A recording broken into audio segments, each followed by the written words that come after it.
1. The American Welfare State, Public Opinion and Public Policy. 11. 2. Individualism, Self-Interest, and Opposition to Welfare. 31. 3. Racial Attitudes, the Undeserving Poor, and Opposition to Welfare. 60. 4. Assessing Alternative Explanations, Statistical Models of Welfare Attitudes. 80. 5. The News Media and the Racialization of Poverty. 102. 6. Media Distortions, Causes and Consequences. 133.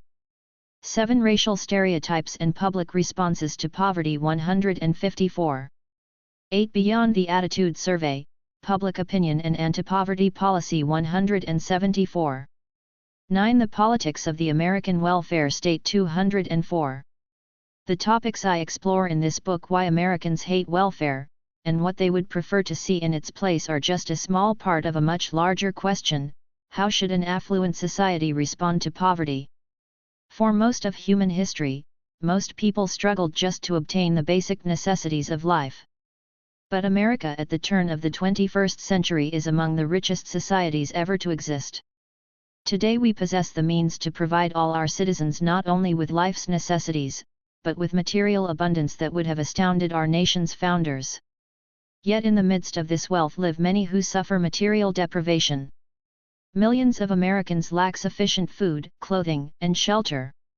100,000 families with children are homeless, and hundreds of thousands of poor families that do have homes lack such basic amenities as indoor plumbing.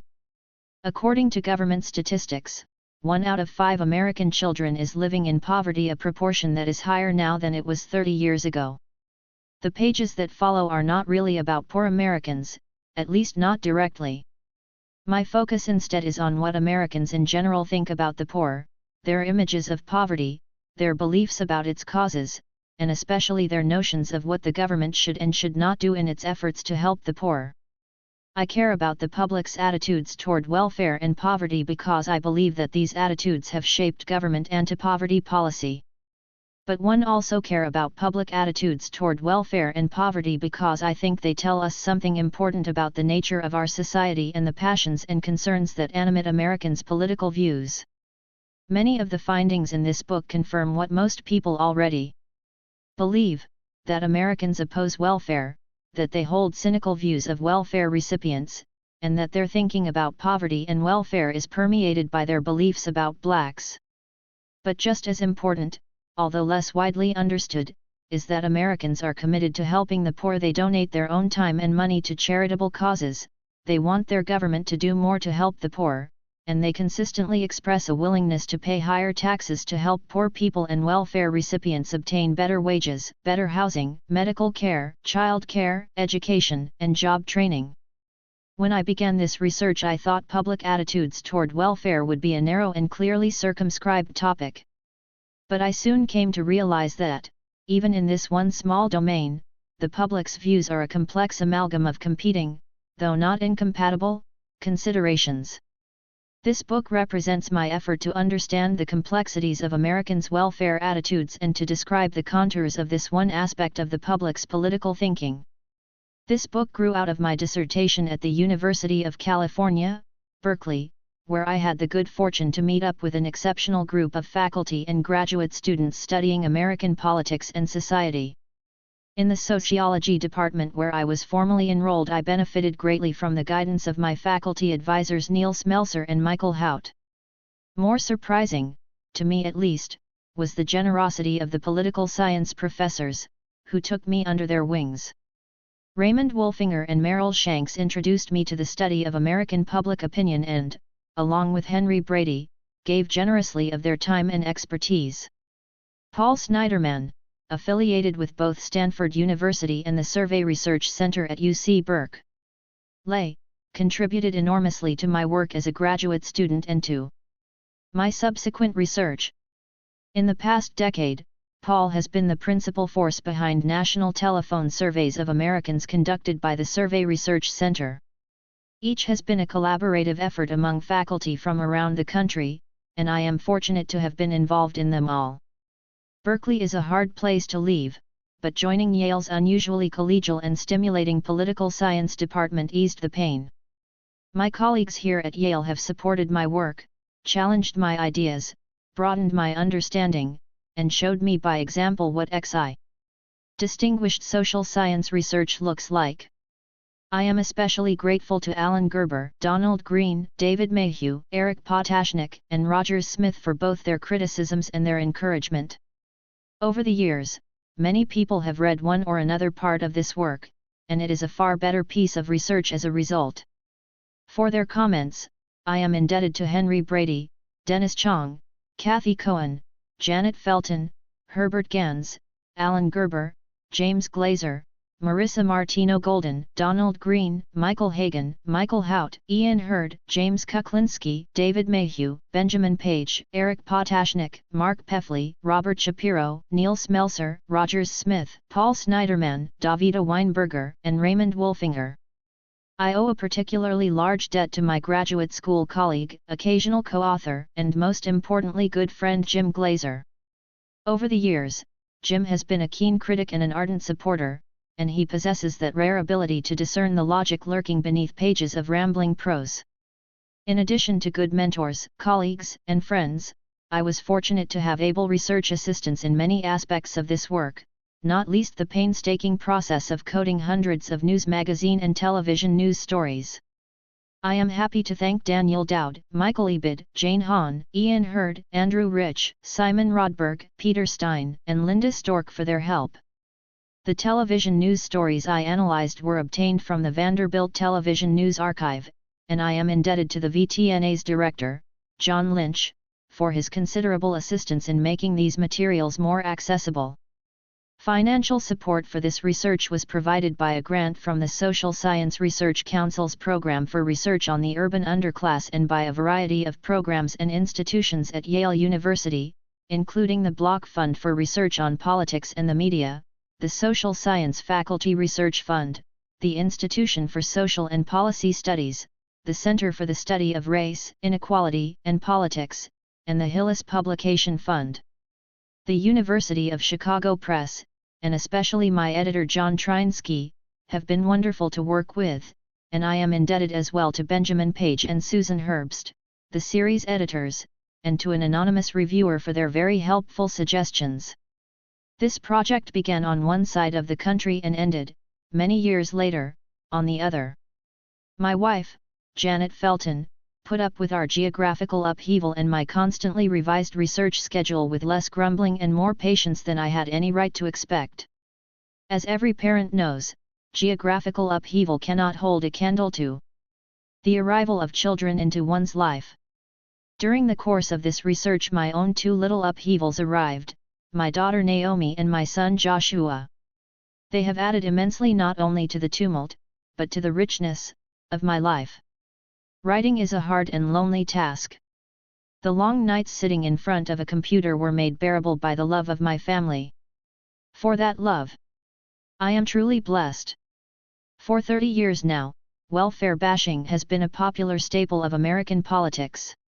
The current welfare system, President Nixon proclaimed, has become a monstrous, consuming outrage against the community, against the taxpayer, and particularly against the children it is supposed to help. Reclaiming anti-welfare politics from the Republicans, President Carter described welfare as anti-work, anti-family, inequitable in its treatment of the poor and wasteful of taxpayers' dollars, while President Clinton ran for office with the pledge to end welfare as we know it. Of course, politicians vilify welfare because welfare bashing strikes a chord with the American public. Americans' opposition to welfare does not seem hard to understand. For one thing, the welfare state is widely viewed as a European invention, thoroughly at odds with Americans' preferences for small government, personal freedom, and individual responsibility. And of the many aspects of the welfare state, welfare itself, that is, cash benefits paid to the working age, able-bodied poor, conflicts most flagrantly with Americans' beliefs that individuals should take responsibility for their own betterment and not rely on the government for support. Furthermore, Americans are thought to reject welfare for practical as well as principled reasons. As national economic growth has slowed over the past decades, it is said that middle-class Americans have increasingly resented paying taxes to support the able-bodied poor.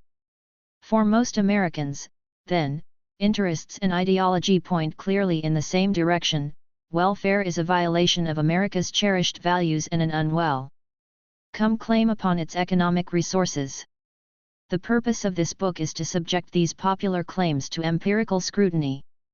What I find, in a nutshell, is that much of what is widely believed about Americans' attitudes toward welfare is wrong.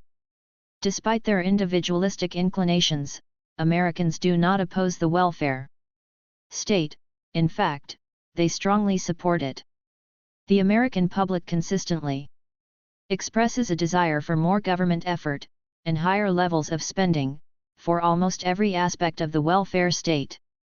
Year after year, surveys show that most Americans think the government is not doing enough for education, health care, child care, the elderly, the homeless, and the poor.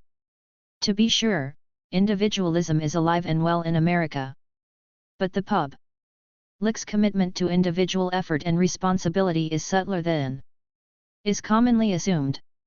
Most Americans do believe that taking responsibility for yourself and pulling yourself up by your own bootstraps is an important part of what being an American is all about. But at the same time, most believe that government can and should play a central role in providing both the means for individuals to better themselves and a cushion for times when individuals' own efforts are not enough. Americans' individualism does not stand in the way of strong public support for the welfare state. Nor, it appears, do the economic concerns of the middle class lead them to oppose government programs for the poor. Politics is often viewed, by elites at least, as a process centered on the question who gets what. For ordinary Americans, however, politics is more often about who deserves what, and the welfare state is no exception. When they evaluate government policy, the question foremost in their minds is what policy is best, not what policy is best for me. Like much of politics, support or opposition to the various programs of the welfare state turns on issues of merit and deservedness, and on questions of how to most effectively realize Americans' shared values. Most middle-class Americans think welfare spending should be cut, but this desire does not stem from a self-interested reluctance to pay for welfare. Indeed, most of these same people oppose spending cuts for other programs designed to help the poor, including public housing, Head Start, job training, Medicaid, legal aid, or government-funded daycare for poor children. Am I claiming, then, that despite appearances Americans really like welfare? That might be going a bit too far. But I do believe that most Americans see welfare as a necessary and desirable function of government. That is not to say, however, that Americans are particularly happy with the current welfare system. But the source of their unhappiness, indeed the focus of considerable public anger and resentment, is not the principle of government support for the needy, but the perception that most people currently receiving welfare are undeserving. While no one factor can fully account for the public's opposition to welfare, the most important single component is this widespread belief that most welfare recipients would rather sit home and collect benefits than work hard to support themselves. In large measure, Americans hate welfare because they view it as a program that rewards the undeserving poor. To understand public opposition to welfare, then, we need to understand the public's perceptions of welfare recipients, and here two important and related factors stand out. First, the American public thinks that most people who receive welfare are black, and second, the public thinks that blacks are less committed to the work ethic than are other Americans. There exists now a widespread perception that welfare has become a code word for race. Although this is too simple a formulation, I will show that white Americans' attitudes toward welfare can only be understood in connection with their beliefs about blacks, especially their judgments about the causes of racial inequality and the extent to which blacks' problems stem from their own lack of effort. In this book I argue that racial stereotypes play a central role in generating opposition to welfare in America. In particular, the centuries-old stereotype of blacks as lazy remains credible for large numbers of white Americans. This stereotype grew out of, and was used to defend, slavery, and it has been perpetuated over the years by the continuing economic disparities between Black and white Americans. In a culture in which economic failure is often attributed to lack of effort, Blacks' economic problems themselves reinforce the stereotype of laziness. And over the past decades this problem has been exacerbated by the emergence of a highly visible Black urban underclass that has exerted an inordinate influence over popular images of Blacks, even though it constitutes only a small fraction of African Americans. Finally, as analyses of the news media will show, the stereotype of Blacks as lazy has been reinforced by biased coverage of both Black people and poor people in the popular press. Racial stereotypes constitute an obstacle to public support for anti-poverty programs. Yet the obstacle is not as formidable as it might seem.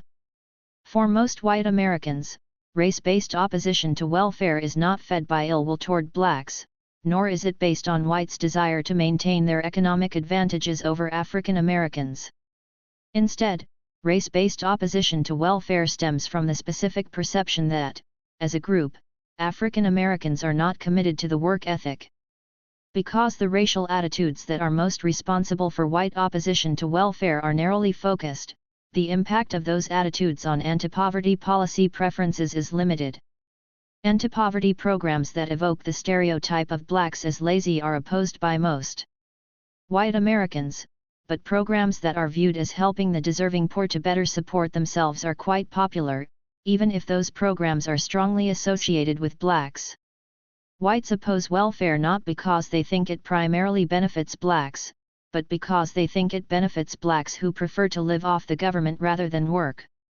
Yet programs such as job training and Head Start, which are just as strongly associated with African Americans as is welfare, are overwhelmingly popular because they are viewed as helping the deserving poor to better support themselves. Although the public is quite cynical about the true needs and motivations of welfare recipients, most Americans do want to help those poor people, whether on welfare or not, who are genuinely trying to make it on their own. Thus the public strongly favors time limits and work requirements for welfare recipients but simultaneously wants to spend more for job training, child care, transportation, and other services to help welfare recipients become self-supporting. And this desire to help the deserving poor extends to poor deserving Blacks as well. Americans express strong but complex attitudes toward government anti-poverty policy. Despite their cynical views of both Blacks and welfare recipients, most Americans believe we should be doing more, not less, to help the poor. In the following pages I examine the nature, causes, and consequences of Americans' attitudes toward the welfare state and toward welfare in particular.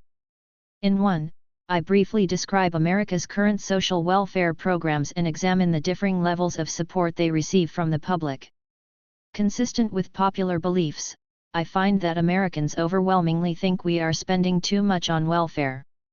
But I also find that welfare, and to a lesser extent food stamps, are the exception.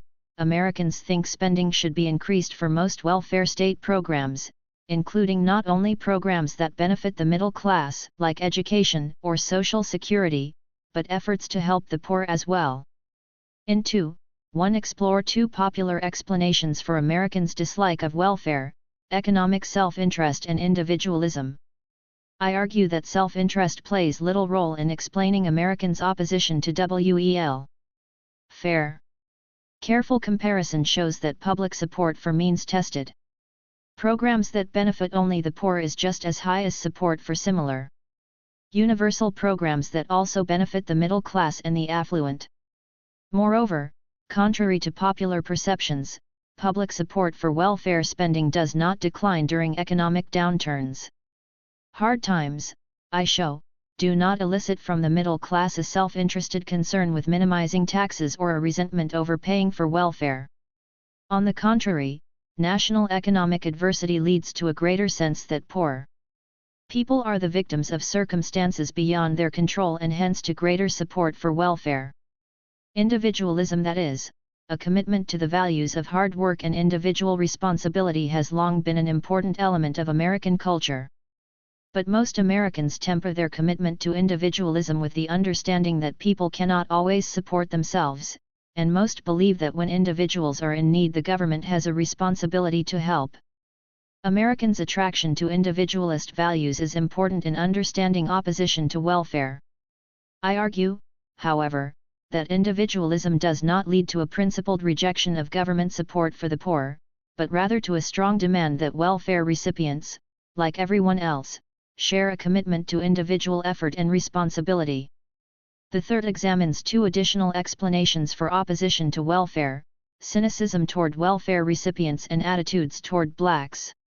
I show that the majority of Americans think most welfare recipients are taking advantage of the system and would rather sit home and collect benefits than work. I also show in 3 that whites' cynical views of welfare recipients are paralleled by their negative stereotypes of blacks. Most white Americans believe that blacks are less committed to the work ethic than are whites, and this belief is strongly related to opposition to welfare. In 4, one use more sophisticated statistical tools to compare the relative importance of each of the alternative explanations for Americans' opposition to welfare. Taking into account individualism, self-interest, racial attitudes, and perceptions that welfare recipients are undeserving, along with a variety of other attitudinal and demographic characteristics, I find that racial attitudes have a profound impact on opposition to welfare, both directly and by shaping perceptions of the deservingness of welfare recipients.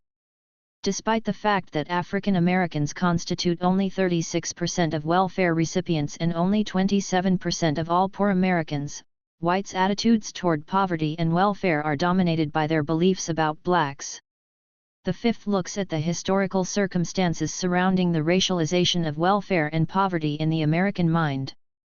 Using analyses of news magazines and television news broadcasts, I trace changes in popular images of the poor from the 1950s to the 1990s.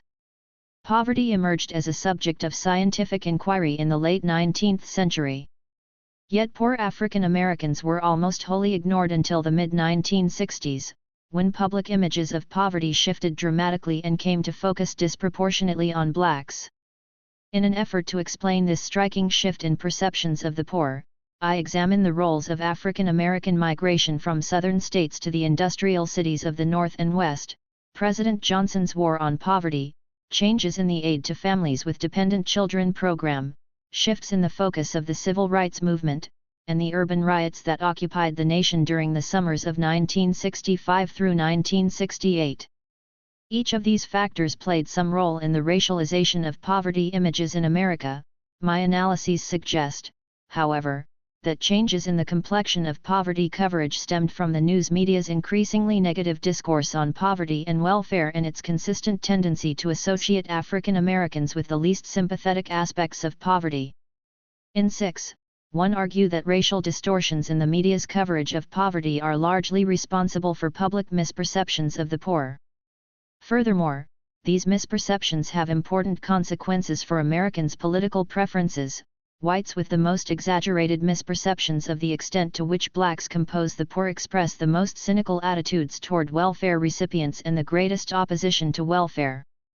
Racially biased coverage of poverty, I argue, cannot be explained either by the logistics of news production or by the concentration of poor blacks in large urban centers.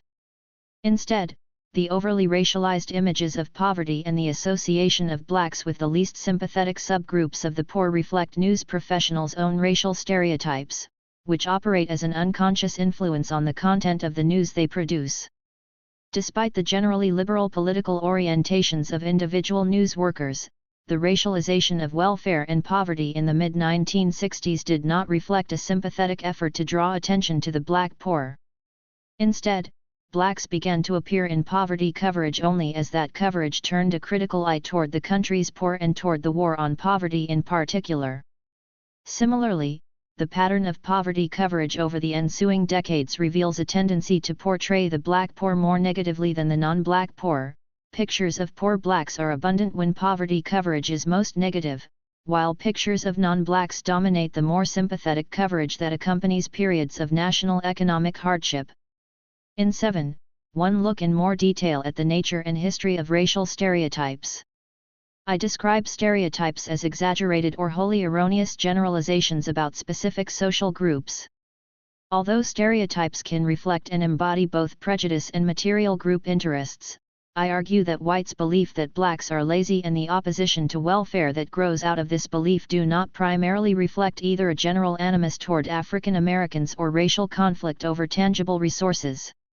As a consequence, anti-poverty programs that are not seen as rewards for the lazy can gain widespread approval among white Americans, even if these programs are strongly identified with blacks. In 8, I turn from public opinion to public policy, exploring the lessons that state welfare policy and federal welfare reform hold for our understanding of the politics of the American welfare state. The importance of race emerges once again, as we see that states with similar levels of income and education but with larger proportions of blacks among their welfare populations provide lower welfare benefits than states with fewer blacks on welfare.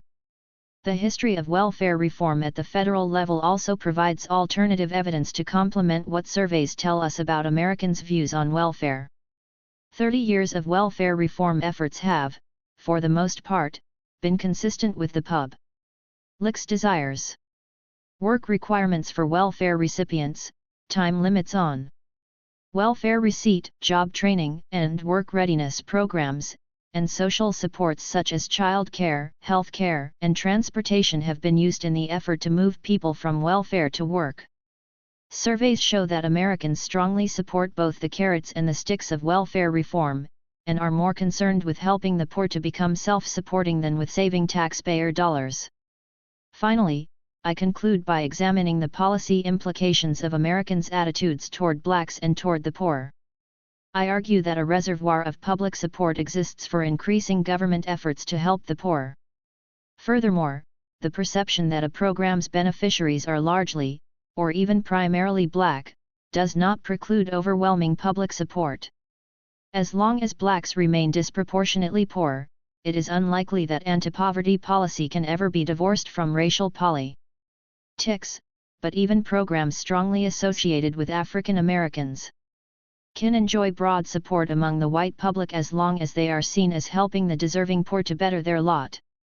The popularity of universal social programs such as Social Security has led some to conclude that public support for anti-poverty efforts can be gained only by hiding such efforts within the framework of a program that provides benefits for all Americans, whether poor or not. The findings in this book strongly challenge that notion. Means-tested programs that help only the poor can receive broad support from the American public, as long as those programs are consistent with the public's desire to help the needy to support themselves. Efforts to assist the poor need not depend on the costly stratagem of providing benefits to the large number of non-poor as well. Welfare has never been popular in America. Even as he established the first federal welfare programs in 1935, Franklin Roosevelt called welfare a narcotic and a subtle destroyer of the human spirit and proclaimed that continued dependence upon relief induces a spiritual and moral disintegration fundamentally destructive to the national fiber. In the intervening years, Americans have come to accept, and indeed to demand, an array of government social services that would have been hard to imagine in the dawning years of the American welfare state. But welfare itself remains the most talked about and least liked of America's social welfare programs. The public's opposition to welfare is fed by the potent combination of racial stereotypes and misinformation about the true nature of America's poor.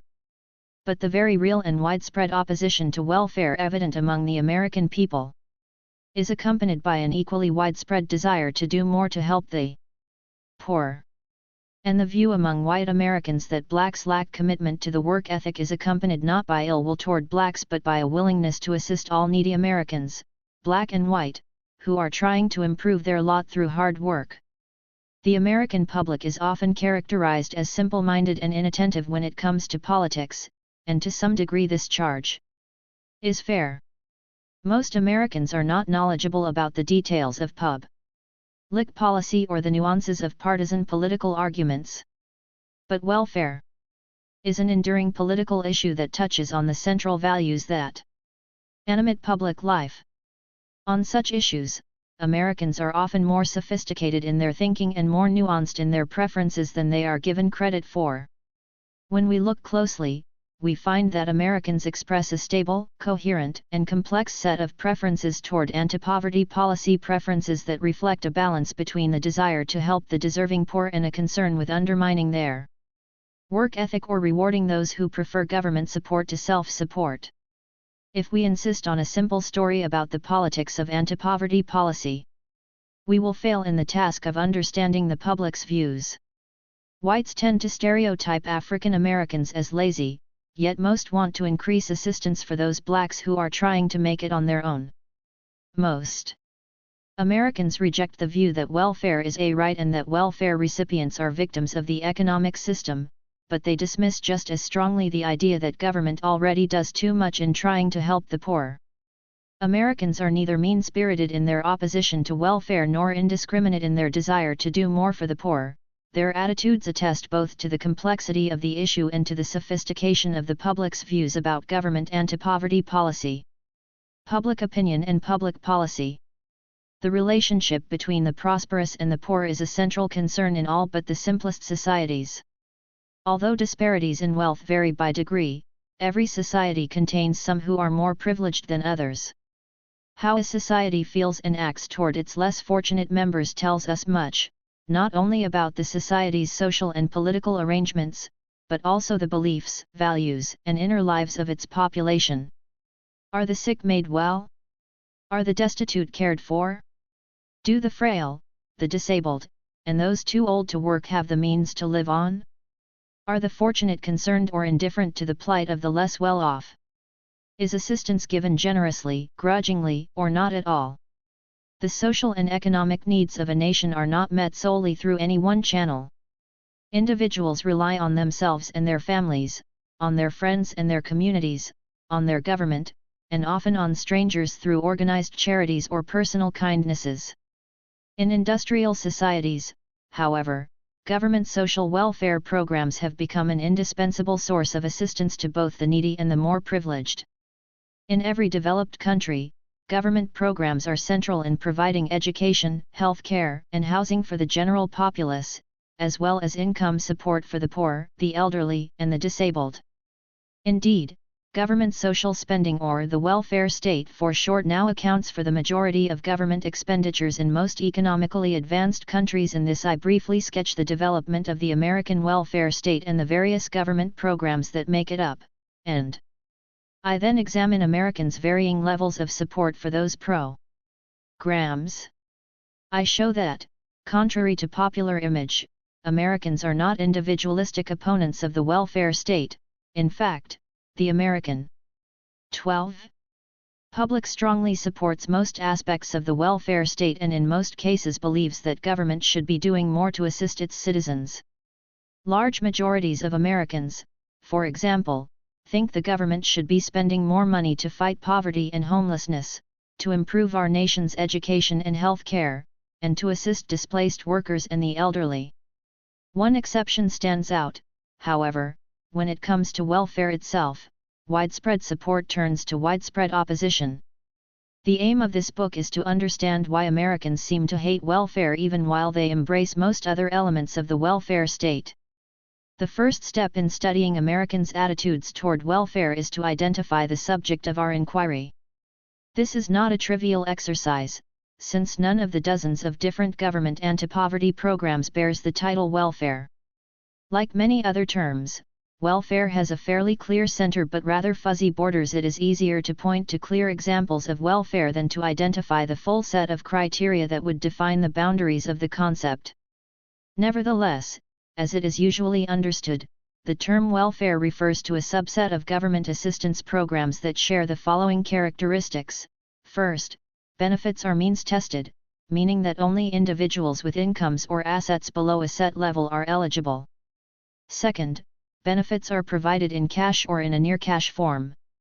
Food stamps are the best example of a near-cash welfare program because food stamp coupons can be used in place of money to purchase approved foodstuffs.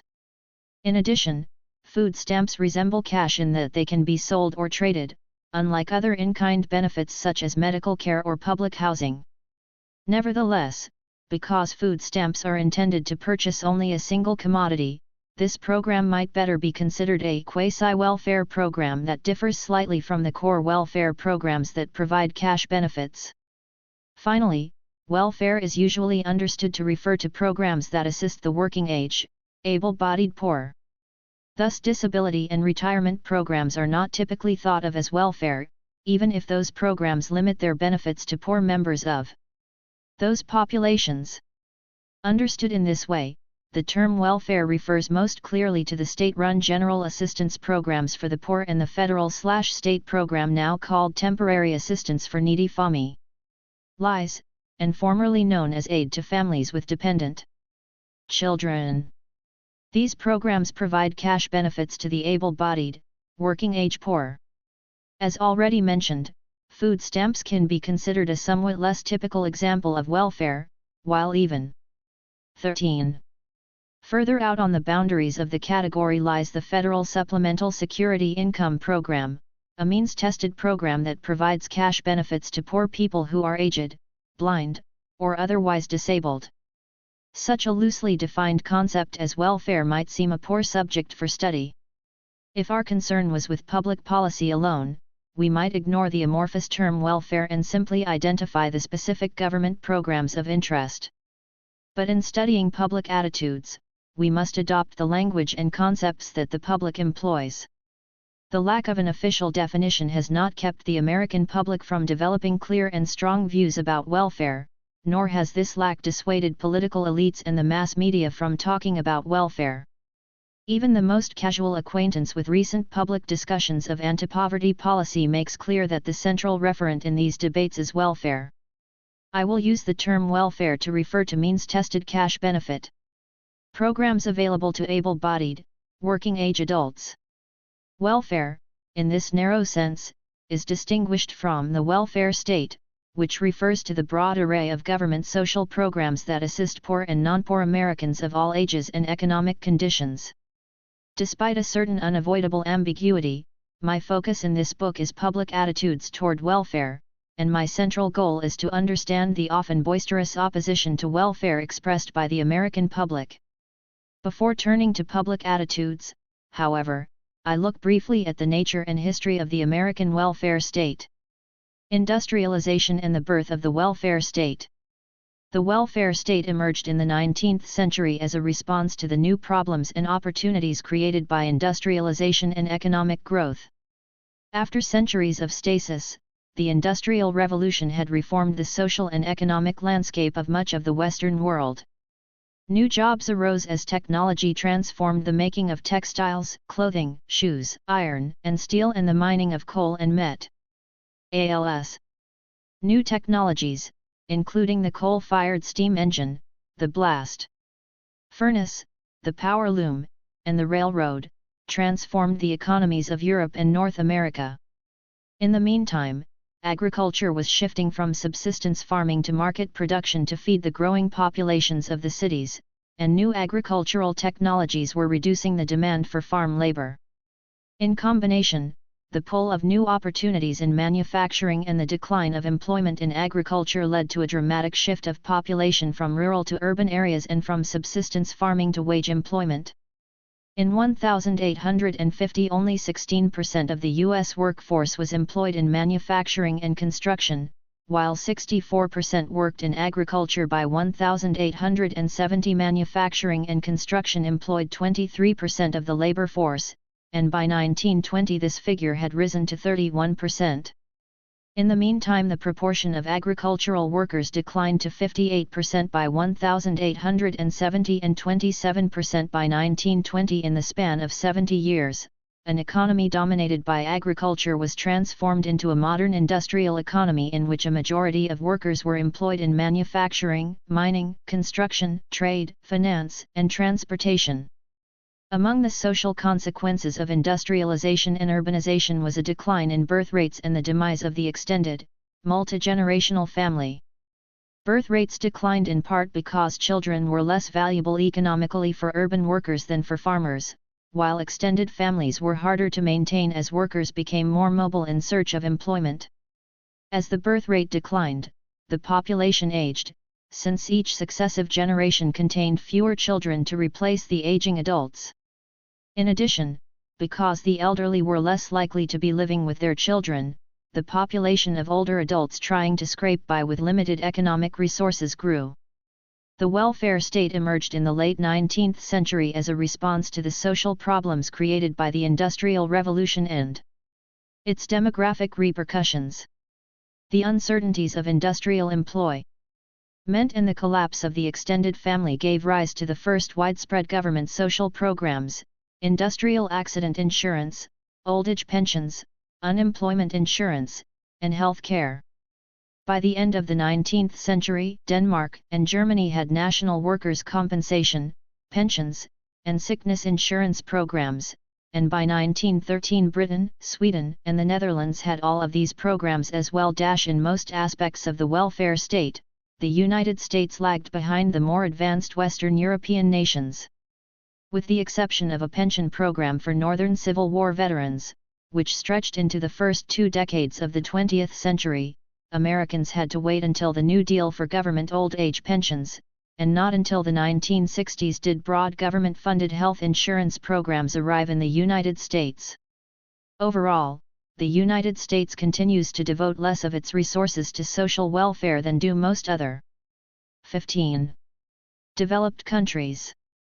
According to the Organization for Economic Cooperation and Development, the United States ranks 12th out of 13 industrial nations in the percentage of GNP devoted to government social expenditures. This account of industrialization is not intended to be an indictment. The change from an agricultural to an industrial economy brought not only new problems but many benefits as well, most notably dramatic improvements in standards of housing, nutrition, health, and education. And the life of subsistence farming was often brutal. The point is, rather, that far-reaching changes in the economic basis of society led to new social problems, and that these problems in turn spurred the development of the welfare state. In the late 20th century, although less developed than those of most Western European nations, encompasses a broad array of programs that benefit almost every citizen in some way. These programs include education, housing assistance, social insurance, health care, public assistance, and programs for veterans. Together, federal, state, and local governments in the United States spent about $1.4 trillion on social programs in 1993, constituting 65% of all government spending. The major programs of the American welfare state can be divided into general areas: education, social insurance, and means-tested programs for the poor. Education alone accounts for almost 1/4 of all government social spending. But education is a unique aspect of the welfare state in 2 ways. First, unlike most social programs, which are funded primarily at the federal level, education is overwhelmingly paid for by state and local governments, while our national government pays for 15% of non-educational social programs. State and local governments pay for almost 95% of government educational spending. Second, education differs from most other welfare state programs in that its benefits go disproportionately to more economically privileged Americans. Funding for primary and secondary education is generally higher in more affluent states and communities, and publicly funded higher education tends to benefit the middle class.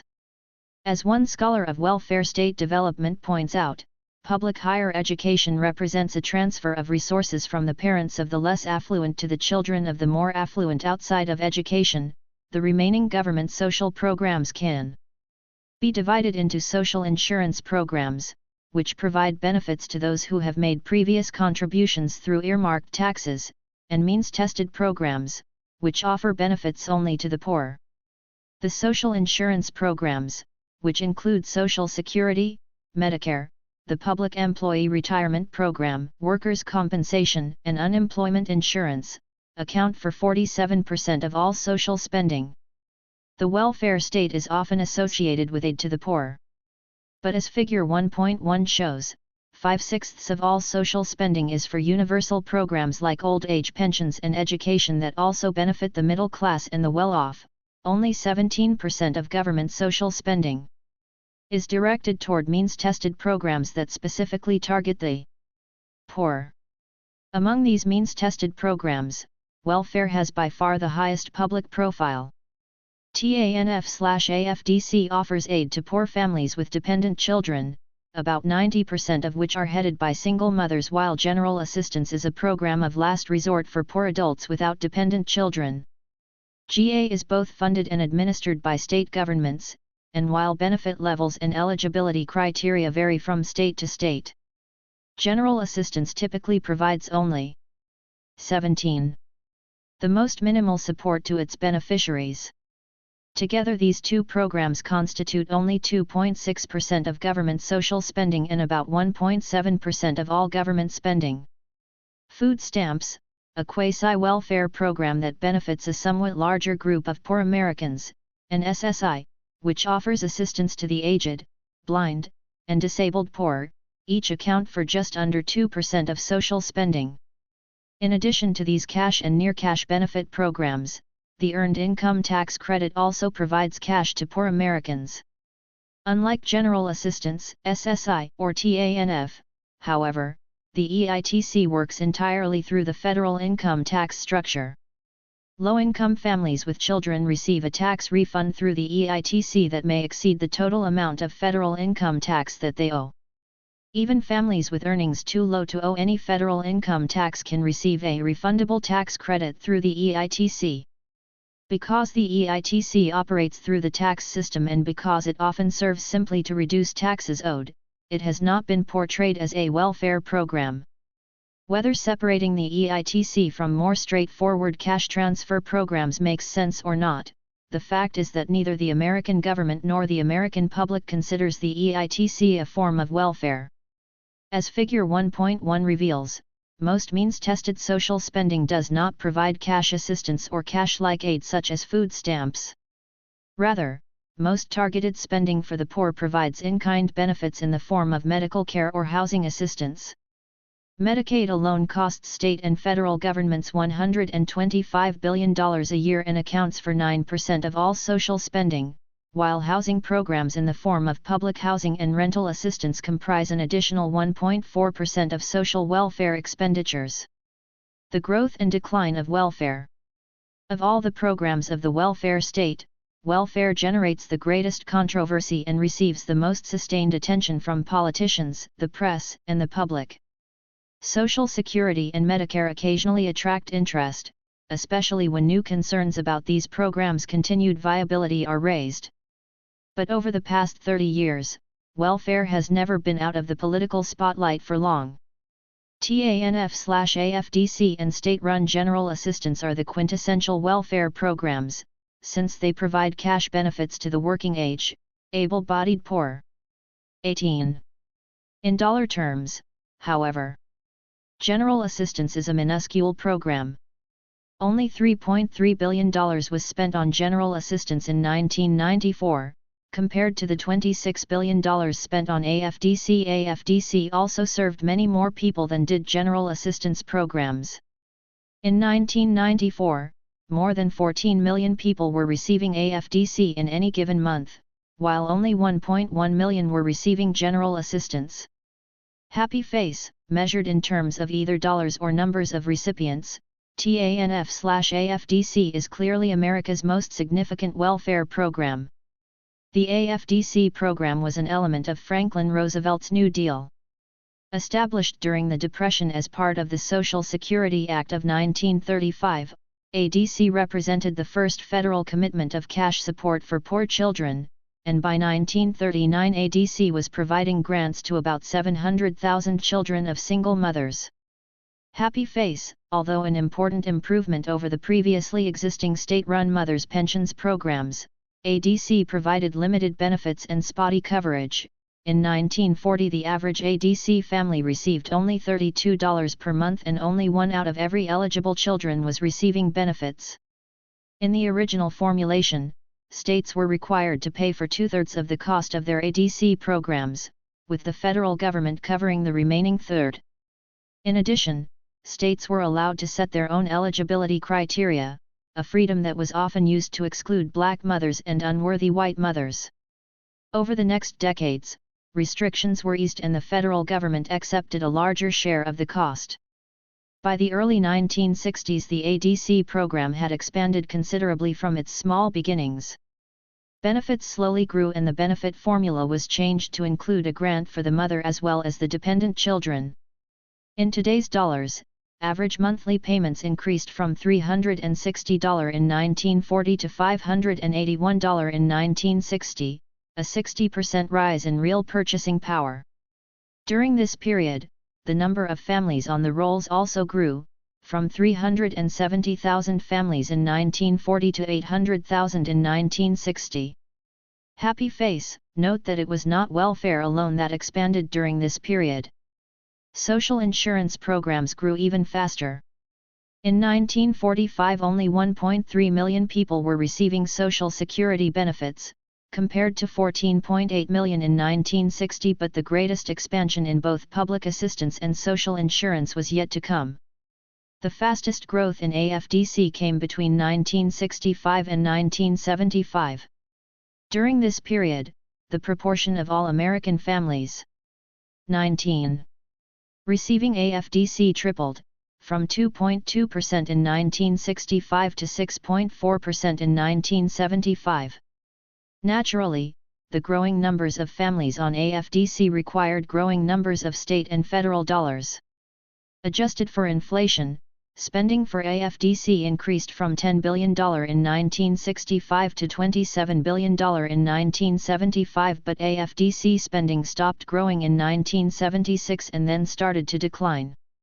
By 1995, inflation-adjusted expenditures for benefit payments had declined by 15% from 1975, while the number of families receiving AFDC increased by 37% over this period. Compared to 1975, we are now spending less money and spreading it more thinly to cover considerably more poor people. The consequence, of course, is that average AFDC benefits have fallen dramatically. As Figure 1.2 shows, after peaking around 1970, the average monthly AFDC benefit had lost over half its purchasing power by 1995. Average annual benefits in 1995 amounted to less than $5,000 per family per year. Welfare and the War on Poverty. The period of greatest expansion in the AFDC program coincided with the advent of Lyndon Johnson's War on Poverty. In his first State of the Union address in January 1964, Johnson proclaimed, "This administration today, here and now, declares unconditional war on poverty in America. The struggle would not be easy," Johnson said, "but we shall not rest until that war is won. Happy face, the war on poverty has not been won, of course. But despite the scaling back of AFDC, more progress against poverty has been made than is often supposed." Figure 1.3 shows the percentage of Americans with incomes below the official government poverty line from 1950 to 1995. Due largely to the tremendous economic growth of the post-war years and the expansion of Social Security, the poverty rate fell by nearly half, from 30% in 1950 to 17% in 1965. It continued to decline, to about 11% in the mid-1970s, and then it crept back up. In 1995, 14% of Americans were poor. This figure is somewhat better than the 19% poverty rate in 1964, when the War on Poverty was announced, but it is not a dramatic improvement. The apparent lack of progress against poverty over the past 30 years, as indicated in Figure 1.3, is due in part to the slowdown in economic growth over the past decades. But the official poverty rate does not fully reflect the conditions of America's least well-off for a number of reasons. First, ironically enough, public assistance is not designed to move people out of poverty. AFDC benefits varied dramatically from state to state, but in no state did AFDC pay enough to 21. Lift a family above the poverty line. General assistance programs cover even less of the poverty deficit / that is, the difference between an individual's or family's income and the income they would need to rise above the poverty line. Since most anti-poverty programs fail to provide sufficient benefits to lift recipients out of poverty, they cannot, by design, lower the official poverty rate. Beneficiaries are less poor than they would be without government cash assistance, but they remain poor nevertheless. Furthermore, only cash benefits are counted as income in determining whether a family falls below the government poverty line. As we saw earlier, most means-tested assistance is not in the form of cash aid. But a family with earnings and/or public assistance payments that total less than the poverty threshold will be considered poor no matter how great the benefits the family receives from food stamps, public housing, Medicaid, or other in-kind anti-poverty programs. Thus, however much they may improve the quality of life for their beneficiaries, these programs will not lift them above the poverty line. To assess the true condition of poorer Americans, we need to consider not only their cash income, but also the value of the other benefits they receive. Christopher Jenks has calculated adjusted poverty rates that reflect these non-cash benefits. For example, if the average out-of-pocket medical expenditures for a poor family not receiving Medicaid is $500 a year, then Jenks assigns a value of $500 to Medicaid benefits. Using this procedure for all non-cash benefits, he finds that the adjusted poverty rates show considerably greater progress against poverty than the official income-only poverty rates. For example, the official poverty statistics show a decline of 24% between 1965 and 1980, while the adjusted poverty rate declined by 44%. While the war on poverty failed to reach its lofty goals, there is little question that the economic condition of America's least well-off is better now than it was 30 years ago. There is also, however, little question that much remains to be done and that new obstacles, such as the globalization of labor markets and the decline of industrial employment, make further progress against poverty even harder to achieve. Welfare reform and the end of AFDC. For 60 years, AFDC provided cash assistance to poor families. But President Clinton and the 104th Congress eliminated the AFDC program in 1996, replacing it with temporary assistance for needy families. Although Clinton had come into office promising to end 22 welfare as we know it, his priorities lay elsewhere. But Clinton's hand was forced when the Republicans gained control of Congress in the 1994 midterm election. Facing his own re-election campaign in 1996, Clinton signed into law the most sweeping welfare reforms since the establishment of ADC in the 1930s. The most important aspects of the 1996 Welfare Act are the introduction of time limits on welfare receipt, the imposition of work requirements on welfare recipients, and the grant of substantial freedom to states in administration of the program. States may impose their own restrictions on welfare receipt and may shift spending from cash assistance to other forms of support such as child care for welfare recipients entering training programs or for former welfare recipients who have taken jobs. In the 12 months following passage of the 1996 welfare reforms, welfare caseloads fell by 12%. This decline in the number of people receiving welfare was trumpeted as evidence of the success of welfare reform, but it appears that large numbers of former recipients have been unable to find regular paid employment after leaving welfare. Furthermore, this period was characterized by an extremely strong economy and the lowest levels of unemployment in many decades. We would therefore have expected some decline in welfare use as a consequence of economic conditions alone, and former welfare recipients' difficulty in finding work is all the more worrisome given the favorable economic climate. Many states are still in the process of reshaping their welfare systems in response to the new opportunities and incentives of the 1996 Welfare Act, and no doubt they will continue to do so for some time, especially if an economic downturn increases the need for support among those least able to fend for themselves.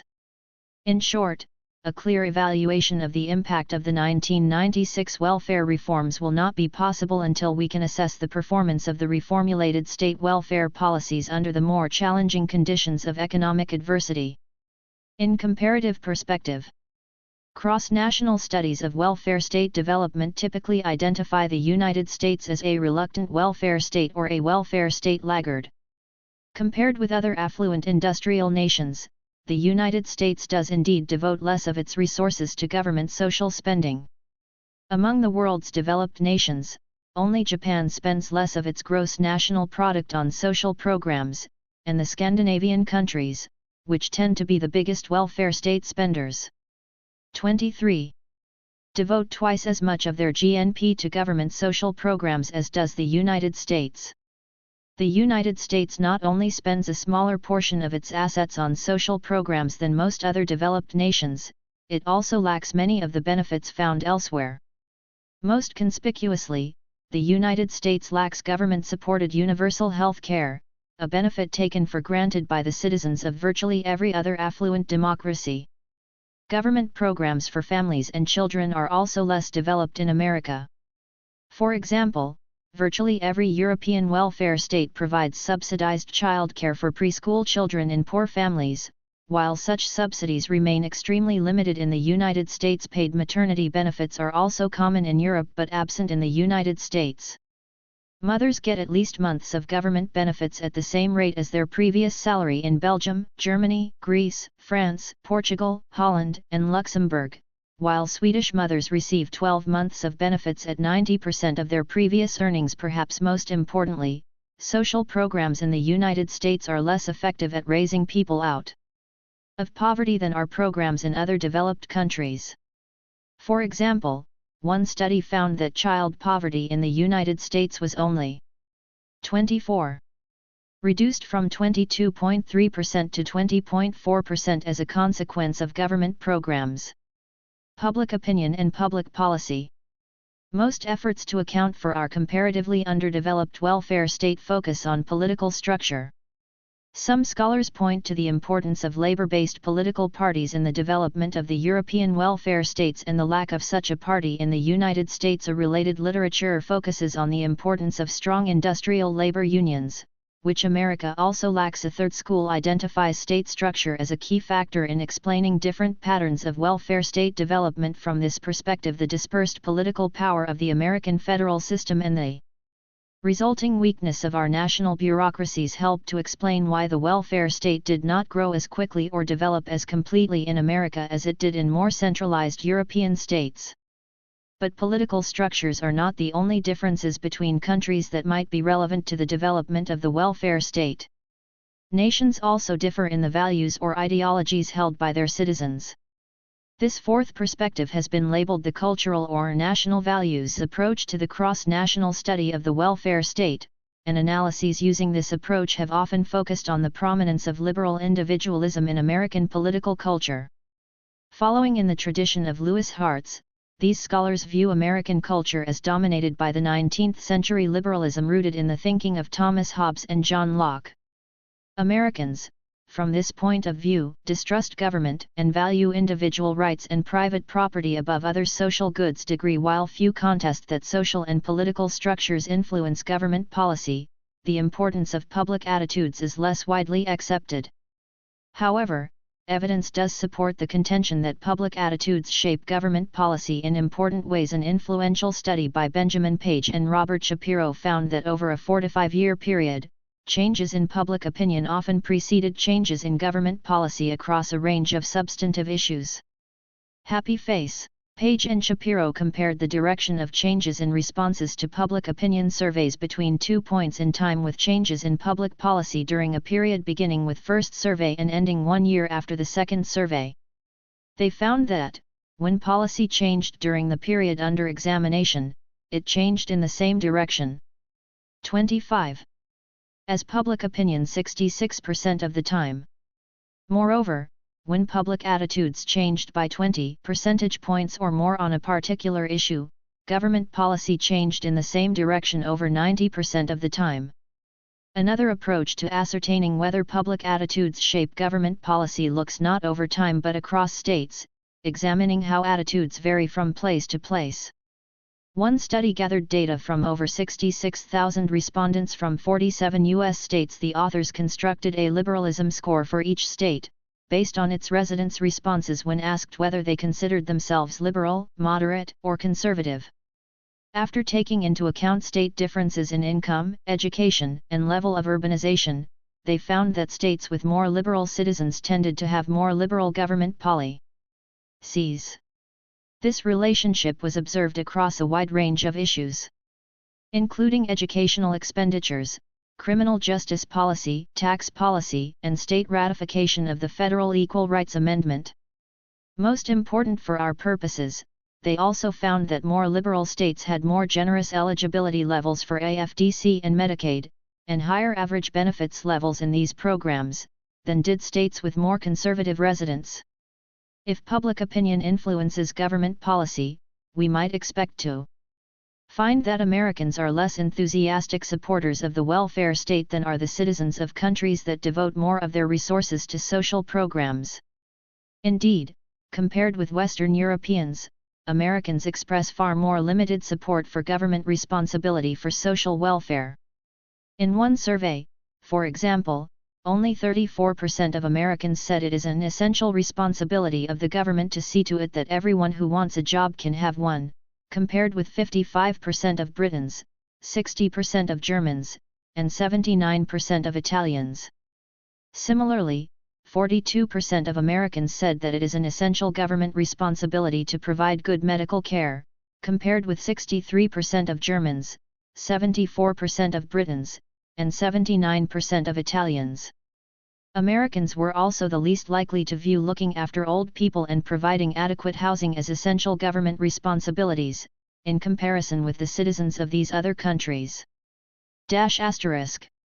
Now we would like to know how you feel about some of the particular issues and problems that people often talk about these days. Tell me how much responsibility you think the government has for dealing with the problem. Is it something that you feel is essential for government to do, something that government has an important responsibility to do, some responsibility to do, or no responsibility at all to do? Because of rounding, sums of percentages may not equal 100. Results exclude respondents saying don't know or providing no answer.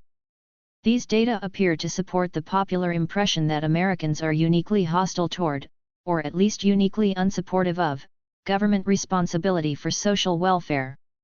An ethos of individual self-reliance does run strong in our political culture, and we are clearly less eager to assign government the responsibility for our well-being than are citizens of other economically developed countries.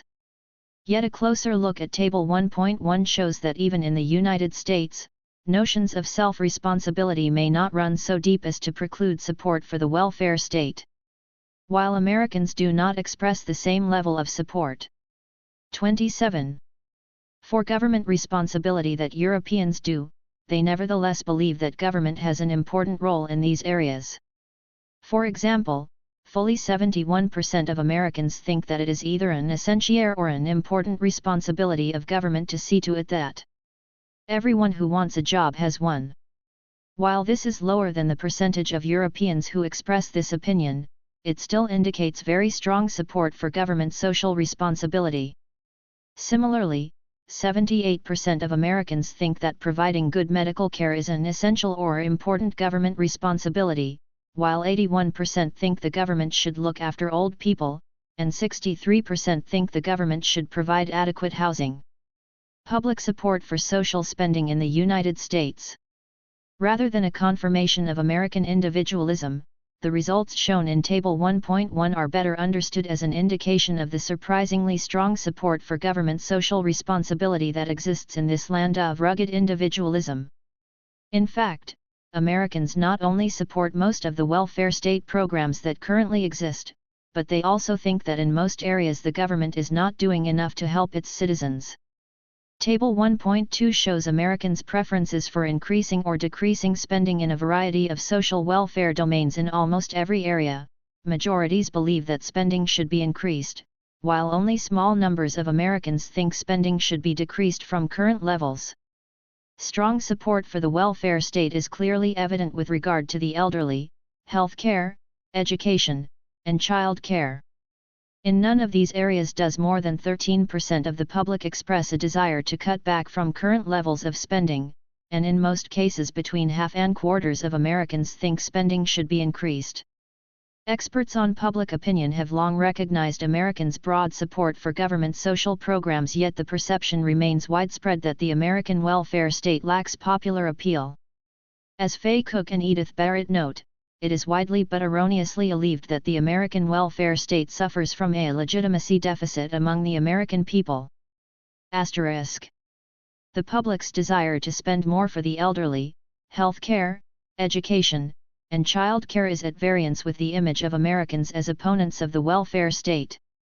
But spending on these programs represents government efforts that benefit large numbers of Americans from all social classes.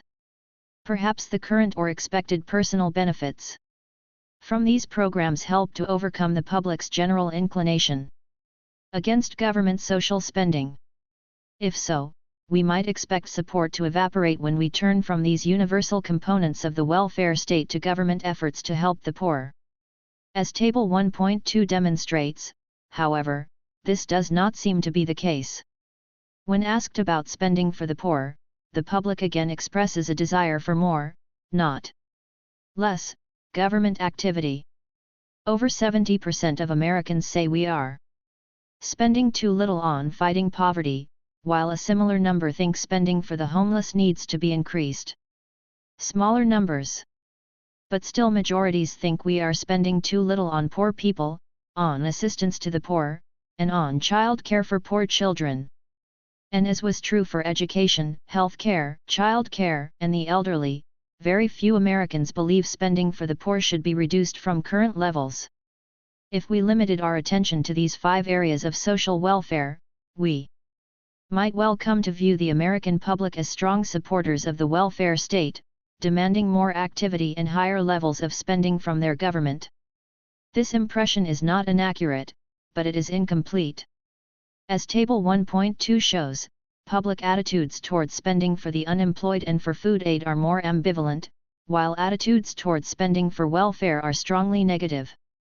With regard to unemployment, a majority want spending increased for retraining programs for displaced workers, but the public is divided on whether spending should be increased or decreased for unemployment insurance. Spending for unemployed people is the least favored of these 3 options, but this is an ambiguous referent that could include not only popular efforts like retraining programs, but also such broadly unpopular programs as food stamps and welfare. As Table 1.2 shows, food stamps, and even more so welfare, stand out as conspicuous exceptions to the high levels of public support for most welfare state programs. Only 9% of Americans think spending for food stamps should be increased, while 43% think spending should be cut. And welfare is even more unpopular than food stamps.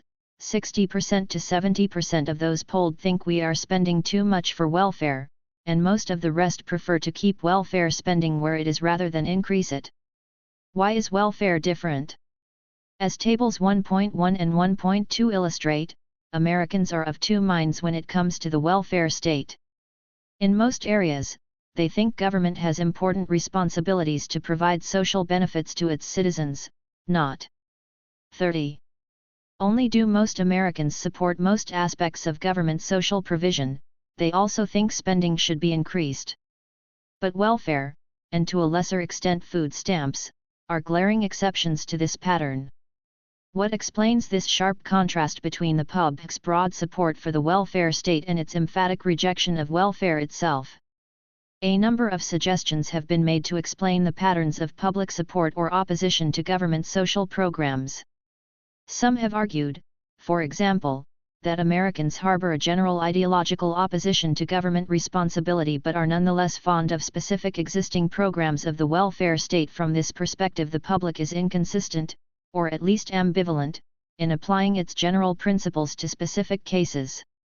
General questions are thought to evoke ideological responses that are likely to be unsupportive of the welfare state, while questions about specific programs elicit more favorable responses based on practical rather than ideological concerns. Negative responses to welfare, from this perspective, reflect a general ideological opposition to government responsibility, whereas evaluations of particular programs such as Social Security, Medicare, or Medicaid reflect program-specific perceptions and attitudes. The idea that the broad individualist orientations of American political culture run counter to the welfare state is sound. But the pattern of Responses revealed in Table 1.2 is inconsistent with the notion that broad questions elicit more negative reactions than questions about specific existing programs. For example, the broad question about government spending to care for the elderly receives even greater support than the specific question about Social Security. Similarly, the broad question about fighting poverty elicits a very high level of support, but food stamps, the only clearly defined existing anti-poverty program in the table, is quite unpopular with the American public. The pattern of public support for the welfare state exhibited in Table 1.2, therefore, cannot be explained by a tendency to oppose government help in general but support specific existing programs. 4 alternative explanations for the exceptional unpopularity of welfare will be explored in Chapters 2 and 3. First, that welfare violates Americans' individualist orientations in a way that other social programs do not. Second, that self-interest leads middle-class Americans to support universal social programs but oppose means-tested programs that benefit only the poor. Third, that opposition to welfare stems from skepticism about the true need of welfare recipients. And finally, that negative attitudes toward blacks underlie white Americans' opposition to welfare. An opposition to welfare. As we saw in 1, Americans distinguish between welfare, which they want to cut, and virtually every other aspect of the welfare state, which they think should be expanded. In this I consider the roles of individualism and self-interest in explaining Americans' dislike of welfare. It is often claimed that Americans' firm belief in individual effort and responsibility accounts for their opposition to welfare. As we will see below, Americans are attracted to individualist notions of self-responsibility. But the conviction that individuals should support themselves is tempered by the recognition that sometimes they cannot, and in such cases, Americans overwhelmingly believe that government needs to step in. In principle, at least, Americans claim to support a wide range of government assistance programs for the needy, including cash support for working-age adults. American individualism is not absolute. Instead, it is a bounded individualism that does not preclude government help for the less fortunate, even when that help takes the form of welfare. In principle, then, Americans support welfare, but in practice, as we saw above, they want welfare spending cut. With this contrast in mind, I next consider the possibility that middle-class and well-off Americans want to cut welfare spending because they do not like paying taxes for programs that benefit only the poor. What I find is that well-off Americans are more likely to want welfare spending cut, but this desire is not motivated by self-interest, rather, it reflects the different experiences with and perceptions of welfare that characterize Americans of different social classes. 32. Individualism and opposition to welfare. Americans are widely viewed as individualistic opponents of the welfare state. Compared with the more socially minded Europeans, Americans are thought to place a higher value on self-reliance and individual initiative and to recoil from the idea of government responsibility for individuals' well-being. Commentators across the political spectrum have attributed Americans' opposition to welfare to this individualistic orientation. For example, in their popular study of the American welfare state, Theodore Marmer, Jerry Mashaw, and Philip Harvey Wright are better off, worse off, or about the same financially compared with a year ago.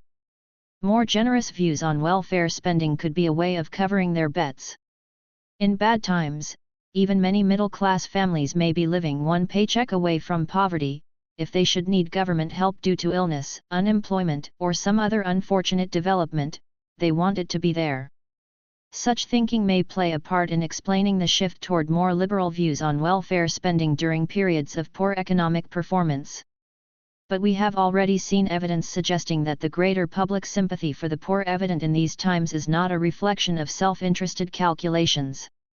For it is not only spending preferences that change in response to economic cycles, but perceptions of poor people as well.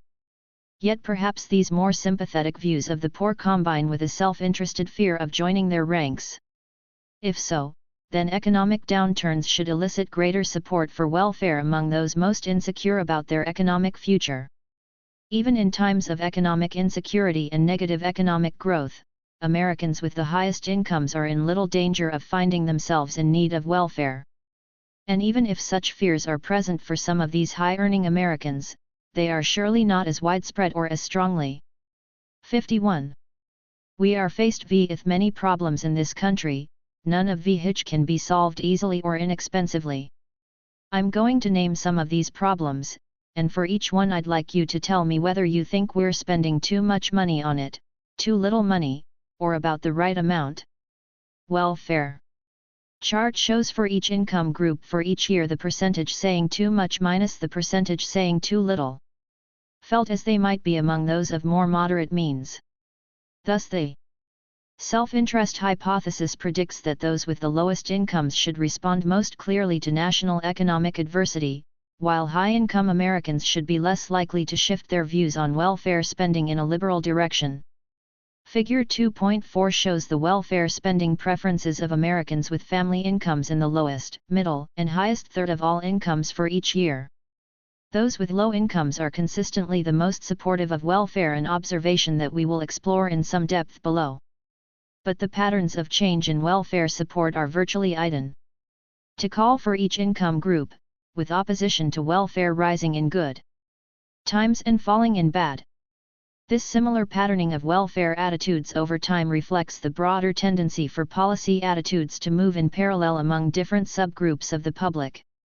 For example, after examining public views on dozens of different issues, Benjamin Page, 52, and Robert Shapiro conclude that, for the most part, the preferences of the many small publics that make up the general public stay in tandem, moving in parallel or standing still together. / regression analyses confirm that welfare spending preferences among each of the income groups respond similarly to changes in economic conditions.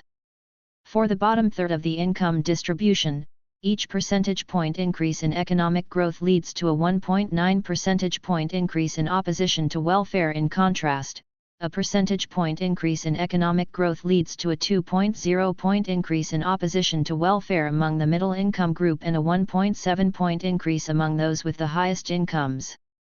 In short, the impact of national economic conditions is nearly as strong among the income group least likely to worry about ever needing welfare as it is among those who are most likely to envision needing welfare themselves someday.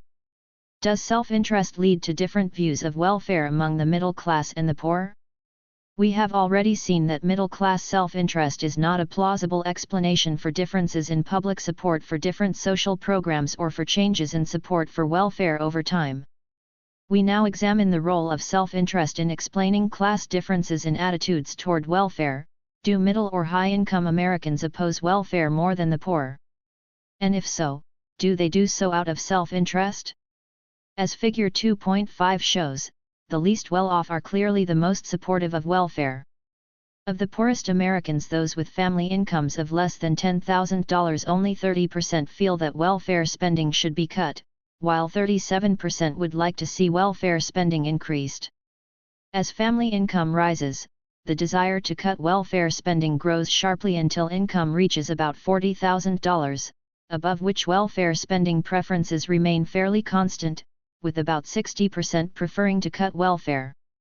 The less popular preference for increasing welfare spending follows the opposite pattern, declining from 37% among the lowest income group to 16% among those with family incomes between $30,000 and $40,000, and then remaining fairly constant as family income increases. 53. Figure 2.5 Welfare spending preferences by income level. 70%. JH. V asterisk. Dot. VVVVXOVFN. YF9 number, happy face, number 6. I.VO.O, 00.0.KO, happy face, 4. And P. Decrease spending for welfare, increase spending for welfare. Source, General Social Survey, 1972 to 1994. N equals 17,807. Note, question wording: we are faced with many problems in this country, none of which can be solved easily or inexpensively. I'm going to name some of these problems, and for each one I'd like you to tell me whether you think we're spending too much money on it, too little money, or about the right amount. Welfare. Family income from each year has been converted into $1995. Economic self-interest is clearly one possible explanation for the lower support for welfare among the better off. Those with moderate to high family incomes are less likely to be welfare recipients themselves, less likely to have friends or family receiving welfare payments, and less likely to think that they might need welfare in the future. If the differing interests of the poor and the middle class explain the pattern of declining support for welfare seen in Figure 2.5, then we should observe a similar pattern of declining support for other means-tested programs. The left panel of Figure 2.6 shows that income is indeed unrelated to support for universal programs. Spending preferences for Medicare and Social Security remain roughly constant as family income increases. The right panel of Figure 2.6 shows the expected decline in support for welfare as income increases, but it also shows that this pattern is not repeated for. A number of spending reductions have been proposed in order to balance the federal budget and avoid raising taxes. Would you favor or oppose making major spending reductions in each of the following federal programs? Chart shows percentage of each income group opposing cuts in program minus percentage favoring cuts. Other means-tested programs, there is no significant relationship between income level and support for Medicaid, for legal aid for poor people, or for public housing.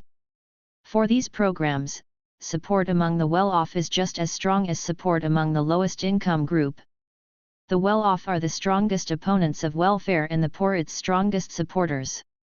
But the same high-income Americans who oppose welfare do not oppose other means-tested anti-poverty programs, which suggests that their opposition to welfare must stem from sources other than their economic self-interest. Perhaps these different preferences with regard to welfare spending reflect not different interests between the poor and non-poor but different experiences. Most Americans with middle to high incomes have never received welfare and have rather limited experiences with poverty. Of those with family incomes, 55 over $30,000, for example, fewer than 7% have ever received money from AFDC, General Assistance, SSI, or food stamps. Thus, differences in welfare attitudes among different income groups could result from different perceptions of poverty and welfare. The most extensive survey to measure Americans' perceptions of poverty and welfare was conducted by the Los Angeles Times in 1985. This survey reveals both similarities and differences in how the poor and the non-poor perceive poverty and welfare. As Table 2.4 shows, the poor and the non-poor agree that most poor people are hardworking and prefer to earn their own living rather than rely on welfare. Only 4% more non-poor than poor think that most poor people are lazy, and only 7% more non-poor think that most poor people would prefer to stay on welfare. The poor and the non-poor also share similar views of who has the greatest responsibility for helping the poor, dividing responsibility roughly equally among the government, poor people and their families, and churches and charities. The largest gaps in perceptions between the poor and the non-poor concern the conditions faced by the poor and the impact of welfare. The non-poor are much more likely to think that jobs are available for anyone who wants to work, and they are also more likely to think that job training is the way to fight poverty. The non-poor are also more pessimistic about the future prospects of poor Americans, with 80% believing that most poor people will probably remain poor. With regard to welfare, the poor and non-poor also part ways. The non-poor are much more likely to say that welfare makes poor people dependent and encourages them to remain poor. Finally, the non-poor are more opposed to fighting poverty by giving money to poor people. Only 28% of the non-poor believe that it is better to give poor people money to get back on their feet than to try to eliminate the causes of poverty. In contrast, 45% of the poor think that giving poor people money is better than trying to eliminate the causes of poverty. The views of poverty and welfare shown in Table 2.4 suggest that the greater opposition to welfare spending among the better off arises, at least in part, from differing perceptions of the nature of poverty and the impact of welfare on the poor. The non-poor are more likely than the poor to see poverty as a permanent state and to see welfare as less helpful in moving people out of poverty. In particular, the perceptions that most poor people would rather earn 78 their own living. Who has the greatest responsibility for helping the poor? The government, the poor and their families, churches and charities. Different perceptions among poor and non-poor. There are jobs available for anyone who is willing to work. The best thing to do about poverty is give poor people job training. Most poor people have been poor for a long time and will probably remain that way. Welfare benefits make poor people dependent and encourage them to remain poor. Or welfare benefits give poor people a 42 chance to stand on their own 2 feet and get started again. It's better to try to eliminate the causes of 55. Poverty. Or it's better to give money to poor people 45. So they can get on their feet. Most poor people will remain poor for a long time, and that welfare has become a trap that makes the poor dependent distinguish the perceptions of the non-poor and the poor. Unfortunately, the Los Angeles Times survey containing the questions shown in Table 2.4 did not ask respondents their preferences with regard to welfare spending. Consequently, we must turn elsewhere to test the hypothesis that opposition to welfare among higher-income Americans results from their different experiences with poverty and welfare and their different views about the extent to which welfare serves to trap the poor. For this analysis, I make use of a 1994 survey sponsored jointly by CBS News and the New York Times. While this survey has fewer questions about poverty and welfare than the Los Angeles Times survey examined above, it did ask respondents whether they themselves, or any member of their family, had ever received food stamps or other welfare benefits, and whether they thought welfare spending should be increased, decreased, or kept about the same. As expected, the CBS/New York Times survey shows that those with higher incomes are more opposed to welfare than are lower-income Americans. Overall, 59% of respondents with family incomes above $50,000 think welfare spending should be cut, compared with 42% of those with incomes under $15,000. But of the high-income respondents who had received welfare themselves or have family members who had been on welfare, only 29% think spending for welfare should be cut. It would appear that the experience of having walked a mile in a welfare recipient's shoes does dampen the desire to cut welfare spending, even among financially secure respondents with over $50,000 in family income. Past experience with welfare is clearly an important influence on welfare spending preferences. But to what extent do differences in welfare experience explain the greater tendency of the better off to oppose welfare? To answer this question, we can examine the impact of family income on welfare spending preferences by itself, and then again after taking into account whether a respondent has ever received welfare. By statistically controlling for welfare receipt, we can assess the extent to which the impact of family income is due to a lack of experience with welfare and poverty among the better off.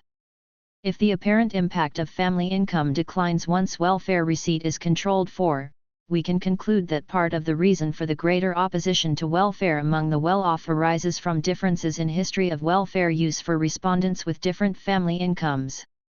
58. A linear probability model of opposition to welfare spending using the CBS/New York Times survey shows that the impact of family income does decline, and quite substantially, when we take past experience with welfare into account. Using income alone to predict opposition to welfare spending, we find a 19 percentage point difference between those Indiana the lowest and highest income categories.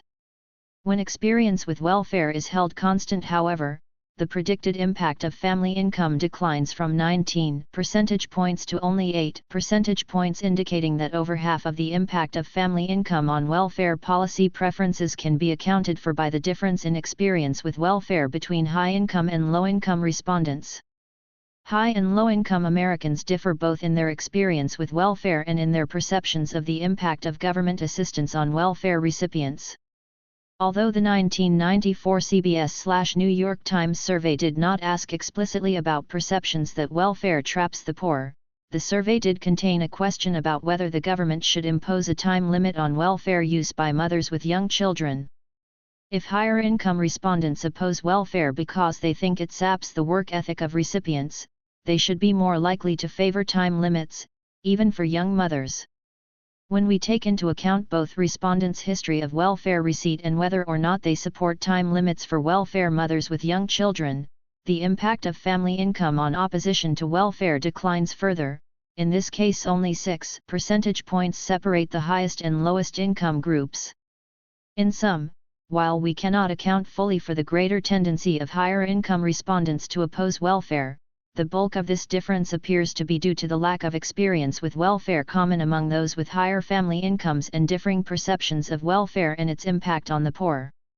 As the findings in Table 2.4 show, income is not related to different perceptions of whether poor people are lazy or whether the government has a responsibility to help the poor. But income is related to beliefs about the impact of welfare itself, especially whether welfare serves to help the poor get back on their feet or undermines their desire to support themselves. The fear among the well-off that help for the poor undermines their commitment to work is as old as public assistance itself.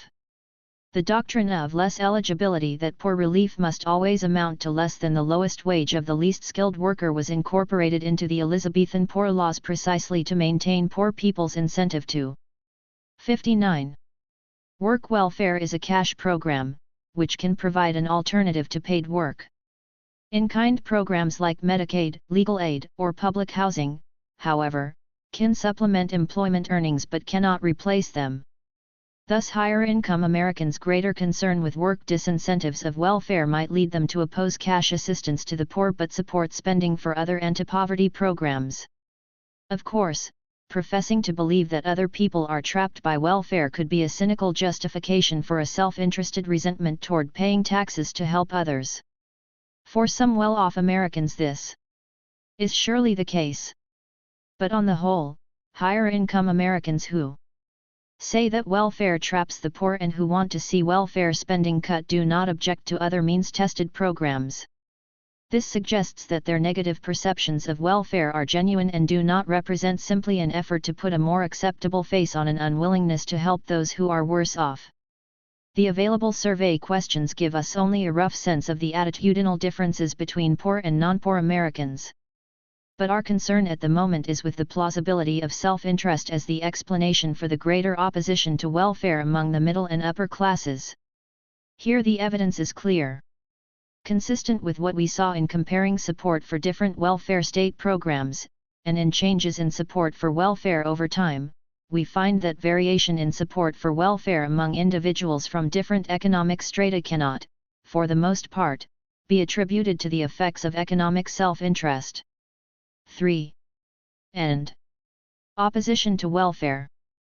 Individualism does not lead Americans to reject welfare on principle, nor does self-interest lead them to object to welfare spending.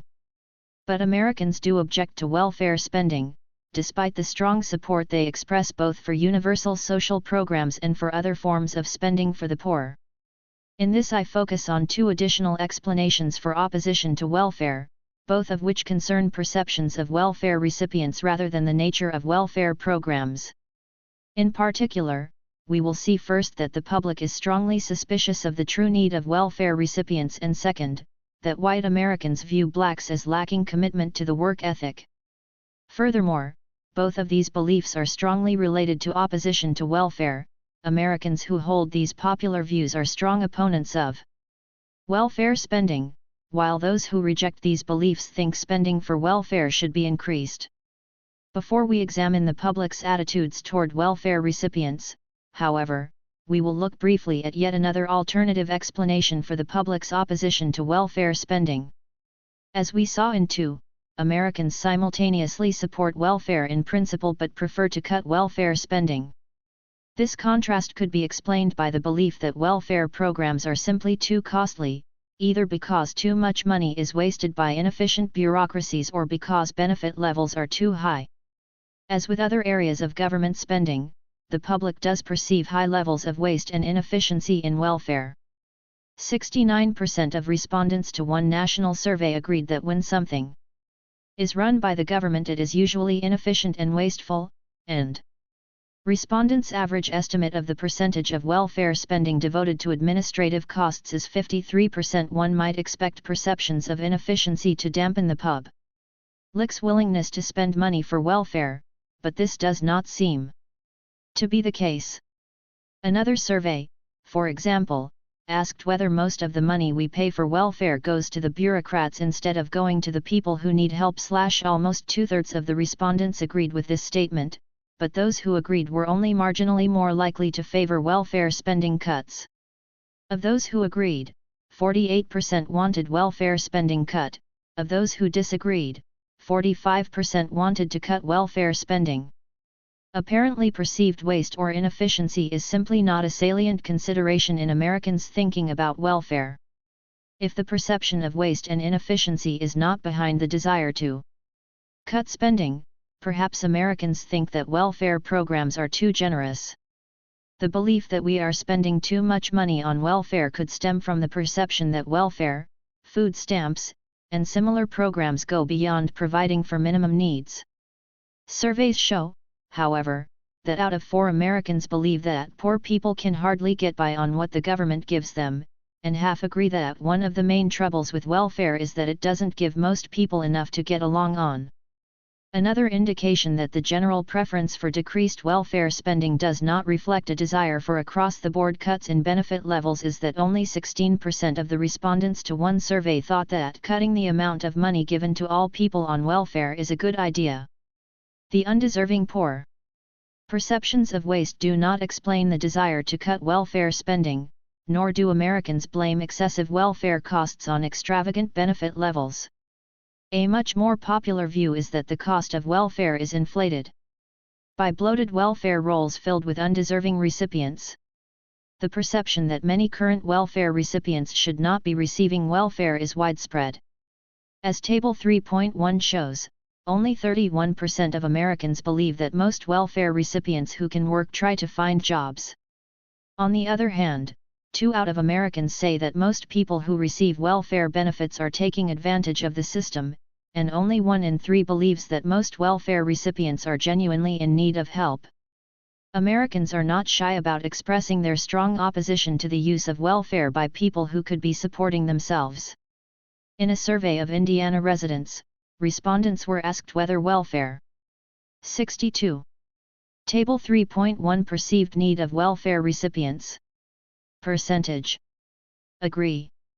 Most people on welfare who can work try to find jobs so they 31 can support themselves. In your view, are most people who receive welfare payments genuinely in need of help, or are they taking advantage of the system? Taking advantage of the system 66, genuinely in need of help 34. Most able-bodied people on welfare prefer to sit home and COL 59 elect benefits even if they can work. Or most able-bodied people on welfare really want to work but 41 can't because of circumstances. Do you think that most people who receive money from welfare could get along without it if they tried, or do you think most of them really need help? Most could get along without it 61, most really need help 39. Benefits should be indexed to the cost of living / although they were asked only whether they supported or opposed this idea, many respondents spontaneously expressed to the interviewers their feelings about welfare, and many of these feelings involved criticism of welfare recipients who did not really need government help. For example, an 86-year-old widower said, "Worked till I was 76 and there were people who are younger and stronger and more able to work than I and on food stamps." A 59-year-old high school dropout was even more emphatic, telling the interviewer, "As far as welfare, I think it's for the birds and I don't like it for the reason that some of them don't need to be on welfare and they take their coupons and trade them and go buy beer and whiskey. I think it should be thoroughly investigated."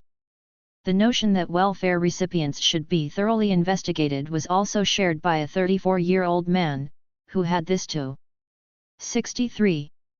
Say, "I know people here in Indiana who are too blankety-blank lazy to get off their butts. If they searched their cases a little bit then I would agree, but they don't. I know it's not just in Indiana. Anybody can get a nickel who tries to get a nickel. I know people who can work, but as long as they can get free money and food, what's the use of working?" Although a certain amount of cynicism about the true need for welfare is to be expected, the belief that most welfare recipients do not really need it, a belief that surveys show is held by the majority of the American public, is quite remarkable. As we have seen, Americans do not oppose welfare in principle. If the need is genuine, Americans believe the government has a responsibility to help. But while Americans' commitment to individualism is not so great as to preclude support for welfare, Americans do expect the recipients of government benefits like everyone else to share that commitment to individual responsibility. Americans are clear and strong in objecting to the use of welfare by people who do not really need it. Fully 74% of the public agrees that criteria for getting on welfare are not tough enough. But this objection does not stem from a lack of sympathy for the poor, or from an unwillingness to pay the costs, for we have seen that most Americans think government spending to help the poor should be increased, nor does it stem from an individualistic rejection of the idea of welfare, since large majorities of Americans think the government should be giving aid, even direct monetary assistance, to those in need. Americans' individualistic ideology, rather than resulting in a principled rejection of welfare as such, provides a basis for judging the moral worthiness of welfare recipients. Americans support government aid for those who are trying but nevertheless failing to make it on their own. But the undeserving poor, who choose to rely on welfare when they could be supporting themselves, receive little sympathy. This combination of support for welfare in principle and cynicism toward current welfare recipients was also expressed by many of the Indiana respondents. One young woman was equally clear in approving of welfare in principle but objecting to its abuse by those not really in need. There is too much welfare fraud out there, too many people taking advantage of it who don't need it, and too many people who need it who can't get it because the other people out there are using it who don't need it. Another respondent also contrasted the abuse of welfare by those who do not really need it with the unmet needs of those who should be getting government help. There are too many people. 64. On welfare / this 72-year-old man told the interviewer, and those who need it aren't on it. There are too many getting it who don't deserve it, and there should be more supervision in the program. The same combination of support for welfare but concern over its abuse was conveyed by a young woman who said simply, "I have mixed feelings about. I think people abuse welfare, would be a great idea for the needy." As we have seen, Americans' widely shared commitment to individualism does not result in a principled objection to welfare. Most of the programs of the welfare state are very popular with the American public, and a large majority of Americans agree that government should provide monetary assistance to those who are unable to support themselves. But the perception of welfare abuse is widespread. Indeed, as the survey evidence presented above suggests, it would be hard to exaggerate the level of cynicism toward welfare recipients held by the American public. This perception of welfare recipients' dishonesty and freeloading is at the core of Americans' conviction that welfare spending should be cut. The impact of perceptions of abuse by welfare recipients can be seen in Figure 3.1. This figure shows the different levels of opposition to welfare spending for survey respondents with differing attitudes toward the true need of welfare recipients. Among those who strongly agree that most welfare recipients could get by without it if they really tried, 59% think welfare spending should be cut, and only 18% want to increase spending for welfare. At the other end of the spectrum, among those Americans who strongly disagree that most welfare recipients could get by without it if they really tried, only 22% think welfare spending should be cut, while 43% want to increase spending for welfare. As expected, the stronger the belief that the welfare rolls are filled with the undeserving, the greater the desire to cut spending for welfare. In 4, I will subject this relationship between perceptions of deservingness and opposition to welfare spending to a more rigorous statistical test, but for now I note that welfare spending preferences differ markedly for Americans with different views on whether most people on welfare really need the help they are getting. Cynicism and suspicion toward the recipients of government benefits help to explain some of the patterns of support and opposition to welfare state programs examined in 1. For example, Table 1.2 shows that Americans are even more disposed toward cutting spending for people on welfare than they are toward cutting spending for 65. Welfare per SE. While it might seem these two questions amount to the same thing, it appears that a more negative response is elicited when attention is focused on the people who benefit from welfare, rather than the program itself. A similar pattern is found among the questions in Table 1.2 related to spending for unemployment. The public clearly supports increased spending for retraining programs for displaced workers, is ambivalent about spending for unemployment insurance, and prefers to cut spending for unemployed people. Each of these apparently similar references to unemployment carries different implications of the causes of unemployment and therefore of the extent to which the unemployed are deserving of help. The reference to retraining programs is explicit: these workers were displaced from their previous jobs, the blame for their unemployment being clearly assigned to circumstances outside of their control. Furthermore, the money is to be spent for training programs that will enable them to re-enter the labor force and support themselves once again. Clearly these are deserving Americans. Spending for unemployment insurance represents an intermediate case. Unemployment insurance, as most survey respondents probably know, is available only to former workers, and only for a set period of 66 time. The ambiguity in this case concerns the reasons for their unemployment. Were these workers laid off through no fault of their own? Or do they share some of the blame for their current predicament?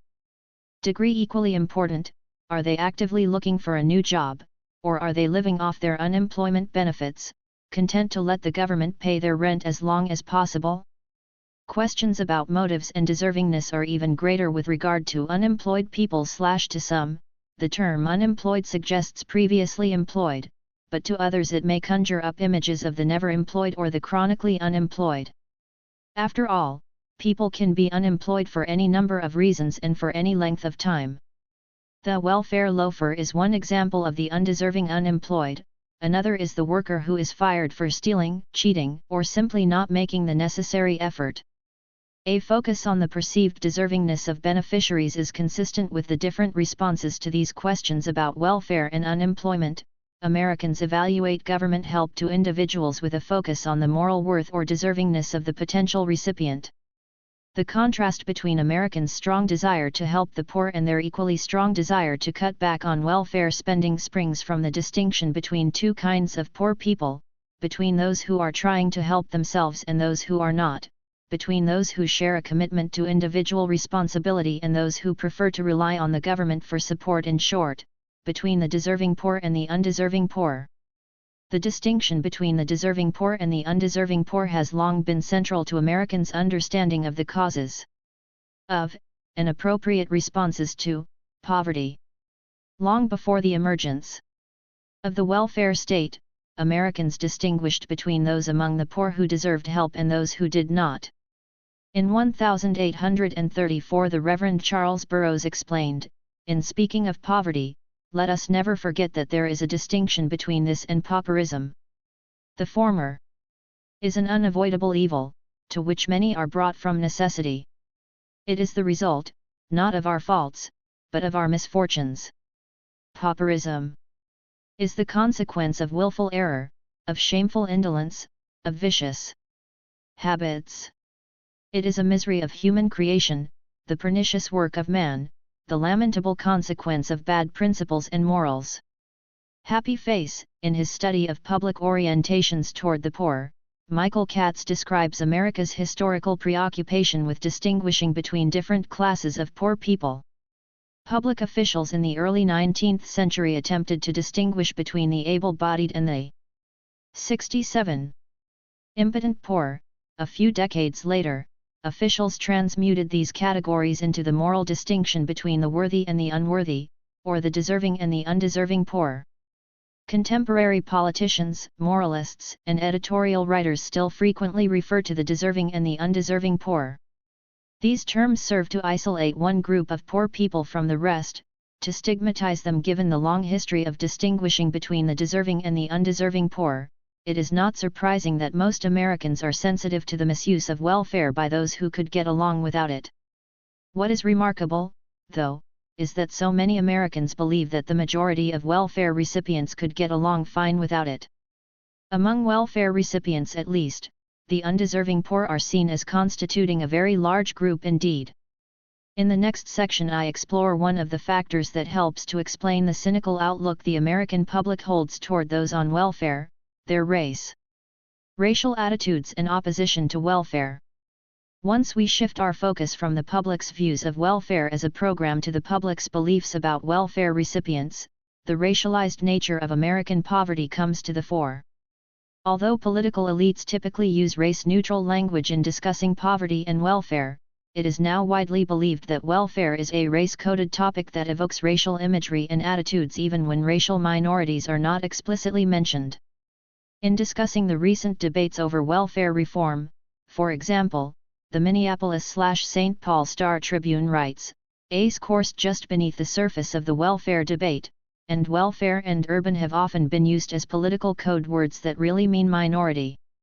The Star-Tribune goes on to quote John Powell of the University of Minnesota Law School as saying, "A lot of this discussion is racism in drag when you talk about welfare, vouchers, urban strategies, crime, poverty, you're really talking about race." Happy face. Since the mid-1960s, poverty and race have been closely linked in the public mind. Where the poor once conjured up images of Southern European or Irish immigrants, or of white Dust Bowl farmers, urban blacks now dominate our perceptions of poverty. The most salient contemporary images of the poor: the homeless beggar, the welfare queen, the teenage ghetto gang member, the heroin addict shooting up in an abandoned building, are strongly associated with minorities in both the mass media and the public imagination. Although most city dwellers are neither poor nor black, discussions of urban policy or 68. How to help America's cities are taken to mean what should we do about poor black neighborhoods and the crime and poverty with which they are associated. In part, the connection between poor and black exists simply because African Americans account for a disproportionate number of poor people in the United States. Only 1 in 10 white Americans falls below the official government poverty line, but out of 10 blacks are poor still. Blacks are a small segment of the American population, and even though they are disproportionately poor, they comprise only a minority of all poor people. When we are trying to understand popular opposition to welfare, however, public perceptions are more important than demographic realities. Surveys show that Americans substantially overestimate the percentage of blacks among the poor. When one survey asked, "What percent of all the poor people in this country would you say are black?" the median response was 50%. Happy face. Another survey simply asked, "Of all the people who are poor in this country, are more of them black or are more of them white?" 55% of the respondents chose black, compared with 24% who chose white. Happy face. In 5 we will examine the causes of these misperceptions. For now we simply note that the public's exaggerated perception of the degree to which African Americans make up the poor magnifies the role of racial attitudes in shaping anti-poverty policy preferences. As a first step in assessing the impact of racial attitudes on welfare views, I examine the preference for increasing or decreasing welfare spending among Americans with different perceptions of blacks. To the extent that racial perceptions shape welfare policy preferences, we would expect to find that those who view blacks most sympathetically are the most supportive of welfare, while Americans with the most negative views of blacks are most opposed to welfare. In 1990 and again in 1994, the General Social Survey asked whether blacks tend to be hardworking or tend to be lazy, allowing respondents to choose any point along a 7-point scale. 44% of respondents placed blacks on the lazy half of this scale, while only 20% chose the hardworking half. Further, respondents with different perceptions of blacks' commitment to the work ethic expressed very different attitudes toward welfare. As Figure 3.2 shows, among those who most strongly viewed blacks as hardworking, only 35% wanted to decrease welfare spending, while 47% thought spending for welfare should be increased. At the other end of 69. The scale, however, 63% of respondents who viewed blacks as lazy preferred to cut welfare spending, while only 15% thought welfare spending should be increased. Of course, blacks are not the only racial minority that Americans might associate with poverty. Average incomes for both Hispanics and Native Americans are far below those of non-Hispanic whites, and although Asian Americans as a whole are well off financially, some Asian subgroups are economically disadvantaged in parts of the country where members of these groups are concentrated. the public may associate poverty as much with these other minority groups as with African Americans. Nevertheless, for the country as a whole, it remains overwhelmingly true that blacks are the minority group that the public most associates with poverty and welfare. This is reflected, for example, in a survey question about the racial composition of welfare recipients. When respondents were asked whether more people on welfare are white or non-white, only 35% chose white. When they were then asked whether most non-white 70 welfare recipients are Black, Hispanic, Asian, or American Indian, fully 68% chose Black. For most Americans, minority welfare recipients appears to mean primarily Black welfare recipients.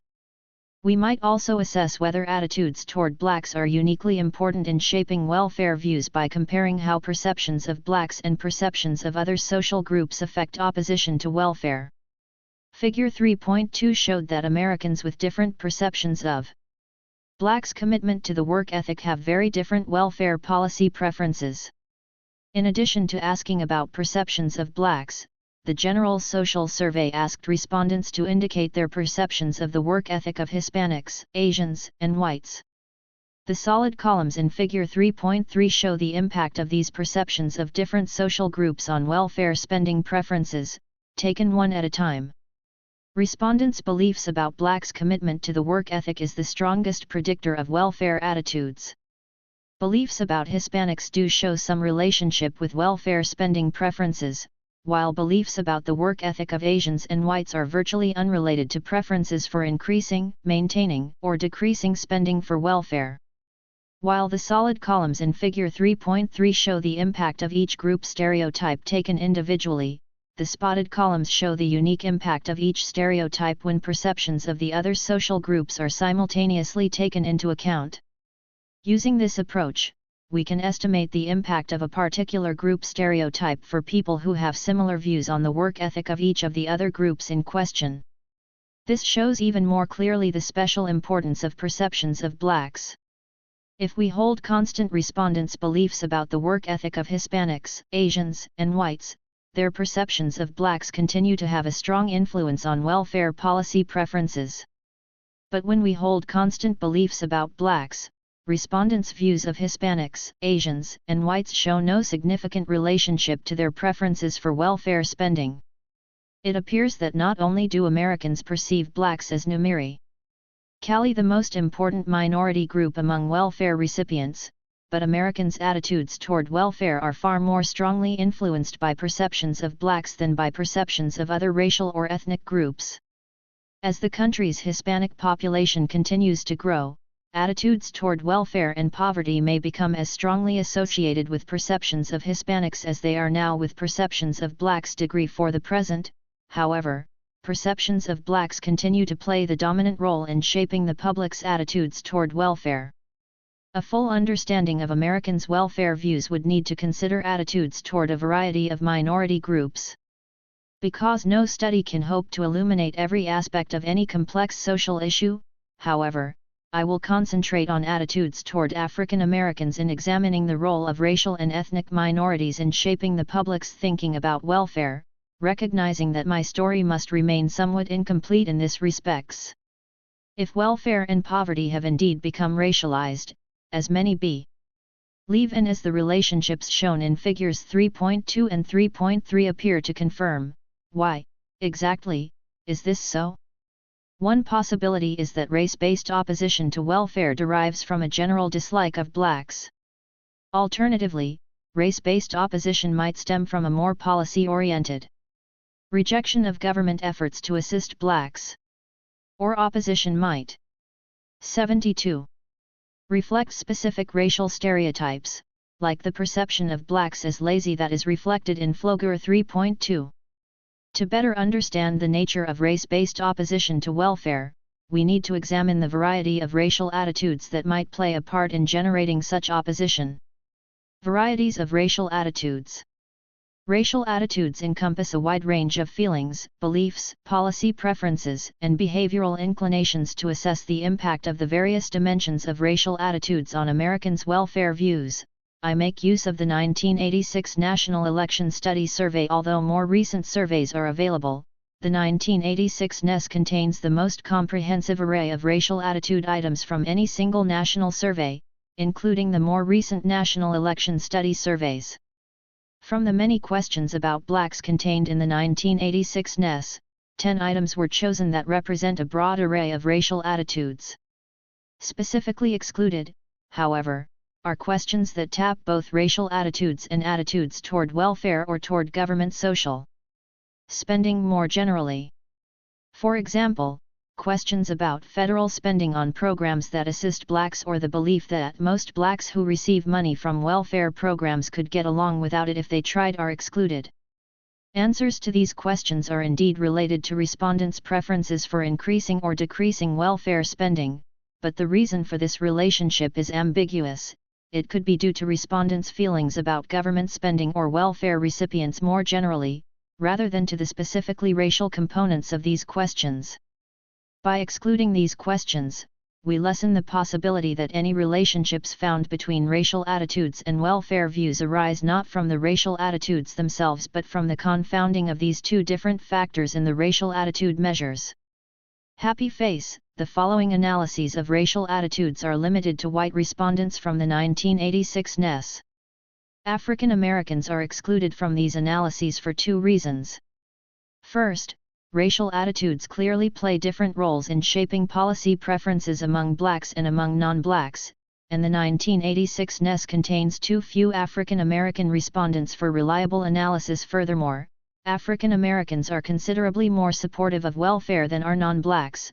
Combining 6 recent years of general social survey data, we find that 53% of white Americans want to cut back welfare spending, while only 33% of blacks want to decrease welfare spending, and 38% want to increase it. Clearly, we cannot fully understand the American public's attitudes toward welfare without attending to the preferences and beliefs of blacks as well as non-blacks.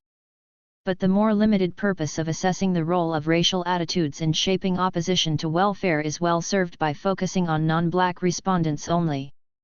To facilitate analysis and interpretation, I combined the 10 racial attitude items shown in Figure 3.4 into multi-item indices.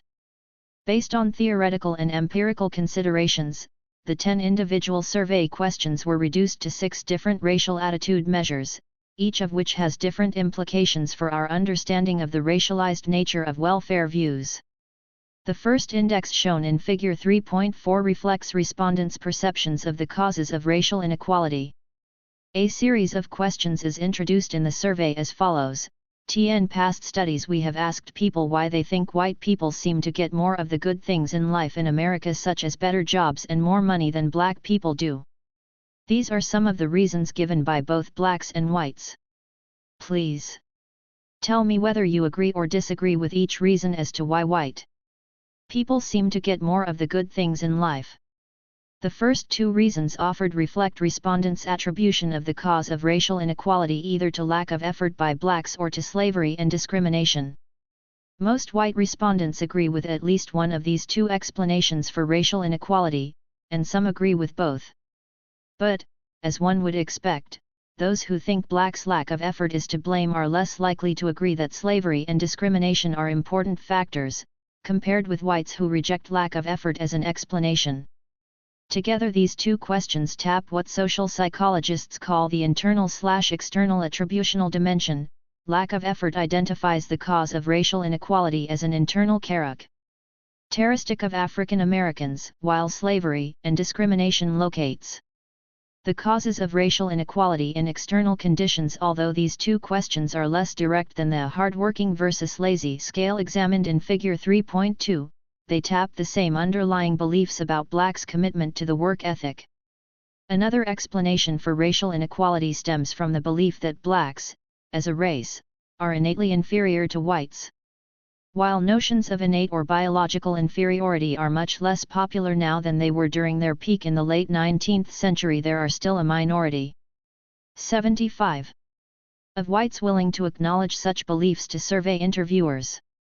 On the 1986 NES survey, 6% of white respondents agreed that blacks come from a less able race, and 15% agreed that differences between blacks and whites are brought about by God as part of His divine plan. In contrast to these more cognitively based explanations for racial inequality, the third measure of racial attitudes in Figure 3.4 reflects respondents' feelings toward blacks.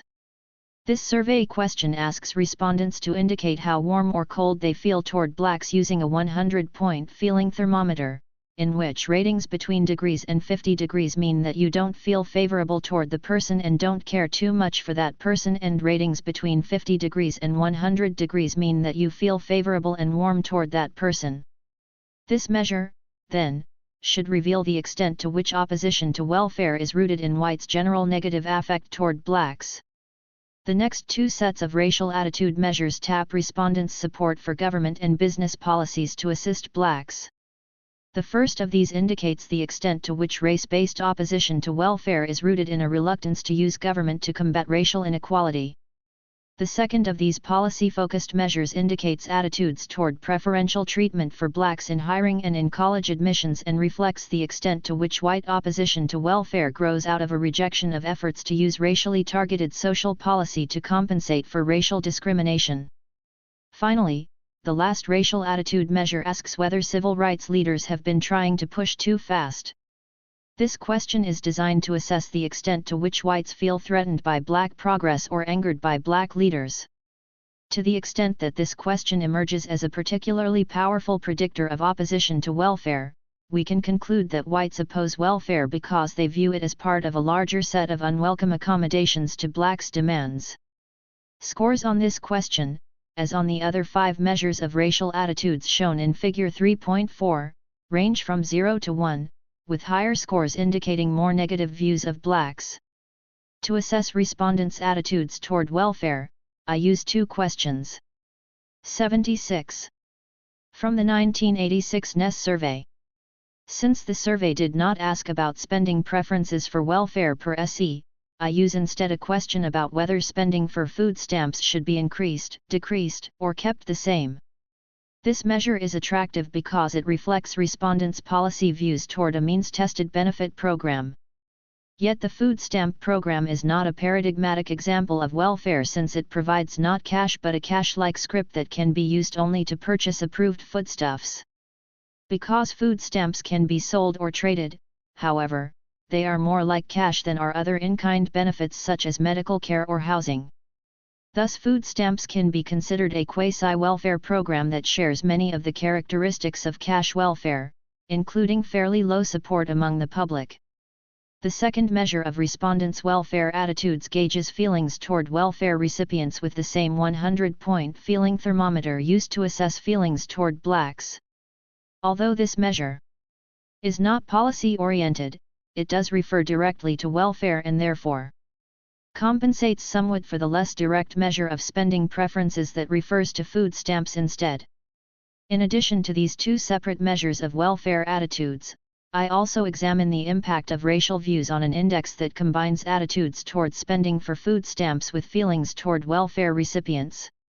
Of these measures are scored from 0 to 100, with high scores indicating greater opposition to welfare. To assess the relative importance of the \arius dimensions of racial attitudes in shaping whites' welfare views, I include the 6 racial attitude measures shown in Figure 3.4 in a series of multiple regression analyses predicting each of the welfare attitude indicators in turn. As Table 3.2 shows, only 4 of the 6 dimensions of racial attitudes are significantly related to welfare views. Neither the belief that blacks are innately inferior to whites nor the thermometer measure of feelings toward blacks shows a statistically significant relationship to any of the 3 welfare attitude measures. Of the other 4 measures of racial views, the belief that blacks lack a commitment to the work ethic is the most powerful predictor of all welfare measures. The desire to cut spending for food stamps is associated not only with the perception that blacks lack a strong work ethic but also with opposition to affirmative action, with the belief that civil rights leaders are pushing too fast, and somewhat less strongly, with the belief that helping blacks is not the government's job. In contrast to these findings, the T7 only dimension of racial attitudes that is significantly related to white respondents' feelings toward welfare recipients is the belief that blacks lack a commitment to the work ethic, none of the other 5 racial attitude measures significantly predicts this aspect of welfare views. Finally, the combined index of attitudes toward welfare is most strongly related to perceptions of blacks' work ethic, and less strongly, although still significantly, related to both opposition to affirmative action and the belief that civil rights leaders are pushing too fast. In sum, while welfare attitudes are associated with a number of different aspects of racial views, the perception that blacks are lazy is consistently the most powerful predictor of white Americans' opposition to welfare. Racial stereotypes and welfare policy preferences. The relationships between racial attitudes and opposition to welfare shown in Table 3.2 echo what we saw in Figure 3.2. The belief that blacks lack commitment to the work ethic appears to play an important role in generating opposition to welfare among white Americans. This finding has a number of important implications for our understanding of race and welfare. First, to the extent that opposition to welfare is race-based. 78. It does not primarily reflect a general dislike of blacks, such as that may shared by the feeling thermometer / nor, for the most part, does it stem from the belief that helping blacks is simply not the government's job. Opposition to affirmative action and negative reactions to black leaders or black progress do show some connection with whites' welfare views, but the most important race-based source of opposition to welfare is the perception that blacks' economic problems stem from their own lack of effort. As we will see in 6, the belief that African Americans lack commitment to the work ethic reflects a centuries-old stereotype of blacks as lazy, shiftless, and unambitious. While the nature, causes, and consequences of stereotypes will be examined later, it is important to note that stereotypes differ from other racial attitudes in important ways. First, although stereotypes often contain effective elements, they are rooted in cognitive constructs embodying beliefs about members of a social group. Stereotypes can be positive, negative, or neutral, but they always involve factual claims about group members.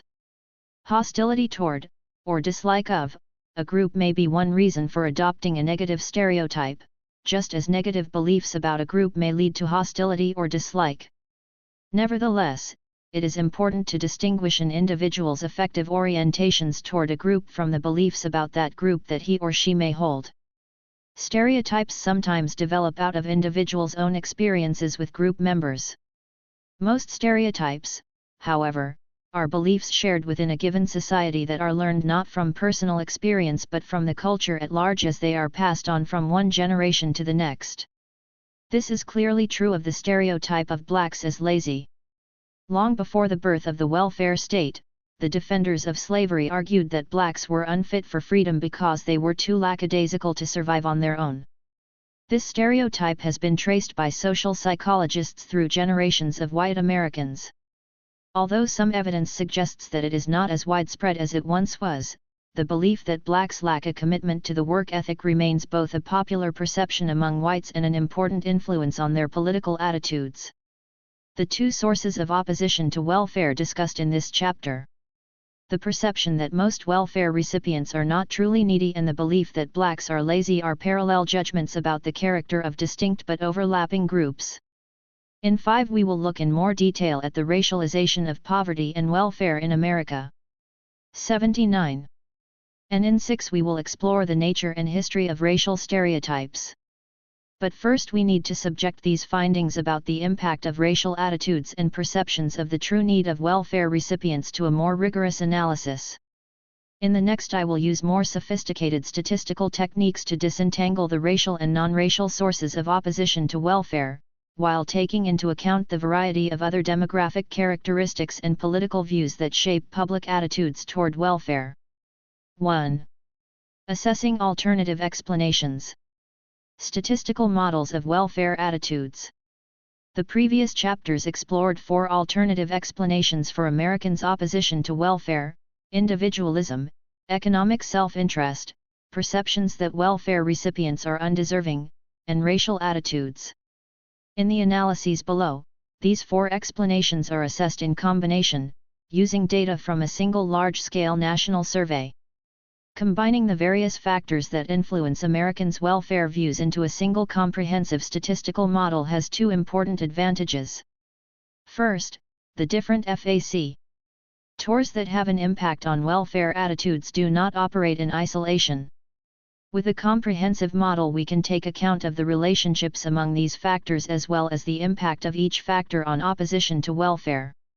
Second, by drawing on data from a single survey and combining the different influences on welfare views into a single model, we can assess the relative importance of each factor in shaping Americans' welfare policy preferences.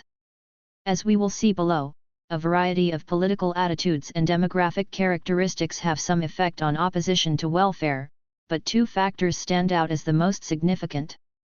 The beliefs that blacks are lazy and that welfare recipients are undeserving are by far the strongest influences on white Americans' welfare views. In addition, the stereotype of blacks as lazy is doubly important because it influences the perception that welfare recipients are undeserving. Finally, a survey-based experiment reveals that perceptions of black welfare recipients are far more important than perceptions of white welfare recipients, not only in generating opposition to welfare but also in shaping a wide range of perceptions and policy preferences toward poverty and welfare. 81. Survey data and measures. The survey data analyzed in this come from the 1991 National Race and Politics Study, a nationwide random digit telephone survey conducted by the Survey Research Center at the University of California, Berkeley. The NRPS is one of a series of innovative surveys conducted by the Survey Research Center and directed by Paul Sniderman, all of which make use of randomized experiments to measure public attitudes in new ways. Like the analysis of racial attitudes in 3, the analyses in this are restricted to non-black respondents only. Respondents' welfare attitudes and the various demographic and attitudinal predictors of those attitudes are measured by one or more questions from the NRPS. Each of the survey measures is described below, and the complete question text and response categories, as well as the details of scale construction and reliability for analyses in this chapter, can be found in the appendix. Opposition to welfare spending. Respondents' opposition to welfare spending is assessed by a question that asks, suppose you had a say in making up the federal budget, would you prefer to see more spent, less spent, or the same amount of money spent on welfare as it has been? A desire to increase welfare spending is scored 0, maintain spending is scored 50, and cut welfare spending is scored 100. Individualism. As discussed in 2, individualism can take many forms. But the variety of individualism most prominent in American culture and most relevant to the study of welfare attitudes involves the preference for limited government and concern with individual initiative and responsibility. In the analyses below, this preference is measured by a survey question that asks how strongly respondents agree or disagree that the government in Washington tries to do too many things that should be left up to individuals and private businesses. Like the other predictors included in these analyses, this question is scored from to 1. 82. 4. Family income. In 2, we saw that family income is related to opposition to welfare and that this relationship appears to be due largely to factors other than economic self-interest. In particular, we found that Americans with higher incomes are more opposed to welfare because they are less likely to have used welfare themselves and are more likely to view welfare as a trap than as a means to help poor people get back on their feet again. The NRPS lacks questions about either actual welfare use or perceptions that welfare is a long-term substitute for self-support. I therefore include family income in the models of welfare attitudes, recognizing that its impact on welfare policy preferences largely reflects these differences in experience with and beliefs about welfare. Perception of welfare recipients as undeserving. The third source of opposition to welfare discussed earlier concerns the perception that most welfare recipients could get along without welfare and hence do not deserve government assistance. To measure this belief, 2 survey questions from the NRPS are combined. The first asks whether most people on welfare could get by without it if they really tried, and the second, whether most people on welfare would rather be working than taking money from the government. Naturally, respondents who agreed with the first of these statements tended to disagree with the second. In combining these questions, the response categories were recoded so that respondents who agreed strongly with the first question and disagreed strongly with the second received the high EST scores on the index measuring perceptions that welfare recipients are undeserving. Perception of blacks as lazy. As we saw in 3, a number of different dimensions of racial attitudes are related to white Americans' views on welfare. In the analysis in this chapter, I focus on the dimension that proved to be the most important in generating opposition to welfare, the perception that blacks lack commitment to the work ethic. Perceptions of blacks as lazy are assessed by the difference in the scores respondents give to 2 items from a series of personal characteristics applied to African Americans. The series is introduced as follows, now I'll read a few. 83. Words that people sometimes use to describe blacks. Of course, no word fits absolutely everybody, but, as I read each one, please tell me using a number from 0 to 10 how well you think it describes blacks as a group. If you think it's a very good description of most blacks, give it a 10. If you feel a word is a very inaccurate description of most blacks, give it a 0. Respondents' scores for hardworking are subtracted from their scores for lazy. Consequently, the highest scores for the combined index of perceptions of blacks as lazy are assigned to those respondents with the highest scores on the lazy question and the lowest scores on the hardworking question. Party identification. In addition to measures of the 4 explanations for opposition to welfare discussed above, a number of other possible influences on welfare policy preferences are included in the model. The first of these concerns respondents' identification with the Democratic or Republican parties. As decades of research has demonstrated, political parties are an important influence on Americans' voting behavior and political attitudes, helping individuals to understand political issues and determine where they stand on the policy debates of the day. Parties provide informational shortcuts for voters and citizens. The candidate's party affiliation is all the information many voters have in elections for lower of vices, and in most cases this information is enough to permit voters to identify the candidate that most closely shares their political views. Parties similarly provide informational cues on political issues. For people who think of themselves as Republicans, knowing what the Republican leadership thinks about welfare may influence their own position. Individuals' political party identification may also reflect the party identification and political thinking of their friends and neighbors.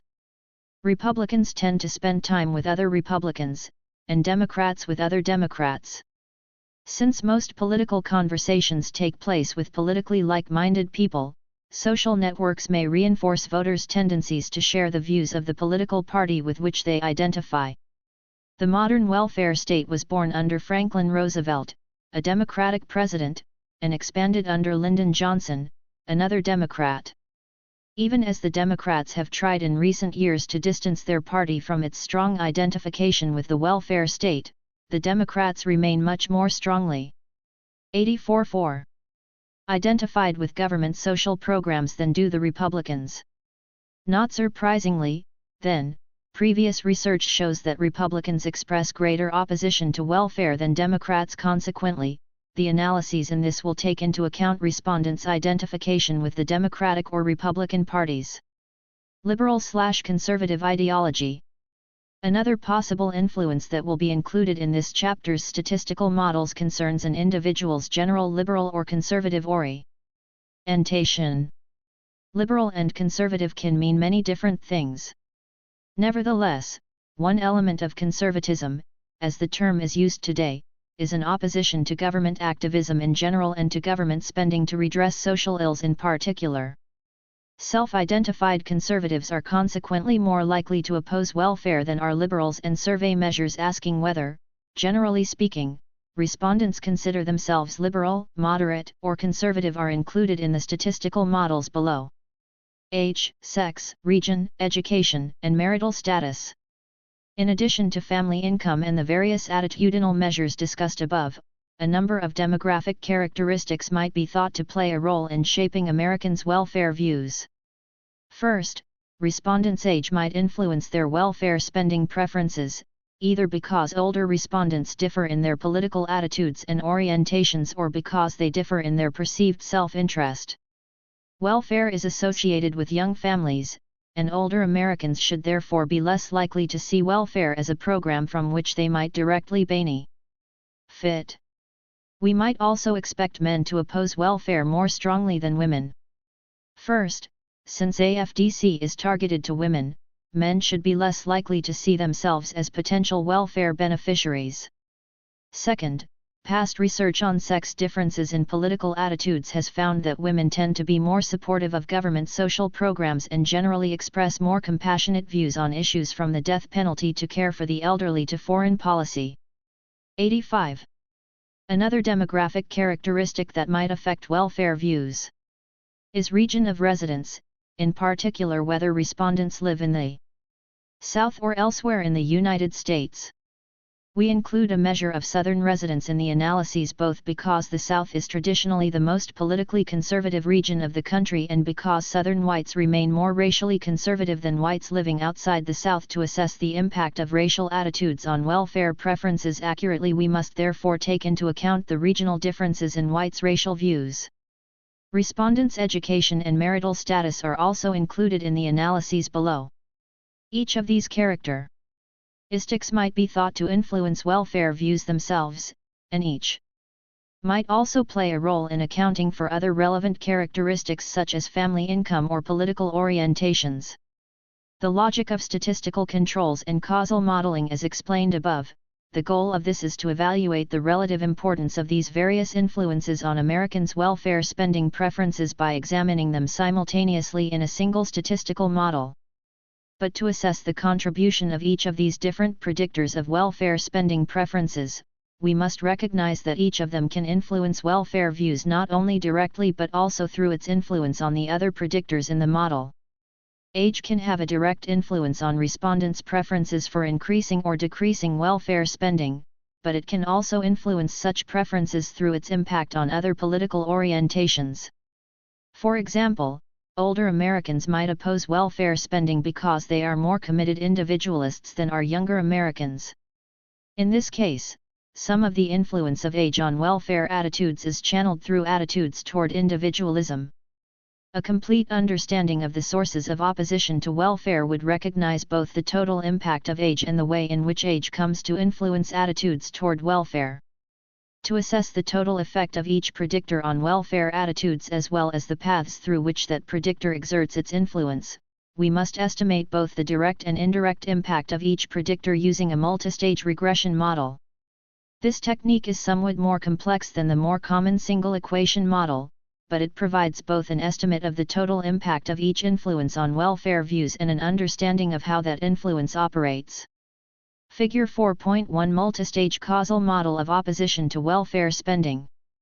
Age, sex, region. 2. Education, marital status, family income. 4. Liberal/conservative, party identification, individualism. V. Perception of blacks as lazy. 6. Perception of welfare recipients as undeserving. Opposition to welfare spending. Note, to avoid an overly complex figure, I have omitted the arrows showing variables' direct influence on subsequent stages other than the immediately subsequent stage. Thus variables from each causal stage can influence variables in all subsequent causal stages both directly and indirectly. 87. Figure 4.1 shows the multistage causal model that undergirds the analyses in this chapter.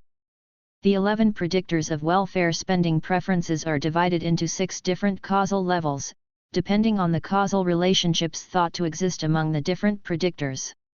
In the first level are those factors that are most causally remote from respondents' welfare views, consisting of respondents' age, sex, and region of residence. As the arrows in Figure 4.1 indicate, these characteristics might influence welfare spending preferences both directly and through their influence on the other predictors in the model. The relationships among predictors that are combined into a single causal stage are ignored in these analyses, either because the relationships are too weak to be of any consequence or because the relationships among the predictors are ambiguous. Ambiguous relationships occur, for example, among liberal/conservative ideologies, party identification, and commitment to individualism. Each of these broad political orientations both influences and is influenced by the other two. It is therefore impossible to grant any one of these factors priority over the others, and they are instead assigned to the same causal level. Unavoidably, models of the type shown in Figure 4.1 are an approximation of a more complex reality. We hope that the causal assumptions embedded in the model reflect the predominant directions of influence among the predictor variables, but we know that some of the complexities of these relationships will be missed. For example, we know that marital status has a strong influence on family income. Single people have lower family incomes than those who are married, even among people of the same age and sex. Consequently, marital status is placed causally prior to family income in the model. Nevertheless, we also know that income can influence marital status, since men with lower incomes and unsteady work histories are less likely to marry. As long as most of the association between marital status and income reflects the influence of the former on the latter, our model will serve as a useful approximation, and the resulting coefficients will represent a useful, if imperfect, estimate of the true impact of each of these influences on welfare attitudes. Two additional causal ambiguities in the model of opposition to welfare spending deserve comment. First, respondents' party identification and their liberal or conservative orientation are considered to be causally prior to whether they perceive blacks as lazy. This placement reflects the belief that both partisanship and ideological orientation are 88.4 fundamental aspects of political identity that remain highly stable over time and are only minimally affected by perceptions of blacks' commitment to the work ethic. On the other hand, it would be surprising if whites' racial attitudes did not have some impact on their party identification or their self-described ideological orientation, and many believe that racial issues have played a central role in the declining fortunes of the Democratic Party over the past few decades given the ambiguity surrounding the causal connection between racial attitudes on the one hand and partisanship and ideology on the other. The ordering of these measures in the model of opposition to welfare provides a conservative estimate of the influence of racial attitudes on welfare views. That is, the model's estimate of the impact of beliefs about blacks' commitment to the work ethic represents a minimum assessment, to the extent that racial attitudes influence welfare views through their effect on respondents' partisanship and ideology. This model understates the total impact of racial attitudes. The second causally ambiguous relationship among the predictors shown in Figure 4.1 involves racial attitudes and perceptions of welfare recipients. The model indicates that beliefs about blacks' commitment to the work ethic are causally prior to attitudes toward welfare recipients. This placement reflects the notion that general beliefs about blacks influence people's views of subgroups of black Americans, such as those receiving welfare. In addition, perceptions of the deservingness of welfare recipients may be more open to short-term fluctuations, in comparison to the more stable attribution of characteristics to different racial groups. Nevertheless, the perception that welfare recipients are undeserving may negatively affect respondents' views about blacks as a group, and inasmuch as this is true, this model will overestimate the independent effect of racial attitudes and underestimate the impact of perceptions of welfare recipients as undeserving. Again, such ambiguities are unavoidable in any attempt to disentangle the influences of multiple factors. Fortunately, we will be able to address the ambiguous relationship between racial attitudes and non-racial views of welfare recipients with evidence of another kind altogether, the randomized welfare mother experiment described below. Recognizing that the causal relationships shown in Figure 4.1 constitute only a plausible simplification of the influences on whites. 89. Opposition to welfare. The impact of each predictor in the model can be calculated by estimating separate multiple regression equations for each causal level. Each equation includes the predictors for one of the 6 causal levels, along with all the predictors from causally prior levels as well. This series of regressions provides the estimates for the total impact of each hypothesized influence on respondents' opposition to welfare spending. These equations also provide the necessary information to separate the part of a given predictor's total impact that is channeled through the causally subsequent predictors in the model from the part that affects welfare spending preferences directly. Using this approach, the estimate for any predictor's direct influence reflects that part of its relationship with opposition to welfare spending that is unaccounted for by the causally subsequent predictors included in the model. Note, however, that some of this direct influence may in fact be channeled through other causally intervening variables that were not included in the NRPS. Predicting opposition to welfare. The results of the model described above are found in Table 4.1. The columns of Table 4.1 show the direct, indirect, and total effects of each predictor on non-Black respondents' opposition to welfare spending. The coefficients in Table 4.1 represent the amount of change on the 100-point spending preferences measure associated with the full range of values on each predictor variable. For example, the coefficient of 13.9 for the total effect of income indicates that, among respondents with the same age, sex, region, education, and marital status, those with the highest incomes score 13.9 points higher in opposition to welfare than those with the lowest incomes. The first two columns in Table 4.1 show that, of these 13.9 points, only 0.9 can be accounted for by the causally subsequent variables in levels 4, V, and 6. And the remaining 13.0 points represent the direct impact of income on opposition to welfare. The first causal levels of the welfare attitudes model contain the 6 demographic predictors: age, sex, region, education, marital status, and family income. As indicated by the asterisks in column of Table 4.1, only of these 6 predictors have statistically significant impacts on opposition to welfare. Of the 6 demographic predictors, respondents' age has the largest impact on opposition to welfare spending. Holding sex and region constant, the oldest respondents score 16.4 points higher in opposition to welfare than the youngest. The impact of age on welfare spending preferences is not accounted for by the other variables in the model, as indicated by the negligible coefficient for the indirect effect of age. Since age has a substantial impact on opposition to welfare and we cannot account for that impact using questions from the NRPS, I turn to the 1986 General Social Survey to explain why older Americans are more opposed to welfare than young Americans. In an analysis parallel to that conducted for income in 2, I first calculated the impact of age on opposition to welfare spending and then examined a number of variables that might account for this impact when entered as statistical controls in a regression equation. Using 91. The same coding scheme employed for Table 4.1, I found that the GSS produced a coefficient of 14.6 for the total effect of age as a predictor of opposition to welfare spending.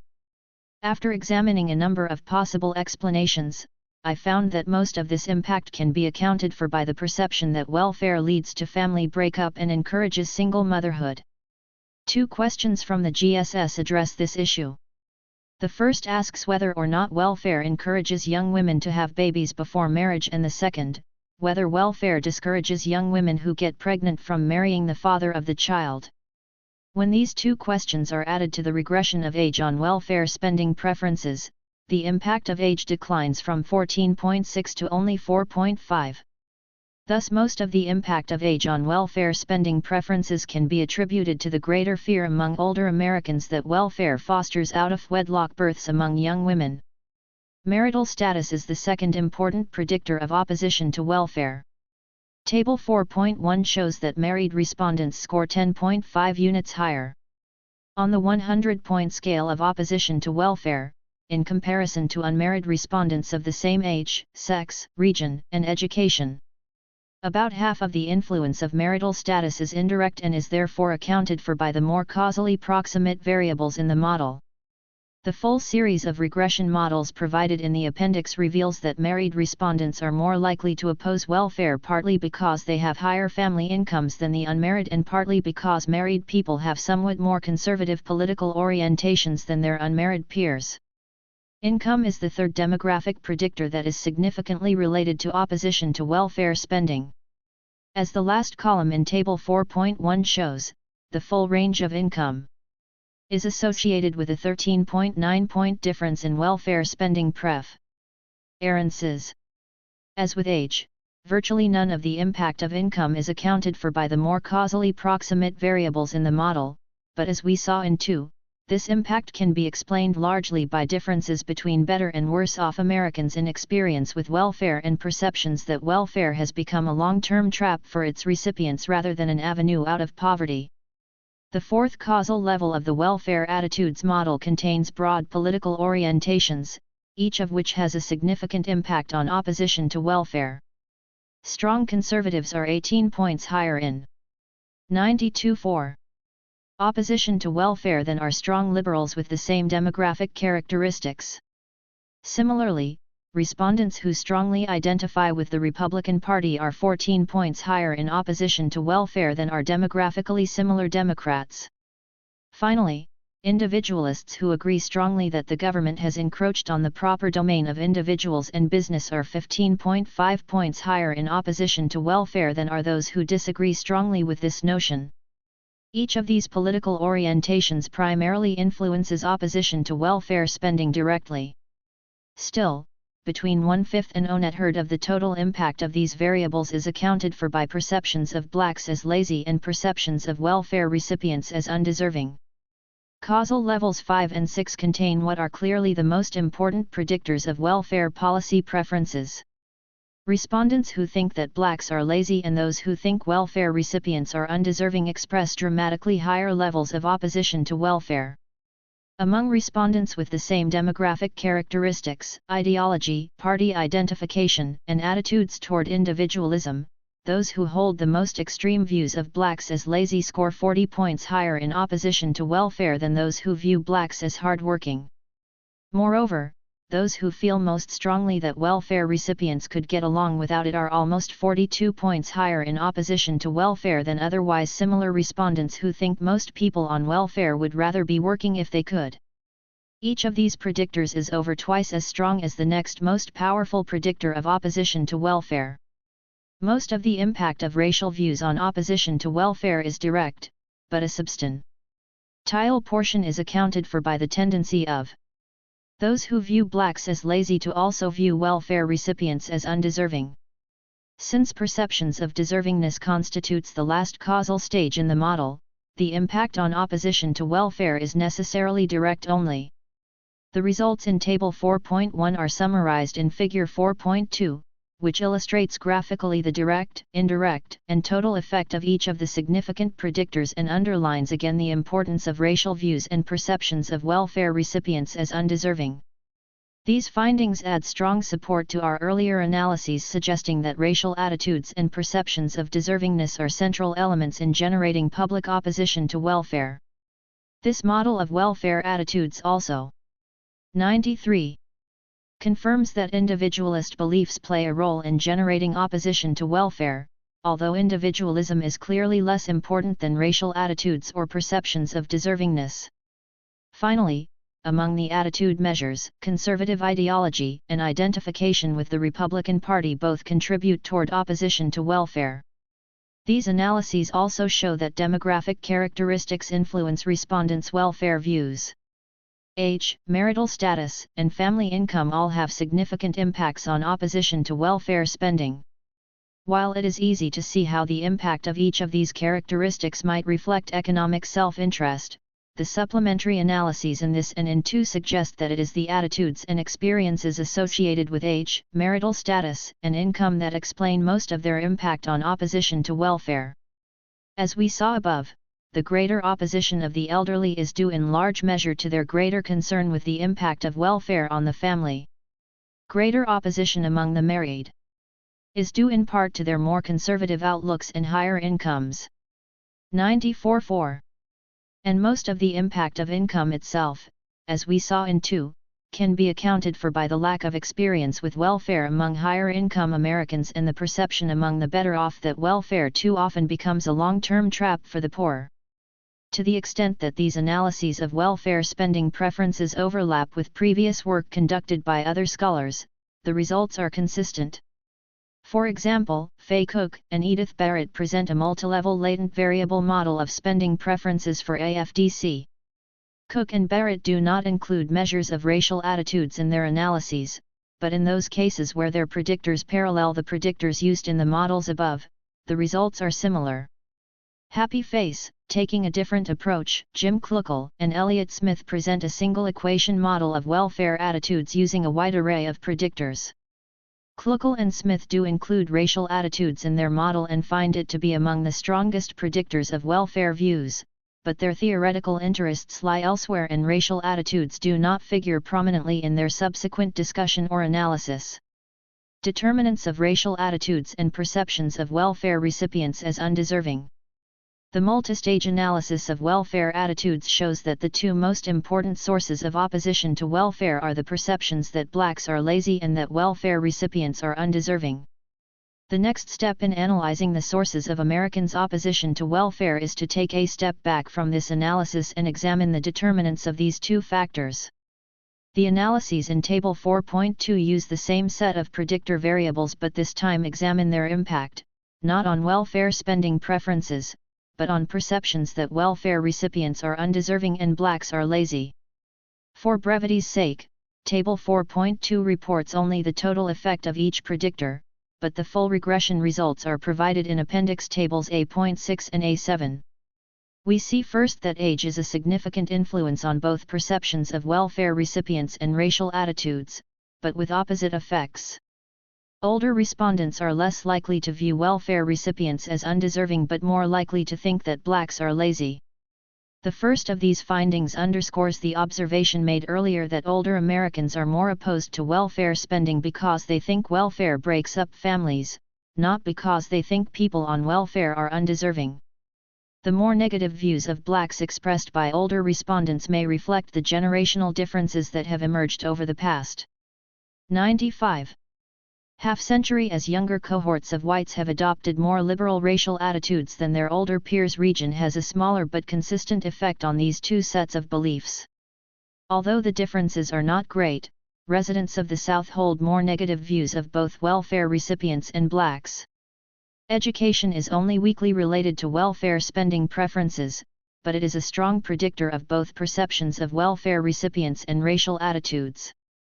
Respondents with the highest education score about 20 points lower in perceiving welfare recipients as undeserving and 15 points lower in perceiving blacks as lazy, compared with those at the lowest educational level.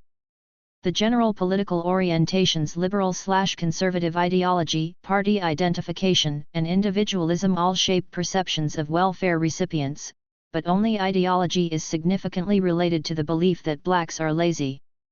Finally, we see once again the importance of racial attitudes in explaining welfare views.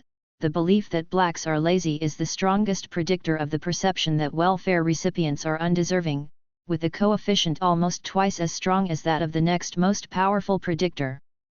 Considering the analyses in 96.4. Tables 4.1 and 4.2 together, racial attitudes stand out as a key factor in understanding white Americans' opposition to welfare.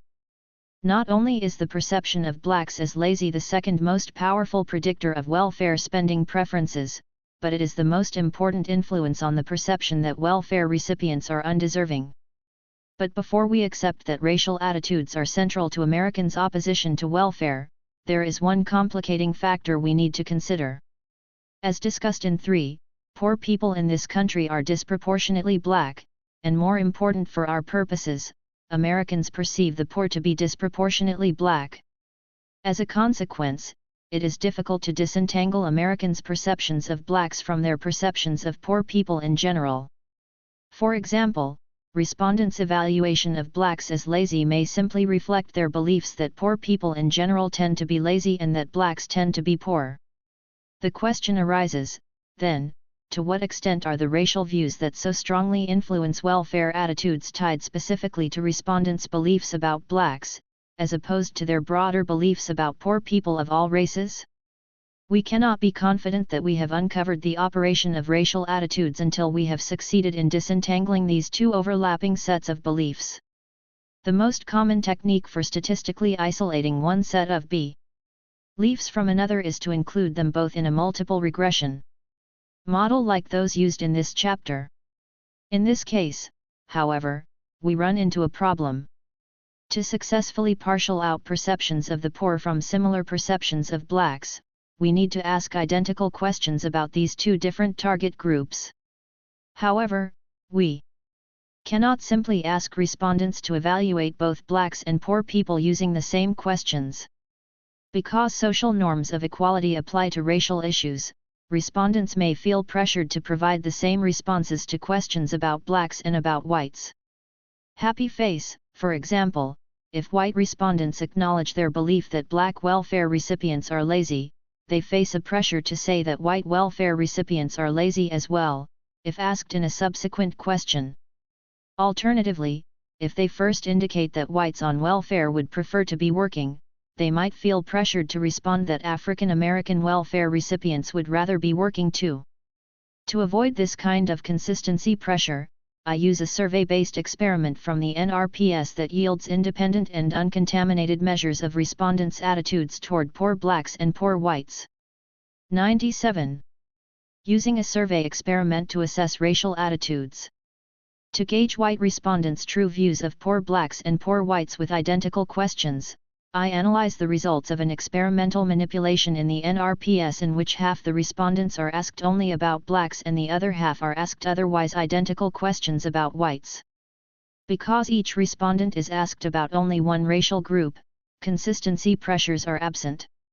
Thus, rather than compare two questions asked of the same group of respondents, I compare the answers given by two different groups of respondents.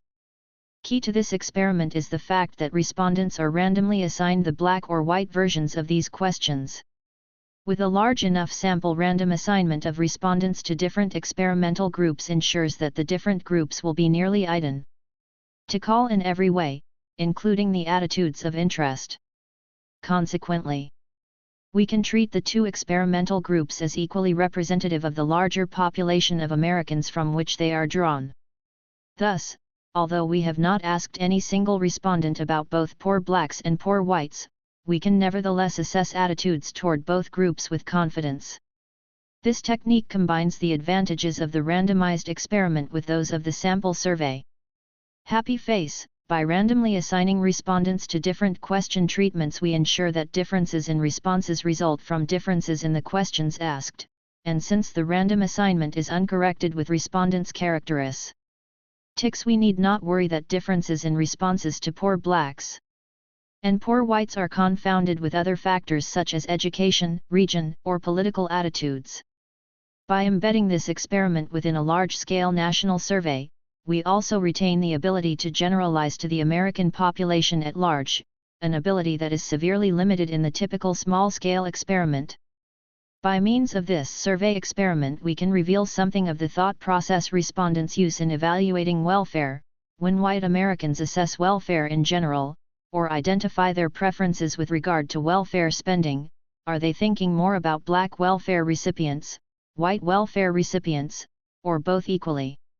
In the Welfare Mother experiment from the NRPS, respondents are asked their impressions of a welfare recipient described as either a black or white woman in her early 30s, who has a 10-year-old child and has been 98.4 on welfare for the past year. Respondents are first asked how likely it is that the woman described will try hard to find a job, and second, how likely it is that she will have more children in order to get a bigger welfare check. Half of the respondents are randomly assigned to the black version of the question and the other half, to the white version. For this analysis, the responses to the questions about jobs and children are combined into an index of negative welfare mother stereotypes, with those saying it is very unlikely that the welfare mother will look for a job and very likely that she will have more children receiving the highest scores. If respondents are thinking more about black welfare mothers when they offer their overall views of welfare, then we would expect the black version of the welfare mother experiment to be a better predictor of opposition to welfare than the white version. Because the two versions of these questions are identical except for the race of the hypothetical welfare mother, and because respondents were randomly assigned to one version of the questions or the other, we can feel certain that, if the two versions do differ in their ability to predict whites' welfare views, this difference reflects the influence of respondents' racial attitudes. To assess the relative importance of black and white welfare mother stereotypes in explaining opposition to welfare spending, I repeat the regression analyses of Table 4.1 using responses to the black and white versions of the welfare mother experiment in place of the measures of blacks as lazy and welfare recipients as undeserving. Because different groups of respondents were asked the black and white versions of the welfare mother questions, separate analyses are conducted for each group. However, to ensure that any differences found in comparing these results arise from the race of the hypothetical welfare mother, and not from chance variations between the two randomized groups, the relationships among the other variables in the analysis are set equal across the two treatment groups. Happy face, the predictors in causal levels I through 4 of Table 4.3 are the same as those in the earlier analyses in Tables 4.1 and 4.2. Consequently, the coefficients for these predictors of opposition to welfare spending in Table 4.3 are very similar to what we found in the analysis of welfare spending preferences in Table 4.1 of primary interest in Table 4.3 are the coefficients in Level V, which indicate the impact of the black and white welfare mother stereotypes on respondents' opposition to welfare. The analysis shows that, as suspected, beliefs about black welfare mothers are more important in generating opposition to welfare 99 spending than are beliefs about white welfare mothers.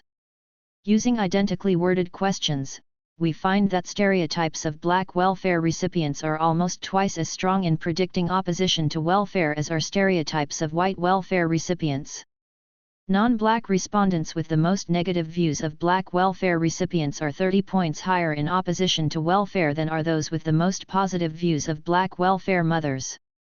In comparison, the difference between respondents with the most negative and most positive views of white welfare mothers is only 15.9 points.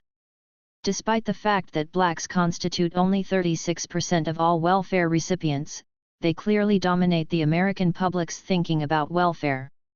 Welfare mother stereotypes and other welfare attitudes.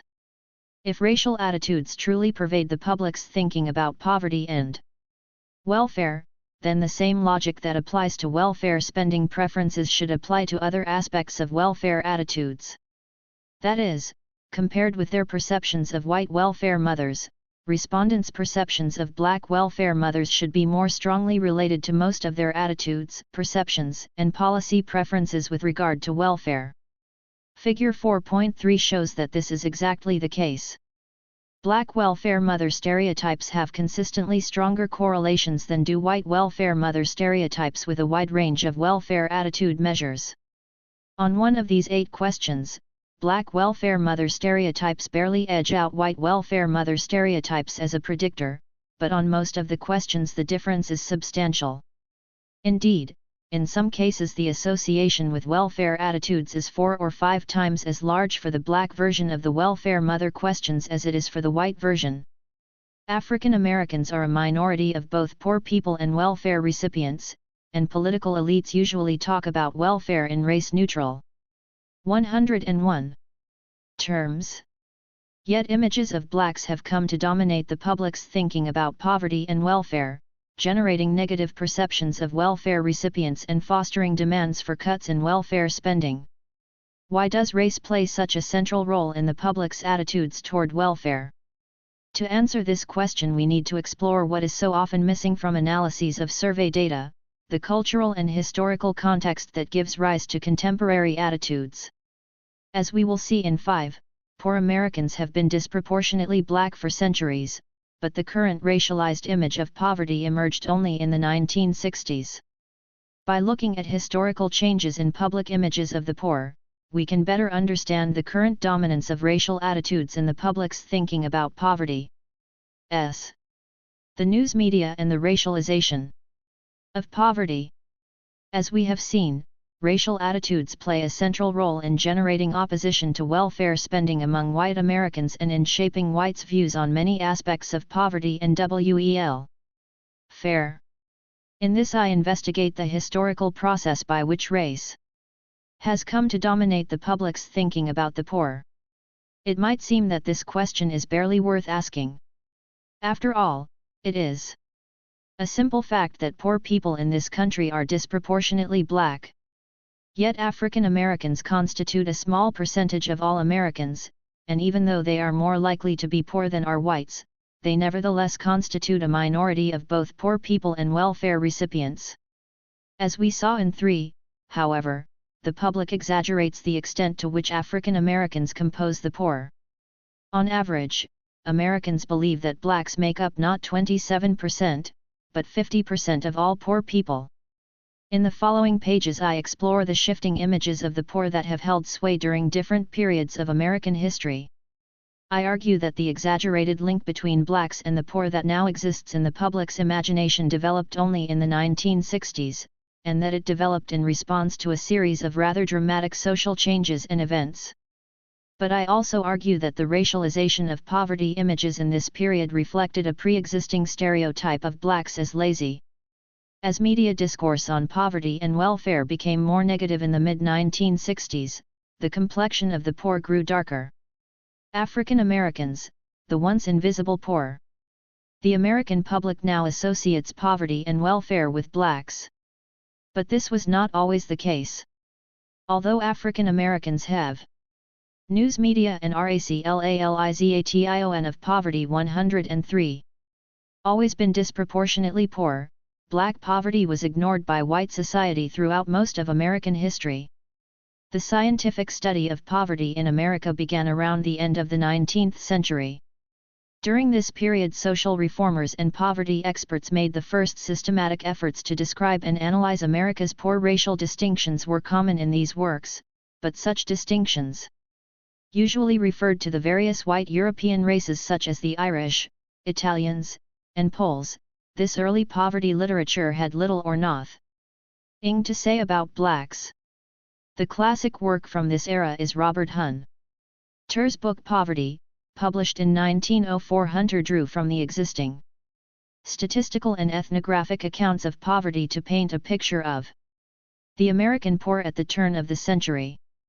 Although Hunter spent considerable time discussing the work habits, nutritional needs, and intelligence of the Italians, Irish, Poles, Hungarians, Germans, and Jews, African Americans escaped his attention altogether. During the 1920s, African American migration from the rural South to northern cities began to accelerate. These growing black communities, and especially the emergence of Harlem as a highly visible urban black neighborhood, brought some attention to African American poverty.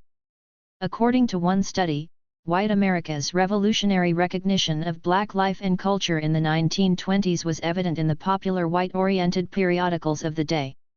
During this period, popular mass circulation magazines printed numerous stories on Negro life and culture, but this increased attention focused more on blacks as symbols of the Jazz Age and on Harlem as a place of laughing, swaying, and dancing. White Americans remained profoundly uninformed and unconcerned about black poverty. The Great Depression, of course, brought the topic of poverty to the forefront of public attention. But as the American economy faltered, and poverty and unemployment increased, white writers and commentators remained oblivious to the sufferings of the black poor. For example, I. M. Rubino's Quest for Security, published in the middle of the Depression and often cited in subsequent literature on poverty, made no mention of blacks. Although poverty remained a pressing concern during the 1940s, the bombing of Pearl Harbor and America's subsequent entrance into World War II naturally focused public concern elsewhere. During the post-war period, the country's attention turned to rebuilding the domestic economy and fighting communism both at home and abroad. Poverty seemed like a distant problem during the post-war years. The economy grew dramatically after the war, and living standards rose quickly. By one estimate, poverty in the United States 104.5 declined from 48% in 1935, to 27% in 1950, to 21% in 1960. Along with economic growth came lifestyle changes. By 1960, 86% of American homes had televisions, automobile ownership had increased as the population shifted toward suburbs, and middle class and Americans had become homeowners on a scale never seen before. Few people worried about those being left behind during America's post-war growth. In the 1950s, Americans and American journalists were busy celebrating the American century. Time, Newsweek, and U.S. News & World Report each published an average of just 16 stories about poverty or the entire decade. Poverty was rediscovered, however, in the 1960s. Stimulated first by the publication of John Kenneth Galbraith's The Affluent Society and then by Michael Harrington's The Other America, the American public and policy makers alike began once more to notice the poor. John Kennedy is said to have been shaken by the grinding poverty he saw in West Virginia during the 1960 presidential campaign, where a lack of both education and job opportunities had trapped generations of poor whites in the primitive conditions of rural poverty. Happy face, and early in his presidency Kennedy launched a number of anti-poverty programs focusing on juvenile delinquency, education and training programs, and federal assistance for depressed regions of the country. But the poverty programs of the early 1960s, and the popular images of the poor that went along with them, were just as pale in complexion as those of the turn of the century. Attention to poor blacks was still quite limited both in the mass media and, apparently, among Kennedy administration staffers. If there was a dominant image of poverty at this time, it was the white rural poor of the Appalachian coal fields. Background conditions for the racialization of poverty. Popular images of poverty changed dramatically, however, in the mid-1960s. After centuries of obscurity, at least as far as white America was concerned, poor blacks came to dominate public thinking about poverty. Two social changes set the stage for the racialization of popular images of the poor. The first was the widespread migration of rural Southern blacks to northern cities. At the turn of the 20th century, over 90% of African Americans lived in the South, and quarters of all blacks resided in rural areas. Happy face, blacks had been leaving the South at a slow rate for decades, but black migration from the South grew tremendously during the 1940s and 1950s. The average black out-migration from the South between 1910 and 1939 was only 55,000 people per year. But during the 1940s it increased to 160,000 per year, during the 1950s it declined slightly, and between 1960 and 1966 it fell to 102,000 per year. As a consequence of this migration, African Americans, who accounted for only 2% of all Northerners in 1910, comprised 7% by 1960, and, perhaps more importantly, made up 12% of the population in urban areas. As a result of migration, the population of northern, urban blacks grew steadily during the 1940s and 1950s and continued to grow, though at a slower rate, in the 1960s. But as we will see below, the racialization of public images of the poor occurred fairly suddenly and dramatically between 1965 and 1967. Clearly there is no simple connection between the growth of African American communities in northern cities and public perceptions of the poor as black. Nevertheless, the growth of the black population in the North was one link in a chain of events that led to the dramatic changes in how Americans thought about poverty. A second change that paved the way for the racialization of poverty images was the changing racial composition of AFDC, the nation's most conspicuous program to aid the poor. As established in the Social Security Act of 1935, the ADC program was structured in such a way as to permit states to limit the number of black recipients. Individual states were allowed considerable discretion to determine both the formal rules governing ADC eligibility and the application of those rules. At the insistence of Southern legislators, the clause mandating that ADC provide a reasonable subsistence compatible with health and decency was removed from the Social Security Act, thereby allowing states with large black populations to provide extremely low benefits. In 1940, the national average ADC payment was about $13 per month per child, In contrast, black children in Arkansas were receiving only $3.52 per month, while those in South Carolina were getting just over $4 per month. Other southern states also established very low benefit levels, with payments for black children averaging between $5 and $8 per month. Happy face, in addition to imposing low benefit levels for black families, states excluded many black mothers from ADC by the discretionary application of suitable home policies. These policies gave caseworkers wide latitude to deny ADC benefits to families with children born out of wedlock or to mothers thought to be engaged in illicit relationships. Furthermore, despite the fact that ADC was envisioned as a program to assist single mothers so that they could devote their time to raising their children rather than working for a wage, some southern states provided 106.5.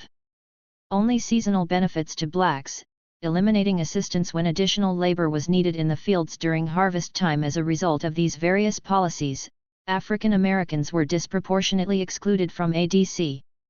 In 1936, only 13.5% of ADC recipients were African American, despite blacks' much higher representation among poor single mothers over the next decades.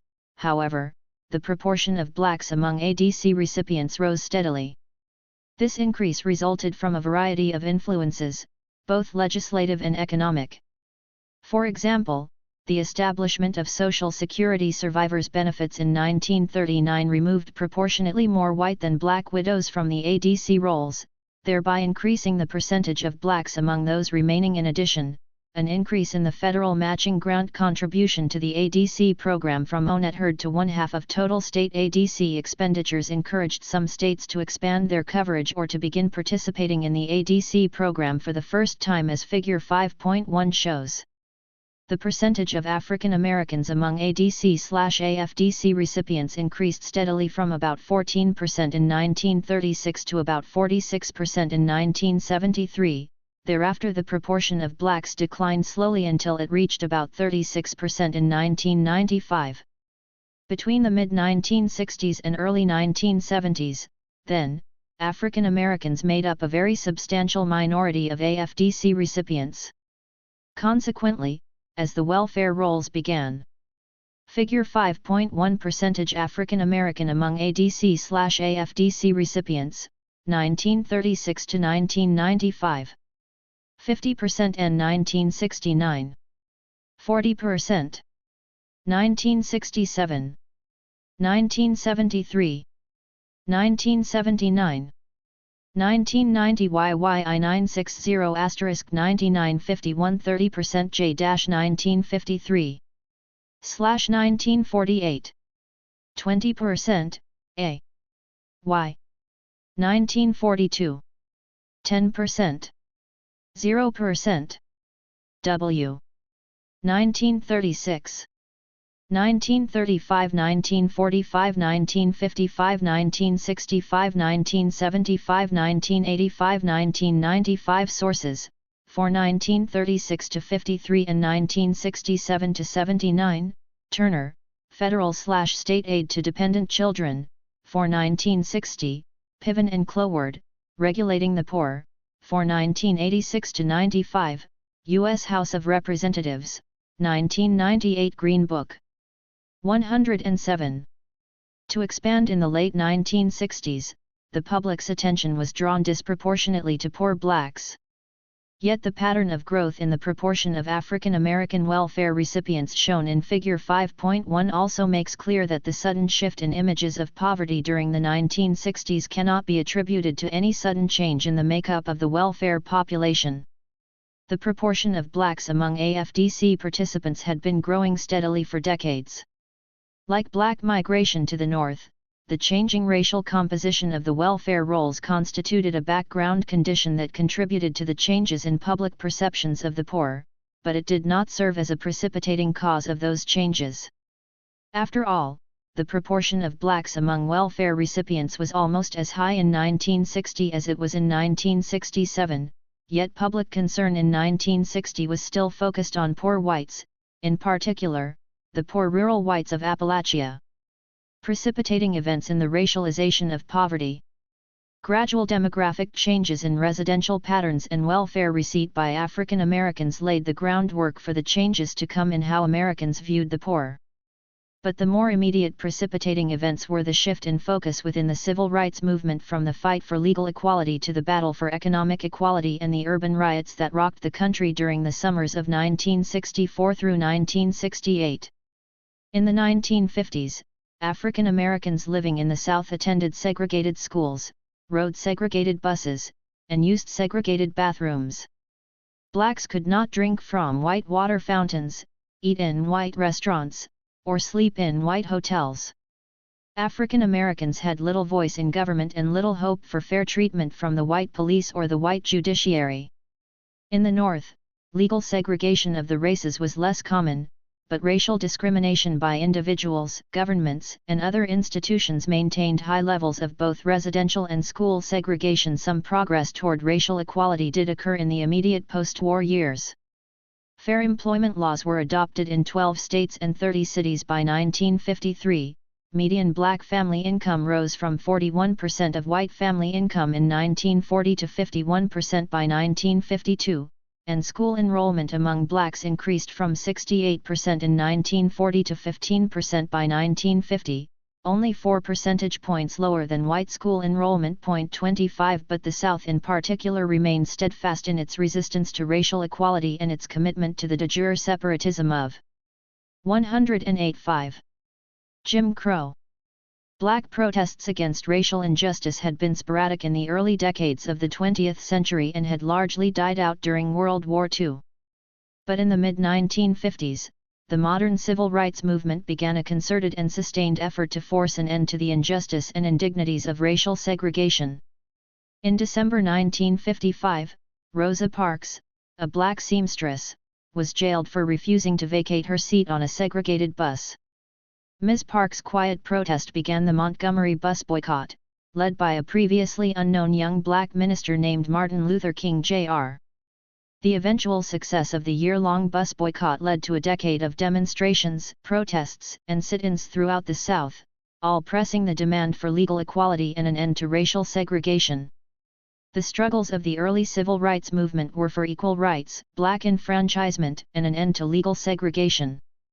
These efforts produced their most significant successes with the passage of the Civil Rights Act of 1964 and the Voting Rights Act of 1965.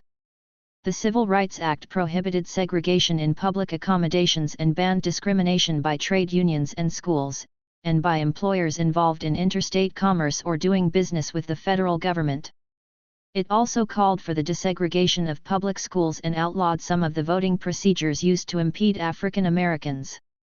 The Voting Rights Act, passed the following year, banned literacy tests and established federal government oversight of registration and voting in jurisdictions with low voter turnout.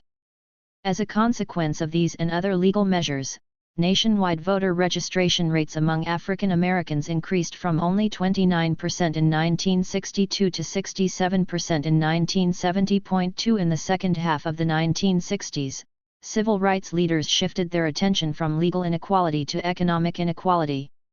Although the battle for black enfranchisement in the South had a long way to go, the first large urban uprisings during the summer of 1964 and the greater number of ghetto riots during the summers to follow shifted both the geographical and programmatic focus of the struggle for racial equality. Of course, racial economic inequality was hardly a new concern to civil rights leaders. In 1963, the National Urban League had called for a crash program of special effort to close the gap between the conditions of Negro and white citizens and released a 10-point Marshall Plan for the American Negro. In the same year, Martin Luther King issued a similarly conceived G.I. Bill of Rights for the Disadvantaged. Happy face, but 109. These early efforts were almost wholly overshadowed by the struggle for basic civil rights in the South. In 1966, however, Martin Luther King and the Southern Christian Leadership Conference focused their attention on the plight of the black urban poor of the northern ghettos. With help from the AFL-CIO and the United Auto Workers, King and the SCLC organized demonstrations and rent strikes in Chicago to dramatize the dire economic conditions facing so many urban blacks. King called for a variety of measures aimed at improving the lot of Chicago's black population, integrating the de facto segregated public schools, reallocating public services to better serve minority populations, building low-rent public housing units, and removing public funds from banks that refused to make loans to blacks. For all his efforts, King achieved little in Chicago. Mayor Richard Daley claimed his administration was already making the necessary efforts to improve life for low-income blacks.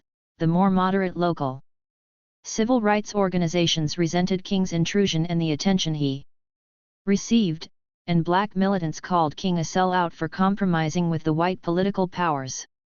But the concern with northern urban blacks' economic problems, exemplified by the Chicago Freedom Movement and the 1968 Poor People's March on Washington, helped to focus public attention on the problem of black poverty. At least as important as the shifting focus of civil rights leaders were the ghetto riots themselves.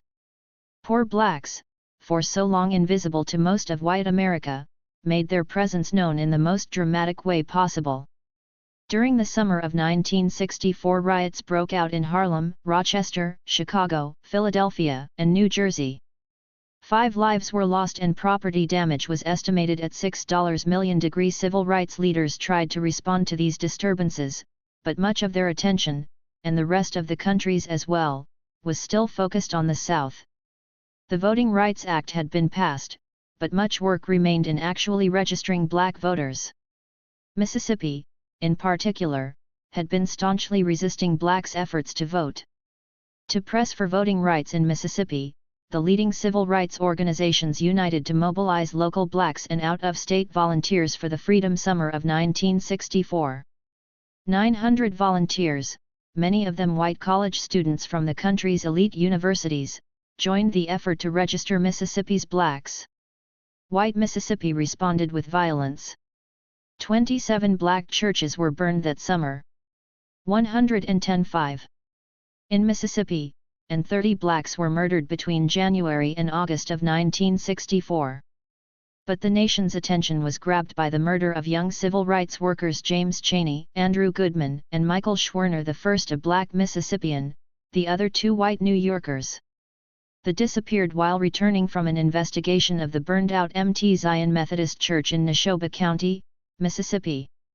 Only after a 6-week search by the FBI were their bodies found, buried in an earthen dam. Despite the riots, news coverage of race relations during the summer of 1964 was dominated by the events in Mississippi.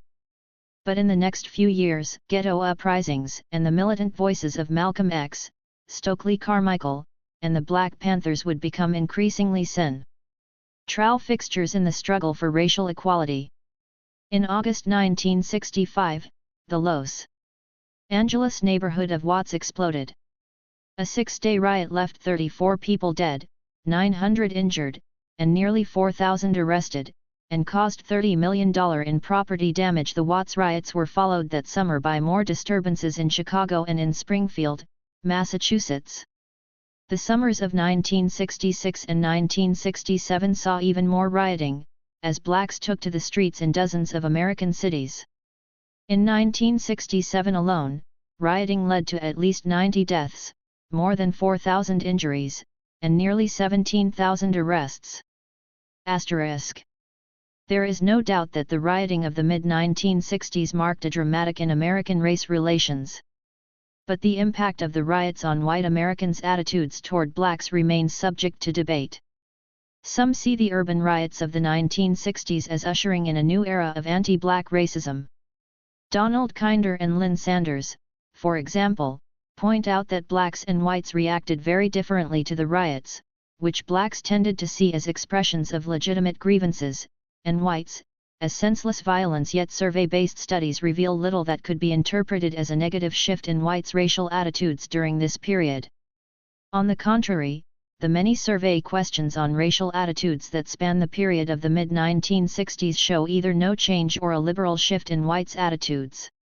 As one in-depth study of the Watts riots concluded, the very sharp polarization that did occur immediately over blacks' tactics, and particularly over the rioting, apparently did not generalize into more negative or resistant white attitudes toward blacks and their progress. Indeed, if anything, whites' support for blacks' progress seemed, in the long run, to have increased somewhat. The ghetto riots of the mid-1960s were played out before a rapt television audience, and blacks and whites often drew different conclusions from the upheavals they witnessed. But even if the riots had little 111 lasting impact on white Americans' racial views, there is no question that the ghetto revolts of 1964–67 helped bring the black urban poor to the forefront of American social problems. Portrayals of poverty in the news media. It is clear that the black poor were ignored by white Americans. Throughout most of our history, including the first two-thirds of the 20th century, and it is equally clear that blacks now figure prominently in public perceptions of the poor. But did Americans' images of the poor really change dramatically between the early and late 1960s as the historical narrative I have outlined would suggest? Unfortunately, pollsters did not think to ask about perceptions of the racial composition of the poor until recently. But we can examine changes in the way the poor have been portrayed in the mass media. While we cannot assume that media portrayals necessarily reflect popular beliefs, changing images of the poor in the news can tell us how news professionals thought about the poor at different times, as well as what sorts of images of poverty the public was being exposed to through the mass media. Since we have good reason to think that media portrayals have a strong impact on public perceptions, news images provide at least some evidence of how the American public viewed the poor. At the very least, media coverage will tell us something about the aspects of poverty that played a prominent role in public discussion of these issues during different periods. To assess changes in news media portrayals of poverty over the past 45 years, I examined weekly news magazines. Time, Newsweek, and U.S. News & World Report. I chose these magazines because they are widely read, are national in coverage and distribution, and have been published continuously for many decades. They also contain large numbers of pictures, an especially important consideration in studying the racial portrayal of the poor. To the extent that our interest lies in the perceptions of the racial composition of the poor that magazine readers are likely to form, the pictures of poor people are more influential than the textual information these magazines contain. First, the typical reader of these magazines looks at most, if not all, of the pictures but reads far fewer of the stories. Thus, even a subscriber who does not bother to read a particular story on poverty is quite likely to see the pictures of poor people that it contains. Second, while specific information about the racial makeup of the poor is found periodically in these news magazines, such information is quite rare. Between 112.5 1960 and 1990, fewer than 5% of poverty-related stories had any concrete information on the racial composition of the poor or any subgroups of the poor, such as AFDC recipients or public housing tenants. Happy face. Finally, research on the impact of news stories and the process by which readers assimilate information suggests that people are more likely to remember pictures than words and more likely to form impressions based on examples of specific individuals than on abstract statistical information to assess media portrayals of poverty. I first identified every poverty-related story in these magazines published from 1950 through 1992. Using the Reader's Guide to Periodical Literature, I developed a set of core topics, including poor, poverty, welfare, and relief. For each year, stories indexed under these topics as well as cross-references to related topics were collected. In all, 1,256 stories were found under 73 different index topics. Note that the stories selected for this analysis were only those that focused directly on poverty or related topics. Many stories with a primary focus on race relations, civil rights, urban riots, or other racial topics also included discussions of poverty, but in these contexts readers would expect to find coverage of black poverty in particular and might not draw conclusions about the nature of American poverty in general. By excluding race-related stories, however, this analysis provides a conservative estimate of the extent to which African Americans populate media images of the poor. News magazine coverage of poverty varied dramatically across this time period. The thick line in Figure 5.2 shows the average number of stories on poverty for these news magazines for each year from 1950 through 1992. The lack of interest in poverty during the 1950s is apparent. In 5 of these 10 years only a single story on poverty appeared in each magazine, and in no year did more than stories on poverty appear. Equally clear from Figure 5.2 is the first brief spike in media coverage of poverty in response to the Kennedy administration's efforts in 1961 and the much more dramatic growth in media attention to poverty beginning in 1964. The increase in poverty stories in the 1960s was clearly a response to the political initiatives of the Kennedy and Johnson administrations rather than a reaction to any growth in the severity of poverty in America. Indeed, as the thin line in Figure 5.2 shows, the poverty rate was declining during this period and continued to decline, more or less steadily, until 1973. To determine the racial content of news magazine coverage of poverty, I identified each poor person pictured in each of these stories as black, non-black, or undeterminable. In all, 6,117 poor individuals were 113 depicted in the 1,256 poverty stories, and of these race could be determined for 4,388, or 72%. The magazines differed in the number of poverty stories published during this period, with U.S. News & World Report running 549 stories, Newsweek, 391, and Time, 316. The percentage of blacks among pictures of the poor was similar at each magazine, however, ranging from 52% in U.S. News & World Report to 57% in Time. Happy Face, combining the coverage of poverty from the magazines. Over half of all poor people pictured during these 4.5 decades were African American. In reality, the average percentage of African Americans among the poor during this period was 29.3%. Magazine portrayals overrepresent African Americans in pictures of the poor, but the degree of overrepresentation of blacks has not been constant throughout this period.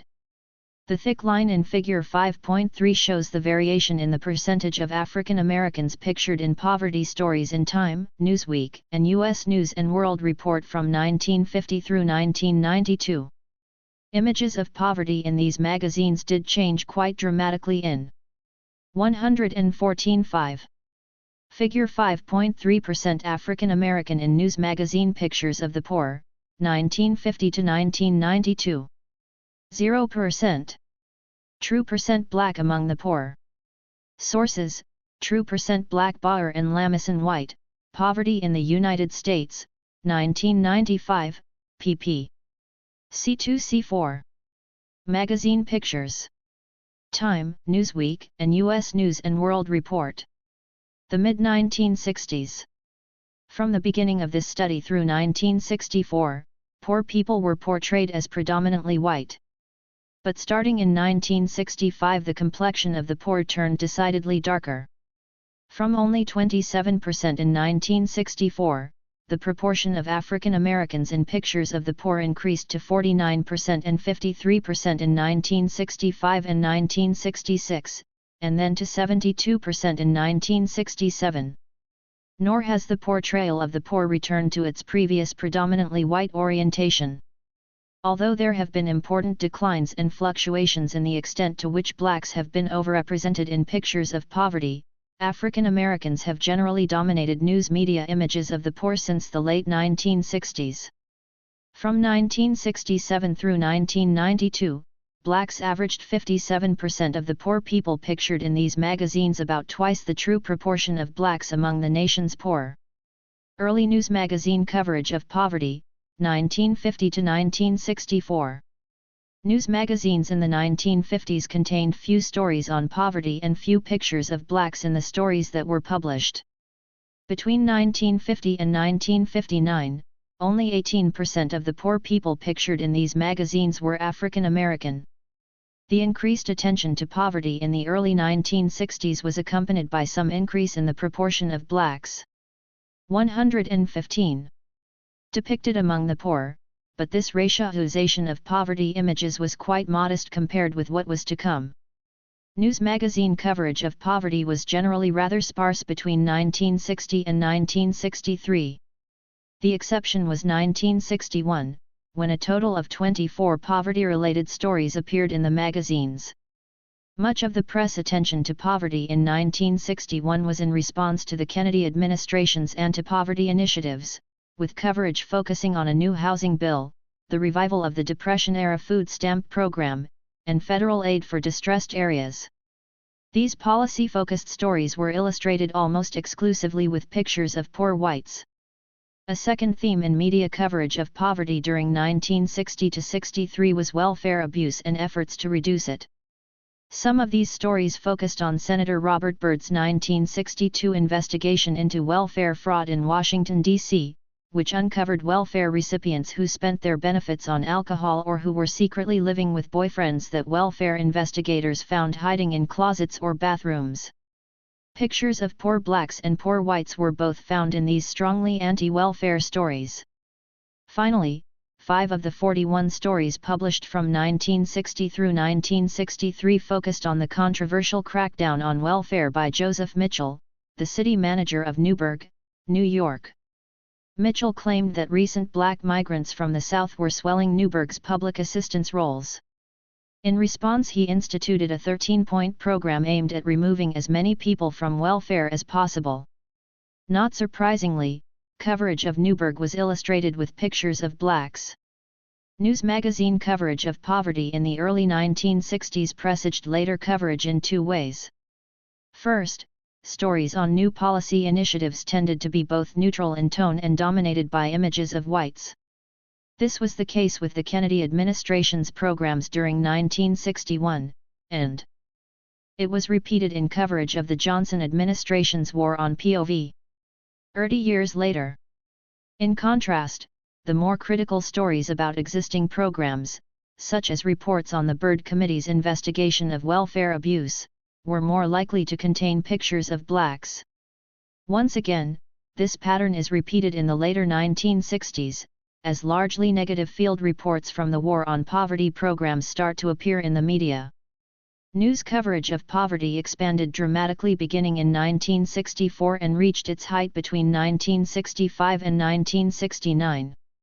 Without question, the 116.5 impetus for this growth in coverage was the Johnson administration's War on Poverty, announced in January 1964. Almost 4/5 of all poverty-related stories published in 1964 dealt explicitly with the War on Poverty, as did a majority of the poverty-related articles appearing in 1965 and 1966. By 1967, stories about urban problems and urban redevelopment had become an important component of poverty coverage, but stories on welfare, jobs programs, and other aspects of the War on Poverty continued to account for most of the poverty-related news coverage. For our purposes, the most significant aspects of news stories on poverty in 1964 were the strong focus on the War on Poverty and the continued portrayal of the poor as predominantly white. A good example of this overall tendency is the most substantial poverty story of the year, a 12-page cover story called Poverty, USA. That Newsweek ran on February 17. The cover of the magazine showed a white girl, perhaps 8 or 10 years old, looking out at the reader from a rustic shack, her hair disheveled and her face covered with dirt.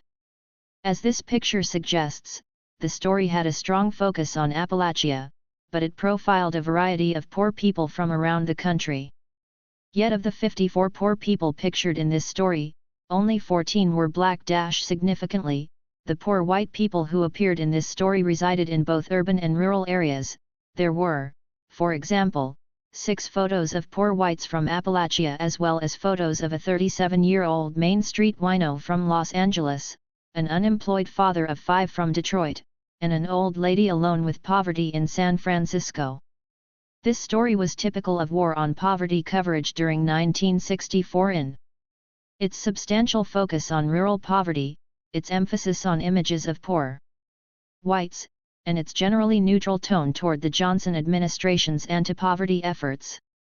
Like this story, most of the early coverage of the War on Poverty consisted of descriptions of anti-poverty programs, profiles of Johnson's poverty warriors, and accounts of poverty in America, most often illustrated with examples of individual poor people.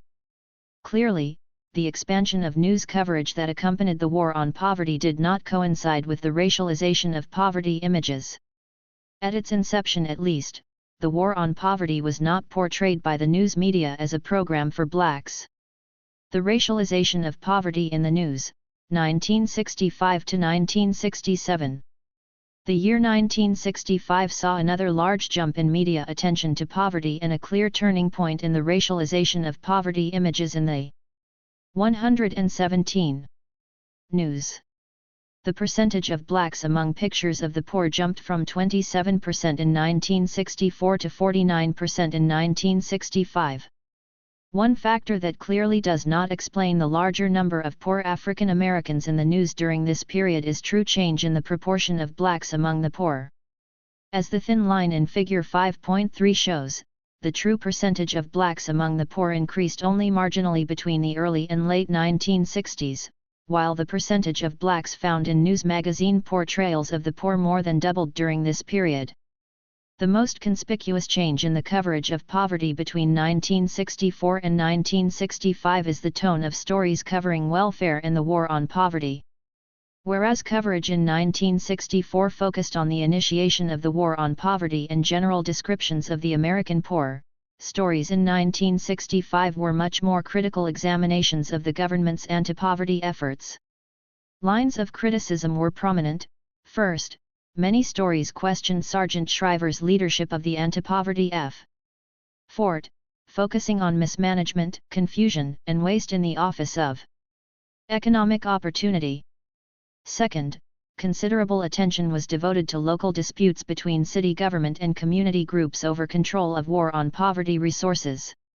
Finally, substantial coverage focused on difficulties within the Job Corps program, one of the first war on poverty programs to get off the ground. General stories on the war on poverty and stories about problems in the Job Corps accounted for most of the poor people pictured in early 1965. 50% of the poor pictured in war on poverty stories during this period were black, as were 55% of those in stories on the Job Corps. We saw above that media coverage from the early 1960s tended to use pictures of poor blacks to illustrate stories about waste, inefficiency, or abuse of welfare, and pictures of poor whites in stories with more neutral descriptions of anti-poverty programs. This pattern is repeated in 1964 and 1965 as coverage of the war on poverty becomes more critical and portrayals of the poor become more black. This association of African Americans with negative stories on poverty is clearest in coverage of the Job Corps. The most visible of the war on poverty's numerous job training programs, the Job Corps consisted of dozens of residential centers in both urban and rural locations at which young men were to learn discipline along with basic job skills. News coverage of the Job Corps program focused on problems such as poor screening of participants, inadequate facilities, and high dropout rates. But the most sensational objections concerned the behavior 118.5 of Job Corps members and the aversion to Job Corps centers by nearby towns. For example, a long story in U.S. News & World Report published in July 1965 reported charges of rowdyism at Job Corps centers, including a dormitory riot in Tongue Point, Oregon, in which lead pipes were hurled and the alcohol-related expulsion of 8 girls from a St. Petersburg, Florida, center. Another worry, the story indicated, was the antagonism between corpsmen and nearby townsmen. People in Astoria, Oregon, for example, complained about hearing obscene language at the movie theater, while residents of Marion, Illinois, were upset about a disturbance at a roller skating rink that occurred when some Job Corps members showed up with liquor. Although these incidents were not explicitly linked to black Job Corps participants, the pictures of blacks in Job Corps stories was much higher than the proportion of African Americans pictured in the more neutral stories about the war on poverty from the previous year. As we will see, the pattern of associating negative poverty coverage with pictures of blacks persists over the years and is too widespread and consistent to be explained as the product of any particular anti-poverty program or subgroup of the poor. But the sharp increase in the percentage of African Americans pictured in poverty stories in 1965 can also be attributed to the increasing involvement of civil rights leaders in the anti-poverty effort. Neither the civil rights movement nor civil rights leaders were mentioned in any of the 32 poverty stories published in 1964, but during the first half of 1965 almost 1/4 of the poverty-related stories made some mention of black leaders. Most of these stories dealt with the battles for control over war on poverty funds, especially, but not only, those channeled through the community action programs. Although the involvement of black community leaders was a minor element in news coverage of poverty from this period, it undoubtedly helped to shift the media's attention away from the previous year's focus on poor whites. Coverage of poverty during the second half of 1965 was similar to that of early 1965 with two exceptions. First, the Watts riots, which began on August 11, intensified the growing awareness of black poverty in this country. Perhaps surprisingly, neither the Watts riots themselves nor the problems of inner-city blacks figured prominently in poverty coverage during the second half of 1965. Nevertheless, 26% of poverty stories from the latter half of 1965 did make at least a brief mention of the riots. The most common focus of poverty coverage during this period continued to be the war on poverty. In addition, a number of stories covered the establishment of the Department of Housing and Urban Development. To more fully delineate changes in media coverage of poverty during the crucial years of 1964 through 1967, Figure 5.4 shows the main subjects of news magazine poverty stories. In every year during the mid-1960s, the war on poverty was the single most common poverty subject in these magazines, accounting for 45% of all poverty stories over these 4 years. As Figure 5.4 shows, coverage of urban poverty did increase in 1966 and 1967 to the point where almost American Samoa many stories in 1967 were written on problems of the urban poor as on the war on poverty. Thus part of the racialization of poverty during this period clearly concerns the growing focus on America's cities. There is little evidence of an immediate change in media coverage of poverty after Watts. But coverage did change in response to the greater number of riots in the summers of 1966 and 1967. At least as important as the riots themselves were the reactions to those riots, particularly civil rights leaders' greater focus on urban poverty and the government's efforts to address the problems of the black ghettos, or at least to placate their residents. As Table 5.1 indicates, the percentage of poverty stories that mentioned ghetto riots or civil rights leaders increased from 26% in 1965, to 31% in 1966, and 38% in 1967. How are we to understand the changing focus of poverty coverage over this 4-year period and the concomitant racialization of poverty images?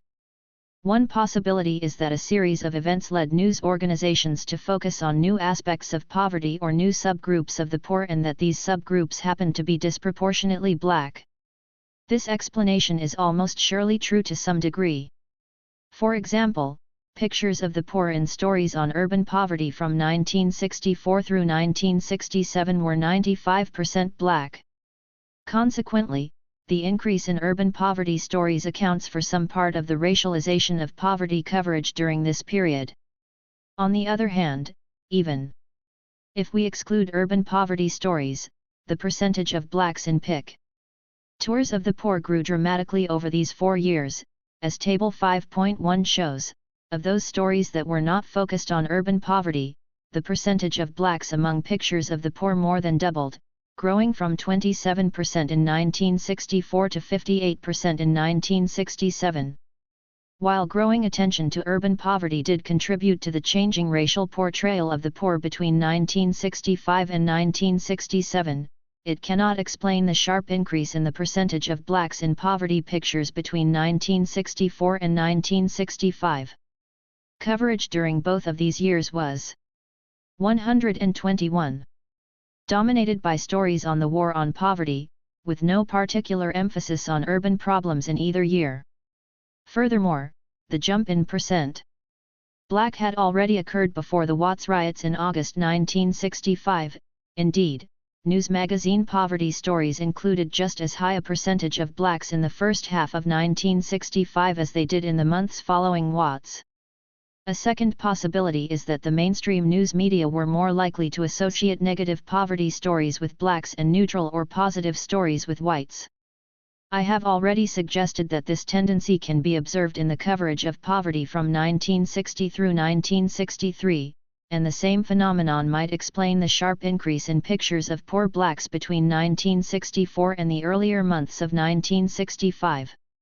Negative views of blacks were more common in the 1960s than they are today, and it would be surprising if these attitudes were not shared, at least to some degree, by the white news professionals who shaped the coverage of poverty. Notions about blacks' cultural foreignness, especially with regard to the mainstream values of individual initiative and hard work, might well have led news magazine writers, editors, and photographers to associate African Americans with negative coverage of poverty.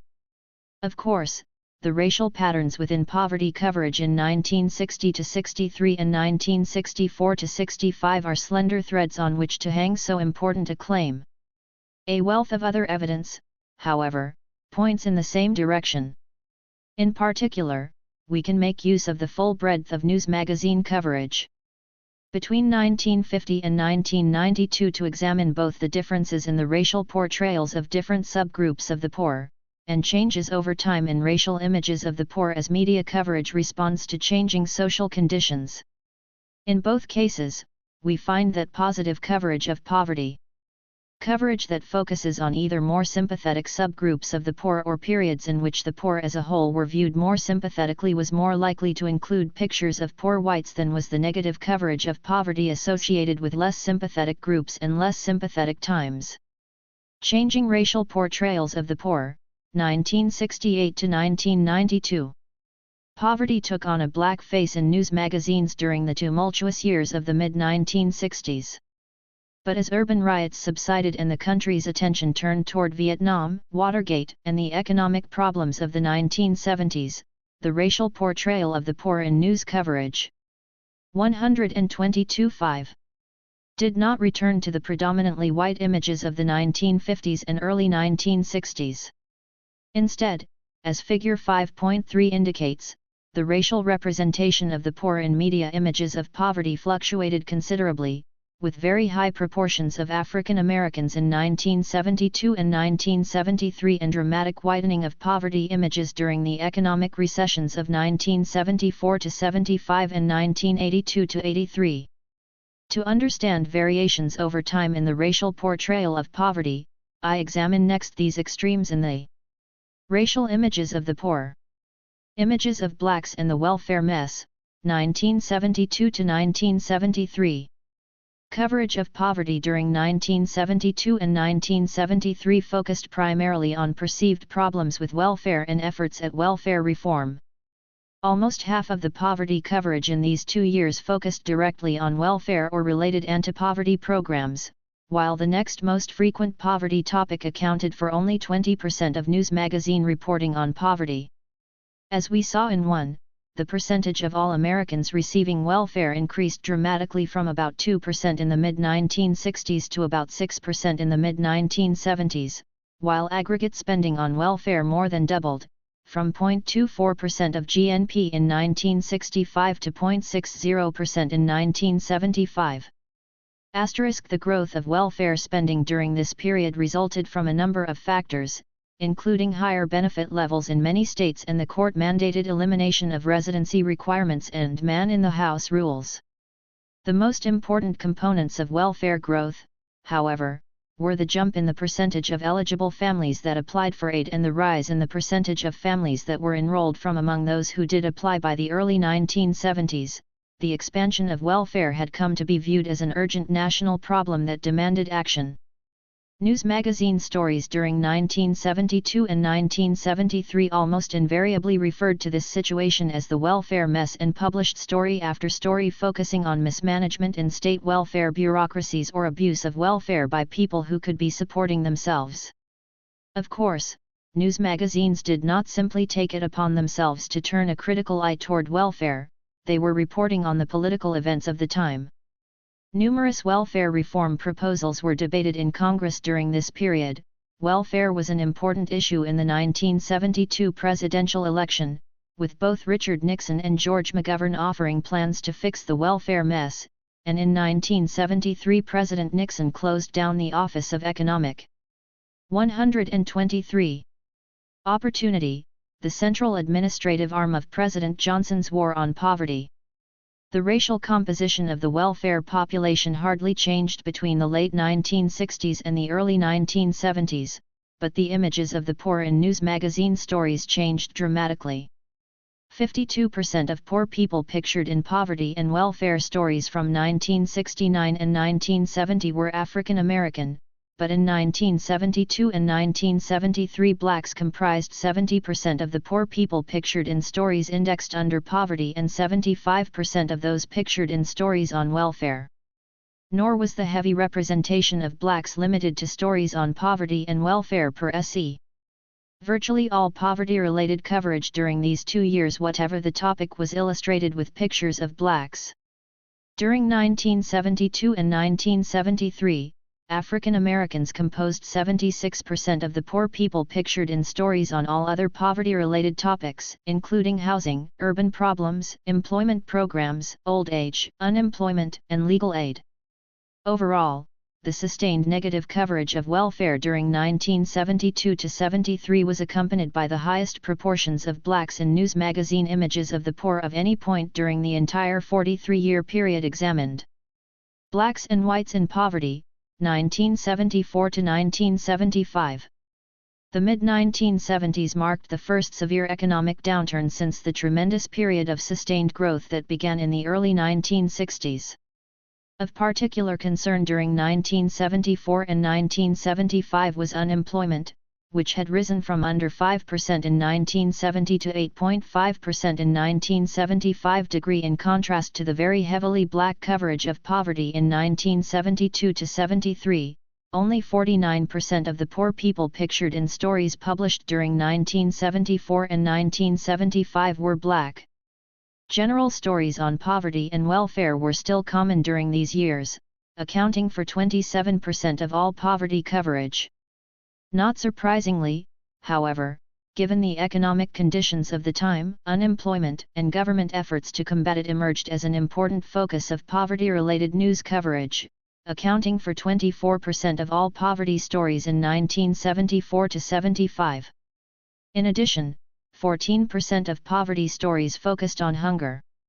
Unlike stories about poverty published in 1972 and 1973, poverty coverage in 1974–75 varied dramatically in racial complexion depending on the topic of the story. General stories on poverty and welfare continued to contain primarily pictures of blacks.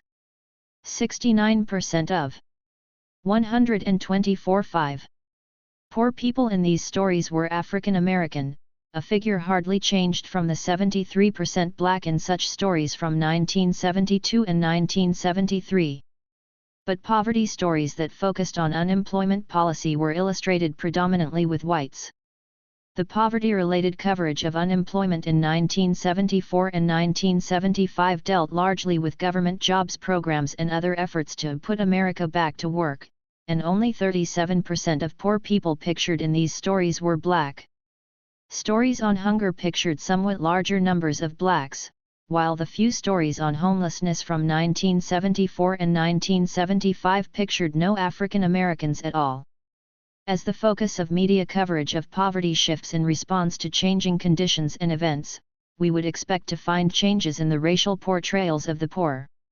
In this case, the negative stories on welfare from 1972 and 1973 contained many more pictures of blacks than the sympathetic stories on unemployment published during 1974 and 1975.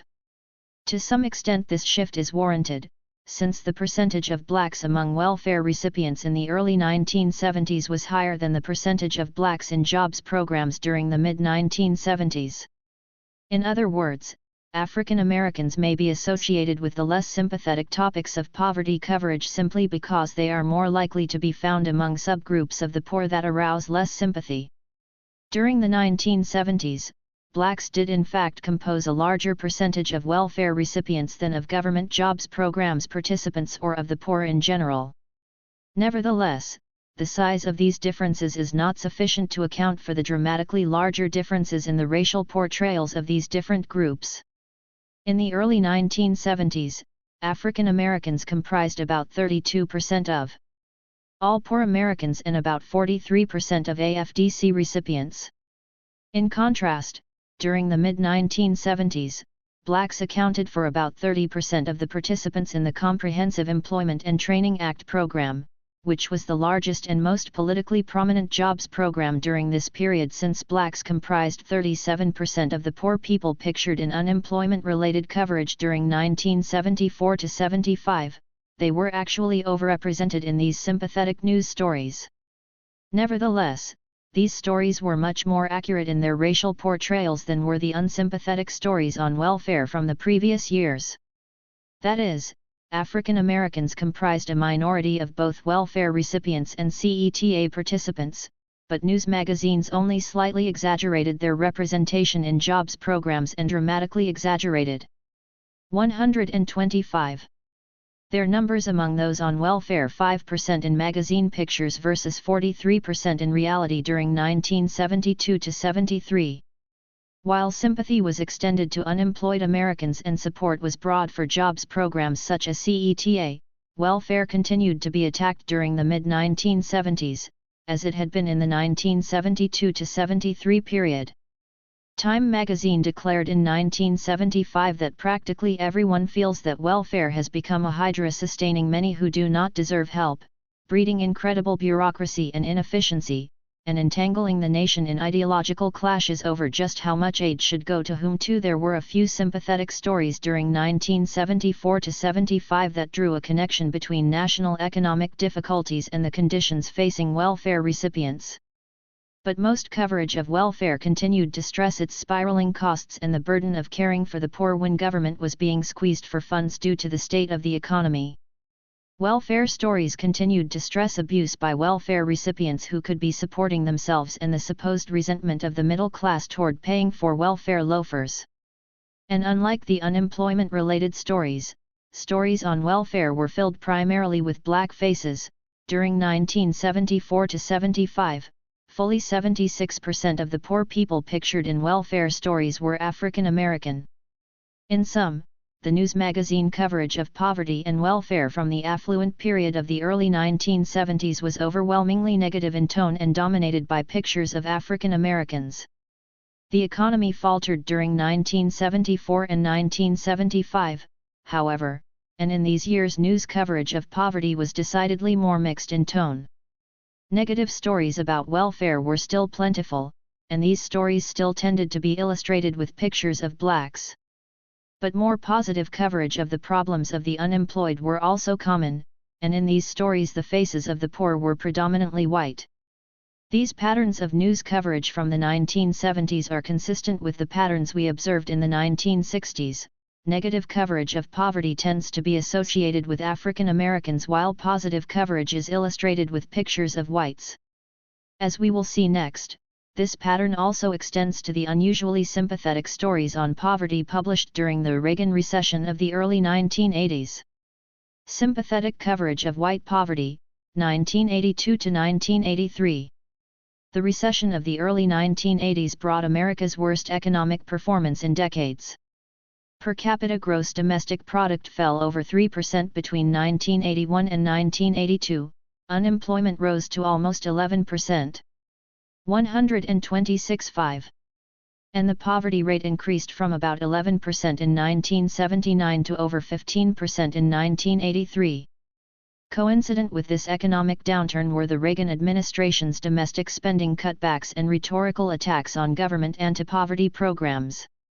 The rather dire conditions of America's poor, and the political controversy that erupted in response to President Reagan's efforts to trim the safety net led to a substantial increase in the amount of news coverage of poverty.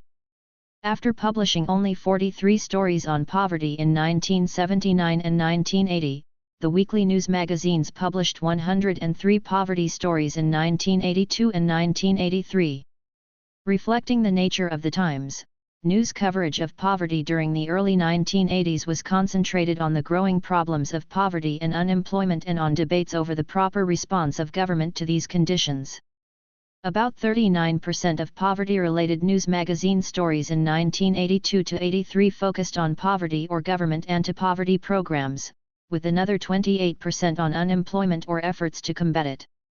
In addition, smaller numbers of stories concerned homelessness, housing programs, and legal aid. This period of widespread public concern with poverty also saw the lowest percentage of blacks in magazine portrayals of the poor of any time since the early 1960s. Overall, only 33% of poor people pictured in poverty-related stories during 1982 and 1983 were black.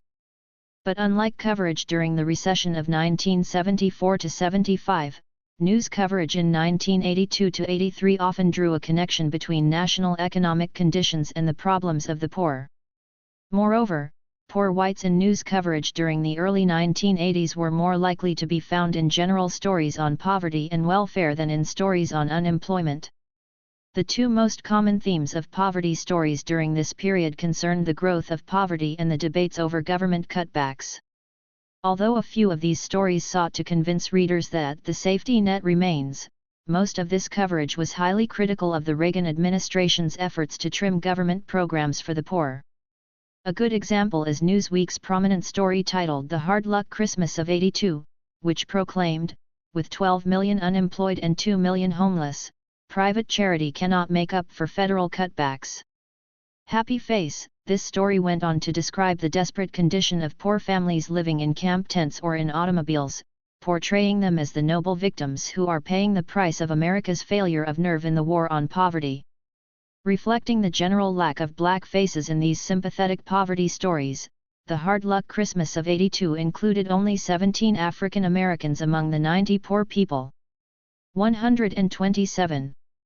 Pictured as a whole, blacks made up only 30% of the poor people pictured in general stories on poverty and anti-poverty programs in 1982-83. A less common, but important, theme in poverty stories from this period concerned the newly poor, that is, formerly middle-class Americans who fell into poverty during the recession of the early 1980s. Typical of this coverage is a family of four profiled in a U.S. News & World Report story from August 1982. This story describes how the Telehowski family was plunged into the ranks of the newly poor when the father lost his job as a machinist with an auto parts company. No longer able to afford a car or even an apartment, the Telehowskis reluctantly applied for welfare and became squatters in an abandoned house in inner-city Detroit. The story about the Telehowskis, with their two small children and their determined struggle to support themselves, indicates the extraordinary sympathy that the newly poor received in news coverage from the early 1980s. Newsweek went even farther in proclaiming the virtues of the newly poor, writing, "The only aspect of American life that has been uplifted by the continuing recession, a much better class of poor person, better educated, accustomed to working, with strong family ties." Happy face. It is not surprising, of course, that poverty is portrayed in a more sympathetic light during economic hard times. What is noteworthy, however, is that along with shifts in the tone of news reporting on the poor come shifts in the racial mix of the poor people in news stories. As Figure 5.3 shows, the true proportion of blacks among America's poor did not change appreciably between the early 1970s and the early 1980s. But the racial portrayals of the poor in news magazines did shift dramatically as media attention turned from highly critical coverage of welfare during 1972-73 to highly sympathetic stories on poverty during the recession of the early 1980s. Some of the racial shift in poverty images is attributable to the different proportions of blacks among different subgroups of the poor. But the fairly small demographic differences can neither explain nor justify the much larger differences between the racial images associated with the sympathetic portrayals of the deserving poor in the early 1980s and the unsympathetic portraits of the undeserving poor in the early 1970s. Racial portrayals of subgroups of the poor. The news media's tendency to use pictures of poor blacks in unsympathetic poverty stories and pictures of poor whites in sympathetic Stories can also be observed among the various topics in poverty coverage over the entire 1950 to 1992 period. Table 5.2 shows the percentage of African Americans in pictures of poor people for 13 different aggregated subject categories. Happy face. The story topics shown in Table 5.2 relate to members of the poverty population that receive varying levels of public support or censure. For example, surveys show greater sympathy for the poor in general than for welfare recipients, and a stronger desire to help poor children or the elderly than poor working-age adults. And despite the negative coverage that the Job Corps received in stories from the mid-1960s, we would generally expect more sympathetic responses to stories about poor people in employment programs than to stories about non-working poor adults. Of the 13 topics shown in Table 5.2, 7 fall into a fairly narrow range in which African Americans comprise between 50% and 60% of all poor people pictured. These include sympathetic topics, such as poor children and employment programs, and unsympathetic topics, such as public welfare. Of those topics that do differ substantially in percent African American, however, fewer blacks are shown in stories on the more sympathetic topics of education, medical care, news media and raclalization of poverty 129. And hunger, while stories about the elderly poor, one of the most sympathetic subgroups of poor people, are illustrated exclusively with pictures of poor whites. In contrast, only African Americans are found in stories on the underclass, perhaps the least sympathetic topic in Table 5.2. Although the underclass lacks any consistent definition in either popular or academic discourse degree, it is most often associated with intergenerational poverty, chronic unemployment, out-of-wedlock births, crime, drugs, and welfare dependency as a way of life. In fact, blacks do compose a large proportion of the American underclass, the exact proportion depending on how the underclass is defined. But even those definitions that result in the highest percentages of African Americans consider the underclass to include at least 40% non-blacks, in contrast to the magazine poor trait of the underclass as 100% black. With regard to topic of story, then, we find the same tendency that we found in examining changes in media coverage of poverty over time. In both cases, pictures of African Americans are disproportionately used to illustrate the most negative aspects of poverty and the least sympathetic subgroups of the poor. TV news coverage of poverty. The news magazines examined here have a combined circulation of over 10 million copies, and 20% of American adults claim to be regular readers of news magazines such as Time, U.S. News and World Report, or Newsweek. Happy face. In addition, these magazines influence how other journalists see the world. In one study, for example, magazine and newspaper journalists were asked what news sources they read most regularly among these journalists. Time and Newsweek were the first and second most frequently cited news sources and were far more popular than the New York Times, the Wall Street Journal, or the Washington Post. Despite the broad reach of these weekly magazines, and their role as background material for other journalists, there can be little doubt that television is the dominant news source for most Americans. In recent surveys, about 70% of the American public identifies television as the source of most of your news about what's going on in the world today. Happy face. If the racial content of TV news coverage of poverty were to differ substantially from that found in news magazines, our confidence in the analysis of news magazines would be severely limited. Unfortunately, the analyses of news magazine coverage reported 135 above cannot be replicated with television news. First, tapes of television news broadcasts are unavailable for shows aired before the middle of 1968. This alone would preclude the use of television news to examine the critical period of the mid-1960s.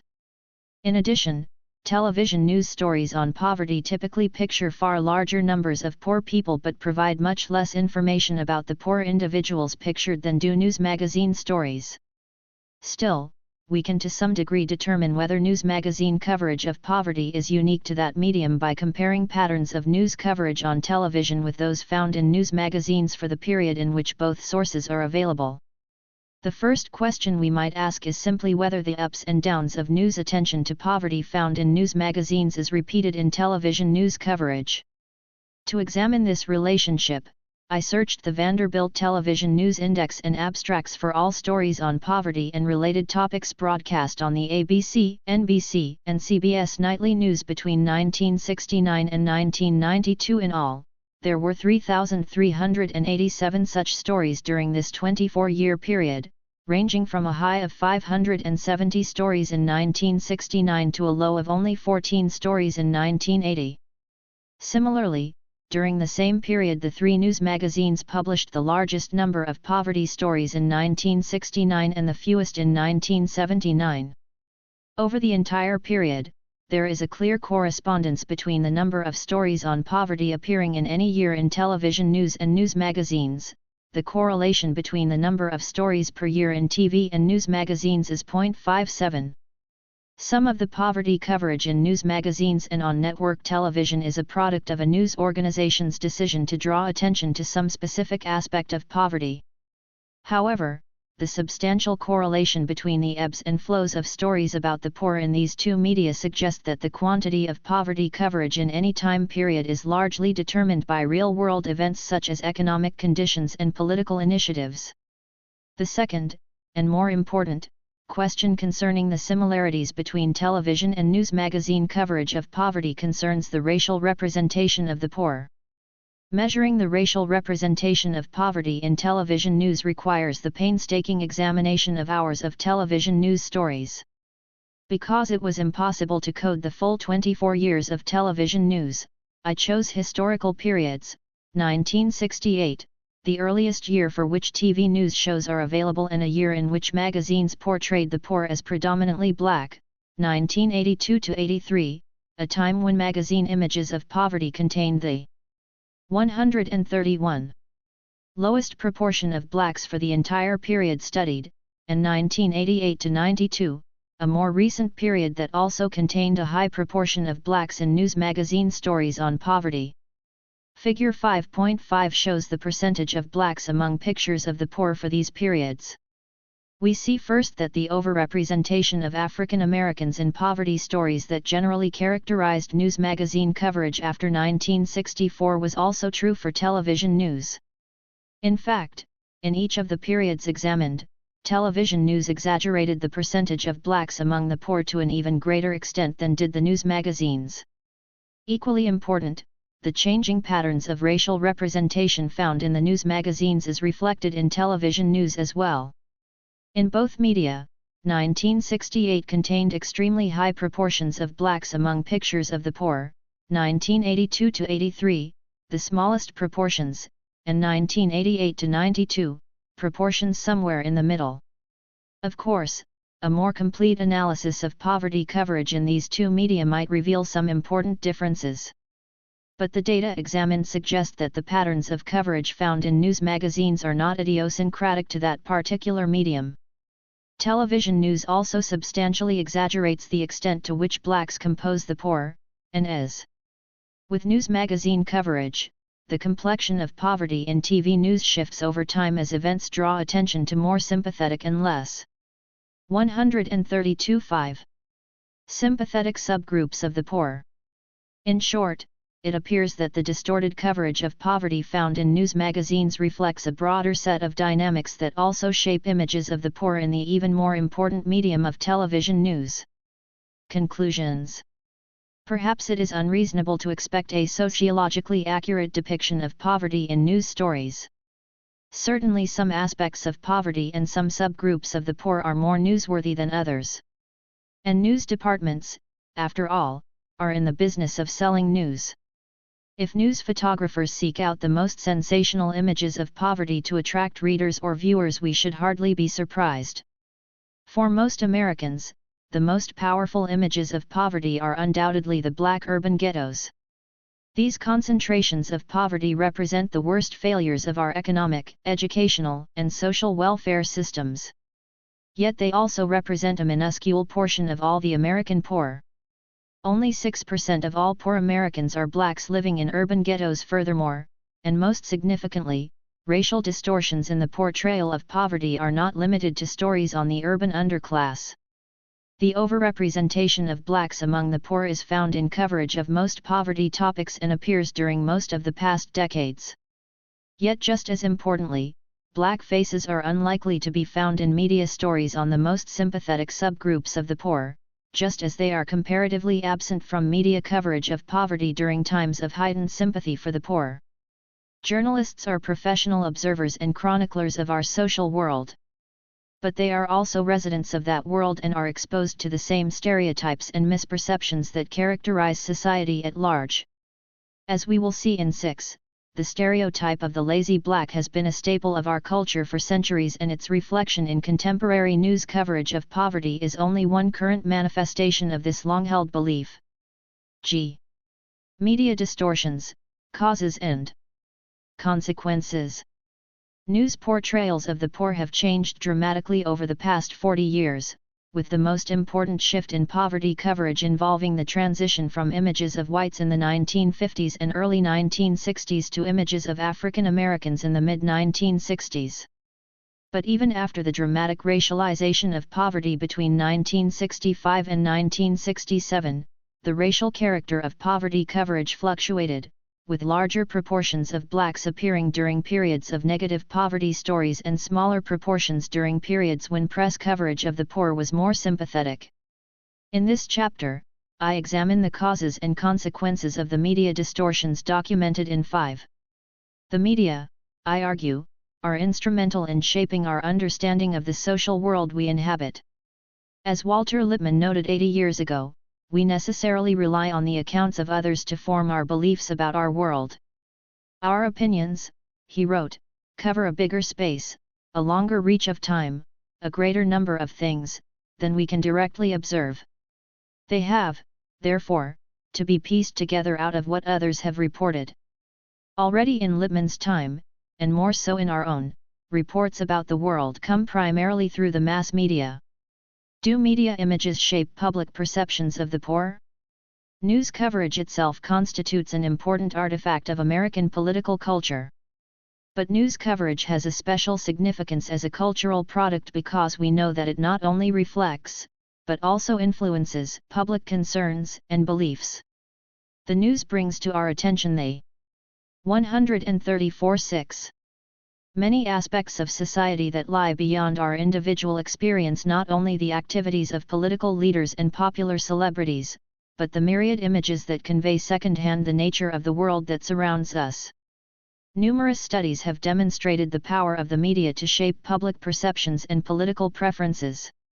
Some of these studies trace changes over time in media content, comparing it with public responses to survey questions, while others present study participants with various television or print stories and then examine the impact on their social and political knowledge, attitudes, and policy preferences. Media content has thus been shown to affect the importance viewers attach to different political issues, their standards for making political evaluations, their beliefs about the causes of national problems, their positions on political issues, and their perceptions of political candidates. Based on this body of research, we would expect the media's coverage of poverty and welfare to influence the public's beliefs and attitudes about the poor. The most direct evidence of this influence comes from a study conducted at the University of Michigan by Ruth Hamill and her colleagues. Hamill randomly assigned some of her subjects to read a short article from a popular magazine. The article contained a vivid and fairly unflattering description of a mother of living in New York City who had been on welfare for the last 13 years. After these study participants read the article, they were asked about their reactions to the article itself and also about their beliefs concerning welfare recipients in general. The other randomly chosen group of subjects was asked the same questions about welfare recipients but was not given the magazine article to read. Hamill found that those subjects who had first read the unflattering article about a single welfare mother expressed significantly more negative views about welfare recipients in general than did subjects who had not read the article. Hamill's experiment shows that a single magazine story about a single welfare mother can influence readers' views about welfare recipients in general. But in this study, subjects' beliefs about welfare were assessed immediately after they read the unflattering description of a welfare mother, and we have no way of knowing how long the influence of this article may have persisted. Still, in the real world, Americans encounter not one, but a constant stream of stories about 135. Welfare and poverty. Even if the impact of an individual story fades over time, the cumulative effect may be much larger than that produced by the single story Hamel-FS subjects were exposed to. In any case, this study shows that negative news accounts of individual welfare recipients do have a direct and measurable impact on readers' beliefs about welfare recipients in general. Another aspect of Hamel's study is also of interest. In addition to presenting her subjects with the article describing a New York mother on welfare, she provided some subjects with statistics about the average length of stay on welfare for women in New York. Some subjects were told that the average stay on welfare was 15 years, while others were told the average stay on welfare was only 2 years. Remarkably, this aggregate information had no impact on subjects' beliefs about welfare recipients in general. The vivid description of a single welfare mother shifted subjects' beliefs about welfare recipients in a negative direction, and the size of this shift was as large for subjects who were led to believe that this mother's stay on welfare was much longer than average as it was for subjects who were led to believe that it was typical. Hamel's experiment not only shows the potential power of the media to shape the public's beliefs about the poor, but it also suggests that these beliefs may be influenced more by the specific examples found in news stories than by the statistics on poverty that accompany them. This conclusion is consistent with a number of other experiments that also show that specific examples exert a more powerful influence over readers' perceptions than does aggregate information. For example, studies examining opinions on the importance of seatbelts, the mandatory imposition of computer courses at a college, and the replacement of coin telephones with card telephones all found that specific examples had a stronger or more lasting impact on subjects' beliefs than did more informative, but less reader-friendly, aggregate statistics. For most people, it appears, beliefs are more likely to change in response to concrete stories or specific examples than in response to aggregate information. This sensitivity to examples underlines the importance of the specific individuals that news stories on poverty choose to focus on.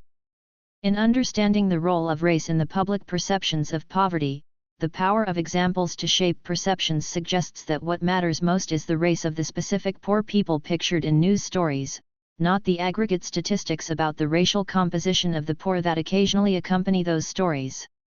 136.6. The importance of pictures in the news is confirmed by other studies that indicate that visual elements of the news are highly salient to view. ERS. For example, in an article titled "Seeing is Remembering," Doris Graber reported her findings that people were more likely to remember what they saw in a television news story than what they heard.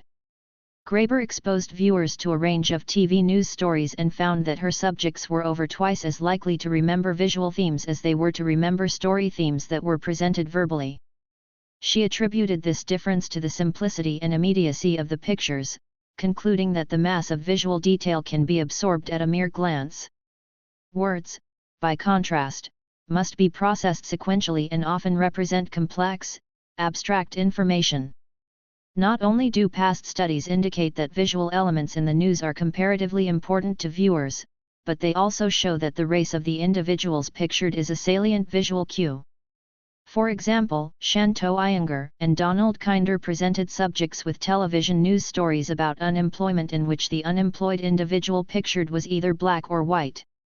Following the unemployment story, subjects were asked to name the most important problems facing the nation.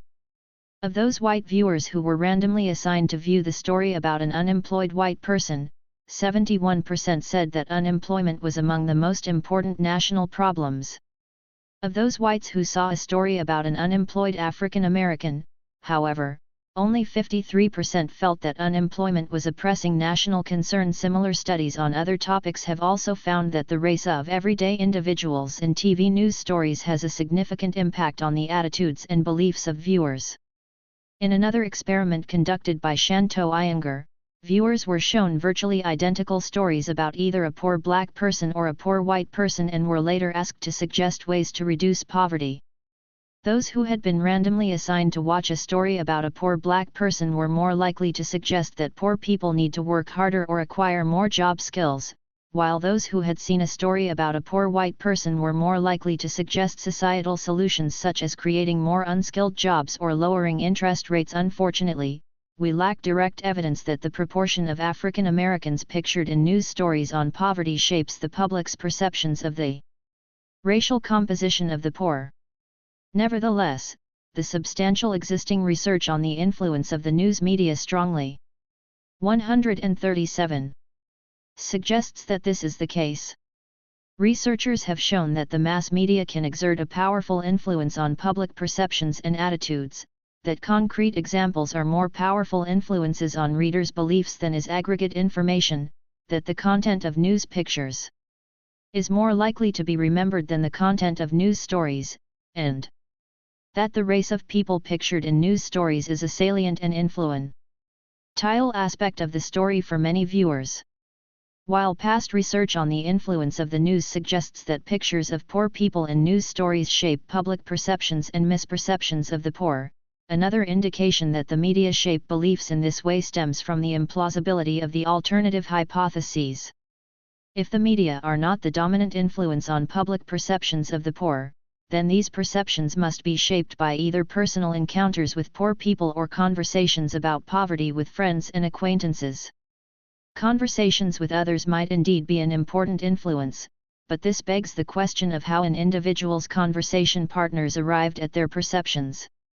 On the other hand, if personal encounters with poor people explain the public's perceptions, then variation in individuals' perceptions should correspond with variations in the racial mix of the poor people they encounter in everyday life. Although the personal encounter thesis is plausible, survey data show that the racial makeup of the poor in an individual's state appears to have almost no impact on his or her perceptions of the country's poor as a whole. For example, residents of Michigan and Pennsylvania, where African Americans make up 31% of the poor, believe that 50% of America's poor are black. In Washington and Oregon, blacks constitute only 6% of the poor, yet residents of these states believe that the American poor are 47% black. Finally, blacks make up only 1% of the poor in Idaho, Montana, Wyoming, North Dakota, South Dakota, and Utah, yet survey respondents from these states think that blacks account for 47% of all poor people in this country. Thus, despite the large state-by-state differences in the percentage of blacks among the poor, personal experience appears to have little impact on public perceptions of the racial composition of the poor. Most tellingly, even in places where poor blacks are virtually absent, whites perceive the nation's poor as a whole to be made up largely of African Americans. Not only do we find little variation in racial perceptions of the poor across states, but we also find little variation across other population groups. Although one might expect those with more education to hold 138.6 more accurate understandings of current social conditions, differences in racial perceptions of the poor are fairly small and not systematically related to demographic characteristics. When asked whether most poor people are white or black, for example, 47% of respondents who lack a high school degree chose black, compared with 59% of high school graduates, 57% of those with some college education, and 48% of college graduates. Nor do perceptions differ for blacks and whites. 52% of blacks and 55% of whites said that most poor people are black. It is interesting to note that white Americans not only exaggerate the proportion of blacks among the poor, but they also exaggerate the proportion of blacks among the American population as a whole. When a Washington Post survey asked respondents to guess what percentage of the U.S. population is African American, the average response among whites was 23%, almost twice the true rate of 12%. As was the case for perceptions of the poor, perceptions of the racial composition of the American population as a whole appear to have little to do with the racial mix of people in an individual's environment. Whites living in the District of Columbia or in one of the 7 states in which African Americans comprise over 20% of the population guessed that 25% of all Americans are black. But whites living in the 9 states in which African Americans constitute less than 1% of the population had similar perceptions, guessing that blacks account for 23% of the American population. Happy face, like their perceptions of the black poor, whites' perceptions of black Americans in general appear to reflect media images rather than real life encounters with people of different races. Studies show that the representation of African Americans in both fictional television and television news has grown to the point where blacks are now overrepresented in both contexts. Lorelei Williams studied primetime drama and situation comedies on network television during 1997 and found that blacks comprised 25% of all characters and 27% of major characters on these shows. Williams also found that blacks were overrepresented on network television news, although to a somewhat lesser extent. 17% of the news subjects on the TV news shows she examined were black. It would seem that Americans' misperceptions of the racial composition of both the public as a whole and poor people in particular reflect. / 139. The nature of the media images that surround us.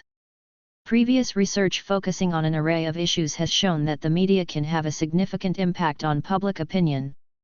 And judging by the similarity in public perceptions across states, it appears that differences in personal exposure to people of different races has little impact on perceptions about the population as a whole. People do draw on other sources of information and imagery about the social world, but it would be hard to deny that the news media are a centrally important source in a society as large and media-centric as our own. When news reports offer misleading images, it is inevitable that public perceptions and reality will diverge. Consequences of public perceptions of the race of the poor. To understand how different racial images of the poor shape attitudes toward welfare, we can compare the views of those Americans who think most welfare recipients are black with the views of those who think most welfare recipients are white. In a 1994 CBS/New York Times survey, 55% of the respondents said that most people on welfare are black, and these respondents hold consistently more negative views about welfare recipients' true needs and their commitment to the work ethic than do respondents who think that most welfare recipients are white. As Table 6.1 shows, among respondents who think most welfare recipients are black, 63% said that lack of effort on their own part is most often to blame when people are on welfare, while only 26% blamed circumstances beyond their control. But among respondents who thought most welfare recipients are white, 50% blamed circumstances and only 40% attributed the problem to a lack of effort. Those who saw most welfare recipients as black also expressed substantially more negative views about welfare recipients when asked whether most people on welfare really want to work and whether most people on welfare really need it. These differences between respondents with different perceptions of the racial composition of the poor are not caused by differences between these two groups in other characteristics. When regression analysis is used to control for respondents' age, sex, education, family income, and liberal/conservative ideologies, the differences shown in Table 6.1 diminish only slightly. Both media portrayals and public perceptions exaggerate the degree to which African Americans compose the poor. Although we lack direct evidence that media distortions are the cause of the public's misperceptions, substantial indirect evidence suggests that this is likely. Whatever the cause, it is clear that misperceptions of the racial character of American poverty have important consequences for how people view welfare recipients. Even taking into account differences in education, income, liberal/conservative orientations, and other factors, Americans who mistakenly believe that most welfare recipients are black are substantially more likely to view welfare recipients as the undeserving poor. Explaining racial misrepresentations. In his classic study of news magazines and network television news, Herbert Gans identified availability and suitability as the most significant determinants of news content. By availability, Gans meant the accessibility of potential news to a journalist facing a variety of logistical constraints and time pressures, while suitability concerns a story's importance and interest to tie him gewis and ils fit ici oin if work of the news media era. Gans arg. Yud that availability is a prodent and I had kflization and the social world kali and politically powerful ind, resources to make them say ESM, location of news bureaus in large, shnal new s. Thus new s availabilirv exists outside of news organizations b.t those organizations. With regard to the pictorial website, ity of different subgroy ssid bpor, rtmed. By news photographers. Because new they employ tend to be found in and be surprising that the poverty MP pnod are dominated by the Uibanpuk and Diffe, larger share of the Urion Porlian AIFKR than the availability of poor blads to contribute to their ovectipras verderten. This geographic explanation I or die see in poverty news sounds plausibturbutoens wrong, at least in this form. Via Flin 10 areas, blacks constitute 32.1 panobits it, marginally higher than the 27 pec f *o black thus the poverty populate have ready access to does not, shin from the American poor pound another version of the GE promise in account here, magazine pictures of : CEIES an assignment for pictures. Look in those neighborhoods traded. It is simply more efficient. Hoods with high poverty rates THI. People in more economica. To the extent that photography are borehoods, the racial mix of their composition of poverty in the scission of poverty in P, because poor blacks HSZ. __. 142.6. Whites/neighborhoods with high poverty rates are likely to be disproportionately black compared with the poverty population as a whole. In other words, poor whites tend to be spread around in both poor and non-poor neighborhoods, while poor African Americans are more likely to live in neighborhoods with high poverty rates. To gauge the extent to which the geographic concentration of African American poverty might lead to the misrepresentation of the poor in news magazines, I again examined the 10 largest metropolitan areas, this time looking at the racial composition of only those poor people living in poor neighborhoods. In his studies of urban poverty, William Julius Wilson identifies as poverty areas census tracts in which at least 20% of the population is poor using this criterion. About half of the poor people in these 10 cities live in poverty areas, and blacks constitute 47% of the poor people living in these neighborhoods, substantially higher than the percentage of blacks among all poor people in these 10 metropolitan areas. If photographers were even more selective in the neighborhoods they chose, they would encounter poverty populations with even higher percentages of African Americans. For example, in what Wilson calls high poverty areas, blacks comprise 53% of the poor in these 10 cities. And if photographers were to visit extreme poverty areas, they would find that 61% of these poor are black. Thus, in the 10 largest metropolitan areas as a whole, about 32% of poor people are black, but in the very poorest neighborhoods of these cities, blacks comprise over 60% the poor. For photographers working under deadline, the easier availability of poor African Americans might skew the images of poverty that appear in the national news. Although Gans focused on the forces that shape the substantive text of the news, the production of news pictures follows the same logic. Social structures outside of the newsroom influence the availability of news content. Because poor blacks are disproportionately available to news photographers, they may be disproportionately represented in the resulting news product. But the disproportionate availability of poor African Americans cannot explain all of the racial distortions in media images of poverty. First, only the poorest neighborhoods contain the extremely large proportions of poor blacks found in news stories on poverty during most of the past decades. And by focusing exclusively on these neighborhoods, photographers would have to ignore the vast majority of urban. 143. Poor, not to mention the millions of poor people living in smaller cities or rural areas.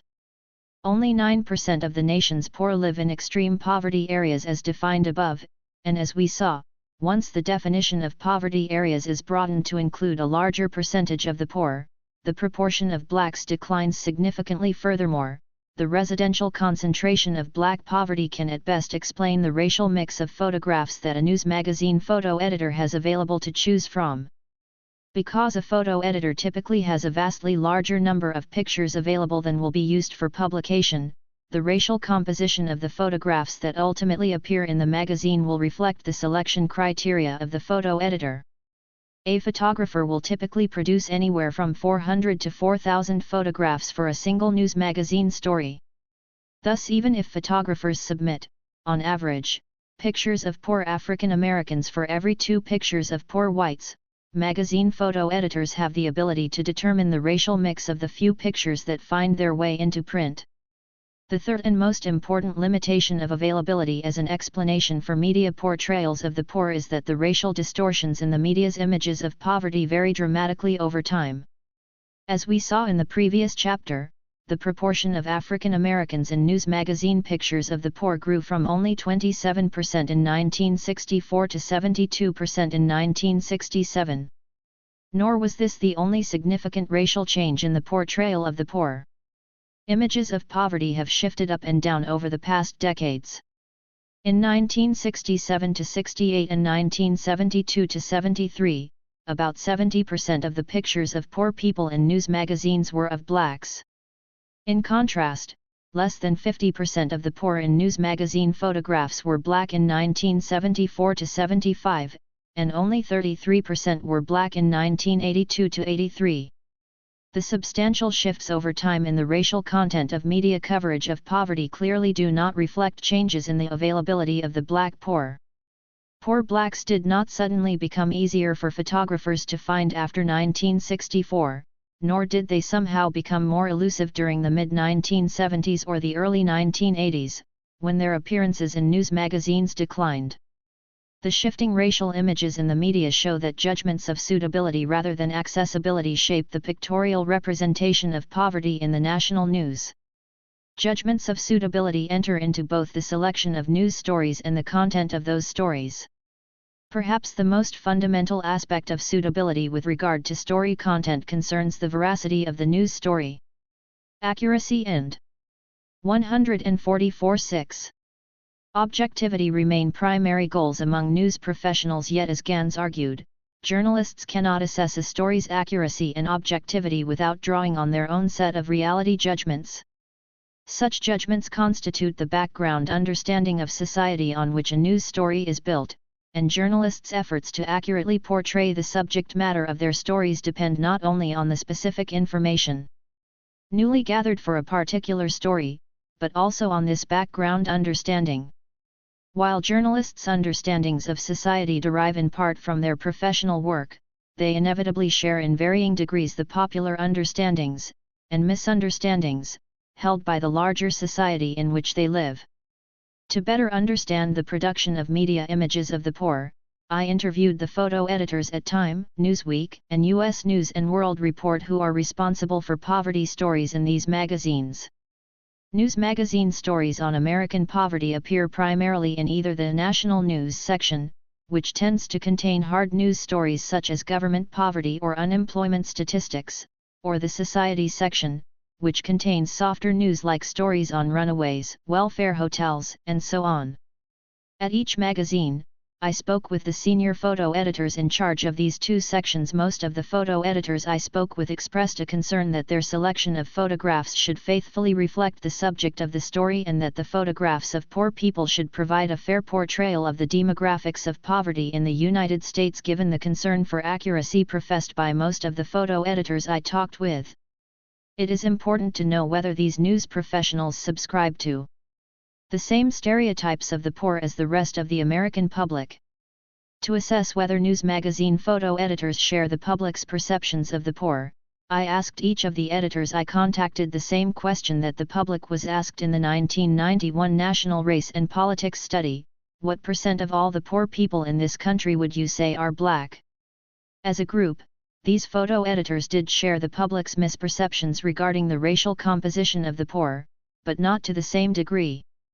On average, the 6 photo editors I spoke with estimated that 42% of America's poor people are black, less than the public's estimate of 50%, but still higher than the true figure of 27%. While the misperceptions of poverty held by the photo editors I spoke with are significant in themselves, even more significant is the substantial discrepancy between these editors' perceptions and the images appearing in their stories. I interviewed the editors at the news magazines in the fall of 1993. Although I lack data on news magazine stories during 1993, blacks made up about 62% of pictures of the poor during the preceding 5-year period. Thus it appears that the images that these photo editors chose deviated substantially from their own stated perceptions of the racial composition of America's poor. One explanation for the deviation between photo editors' perceptions of poverty and the nature of the images they select might be that news coverage concentrates on subgroups of the poor that contain larger numbers of blacks. By this reasoning, the overrepresentation of African Americans in pictures of the poor reflects the fact that not all poor people are equally newsworthy. In particular, the subgroups of the poor that news professionals find most interesting and important may contain higher proportions of African Americans than the poor as a whole. After all, news coverage of poverty is only occasionally about the poor as an undifferentiated category. More often it focuses on particular subgroups of the poor and particular aspects of poverty. As an explanation for the high proportions of African Americans found in poverty stories, this account has two problems. First, although the subgroups of the poor that figure most prominently in news stories do contain somewhat higher proportions of blacks than the poor as a whole, the difference is much too small to account for the imbalance of racial images found in news stories. And second, the overrepresentation of African Americans in news magazine coverage of poverty is not limited to stories on particular subgroups, but is just as prevalent in general stories on poverty or poor people overall. Table 6.2 shows the topics of news magazine stories on poverty during the most recent 5-year period examined. The largest numbers of poverty-related stories during this period focused on housing programs, homelessness, poor children, and public assistance. In fact, each of these specific poverty subgroups contain somewhat higher proportions of African Americans than did the poor as a whole. Overall, blacks comprised 29% of America's poor during these 5 years, but they made up 40% of people receiving government housing benefits, 39% to 41% of the homeless, 34% of poor children, and 33% of people receiving means-tested government assistance. Yet even taking the somewhat higher proportions of African Americans in these poverty subgroups into account, news magazine portrayals substantially overrepresented blacks in every one of these subgroups. As Table 6.2 shows, 66% of the pictures of the poor in stories on housing programs were of blacks, as were 63% of the pictures in stories on homelessness. Similarly, pictures of poor children were 60% black, and blacks comprised 57% of the pictures of poor people in stories about public assistance. The extent to which these pictures exaggerate the presence of blacks among the poor can be better assessed by calculating a weighted proportion of African Americans among the poor that takes into account the amount of attention devoted to each subgroup of poor people. If the press disproportionately writes about poor children or the homeless, then the percentage of blacks among these subgroups of the poor would receive more weight in the overall calculation. Applying this approach, 147 to the 9 categories of coverage shown in Table 6.2 yields a weighted percentage black among the poor of approximately 36%. Thus the true overall proportion of blacks among the poor during this period was 29%. The true proportion of blacks among the mix of subgroups of the poor found in the news magazines was 36%, and the proportion of blacks found in pictures of the poor in the news magazines was 62%. In short, the greater newsworthiness of specific aspects of poverty cannot account for much of the discrepancy between the reality of American poverty and the highly racialized images found in the news. The analysis of the various poverty subgroups in Table 6.2 shows that, among those poverty subgroups that received the greatest attention from news magazines, the true proportion of African Americans was far lower than that shown in the images of these groups in the news. But Table 6.2 also shows that this overrepresentation of blacks among the poor is even more pronounced in general stories about poor people as a whole. As the second line of the table indicates, fully 69% of the 147 poor people pictured in these general poverty stories were black. Thus, the subgroup newsworthiness hypothesis does not appear to be a viable explanation for the racial misrepresentation of the poor in the news. A less charitable explanation for the high proportions of blacks in news magazine poverty stories is that photo editors' professed concern with accuracy reflects an effort to portray their work in the best possible light, rather than their honest evaluation of how they actually make choices among photographs. News images may diverge from reality and from news editors' own perceptions of that reality because their desire to accurately reflect social conditions is weaker than their desire to attract readers' attention. Photo editors may feel that a picture of a poor black person is more compelling to their readers than a picture of a poor white. News professionals may cater to the perceived stereotypes of their readers by choosing images that they think will be most easily recognized as poor people or will be most likely to tap readers' emotional connections with the topic of poverty. Such a process need not entail a conscious effort to misrepresent the racial complexion of the poor. It is just as likely to result from a lack of conscious attention to the racial imagery that accompanies stories on poverty. As editors choose from among hundreds of photographs available for a particular story, they may be drawn to some pictures over others for reasons that they are neither fully aware of nor fully able to articulate. Among these reasons may well be the race of those pictured. 148.6. This account of the shaping of news images as a subconscious process is bolstered by the fact that none of the photo editors I talked with had any clear idea about the racial breakdown of the photos of poor people that appeared in their magazines. When told that news magazine pictures of the poor over the previous 5 years were about 62% black, many expressed considerable surprise. If the racial composition of the poor in the news results largely from a subconscious process, this process is likely to reflect not only editors' subconscious impressions of their readers' expectations, but also editors' own subconscious beliefs about poor people. Given the opportunity to consciously reflect on the racial composition of the poor, these editors conjectured that most poor Americans are non-black, but it may be that, in the everyday process of choosing news photographs, the unexamined, subconscious impressions guiding their ideas of what the poor should look like reflect a sense that blacks compose a majority of America's poor. In other words, editors' conscious judgments may differ from the seat-of-the-pants intuitions that actually guide their selection of photographs. Social psychologists have demonstrated that even people who explicitly reject specific stereotypes often use those same stereotypes subconsciously in evaluating members of the relevant social group. Thus, photo editors who consciously reject the stereotype of the poor as black may nevertheless subconsciously employ just that stereotype in selecting pictures to illustrate American poverty. The subconscious stereotypes explanation for racially biased news images of poverty can also help explain another apparent discrepancy between the views of media professionals and the content of the news. Both popular perceptions and empirical research indicate that the professionals who work in news organizations tend to be liberal in their personal political orientations.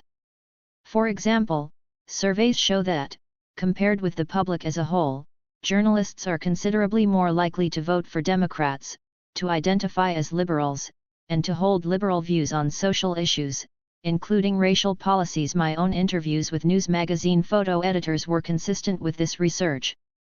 For example, I asked each a question from the 1991 National Race and Politics Study: whose fault would you say it is that blacks are worse off than whites? Would you say that white people are mostly to blame, that blacks themselves are mostly to blame, or would you say that they both share the blame equally?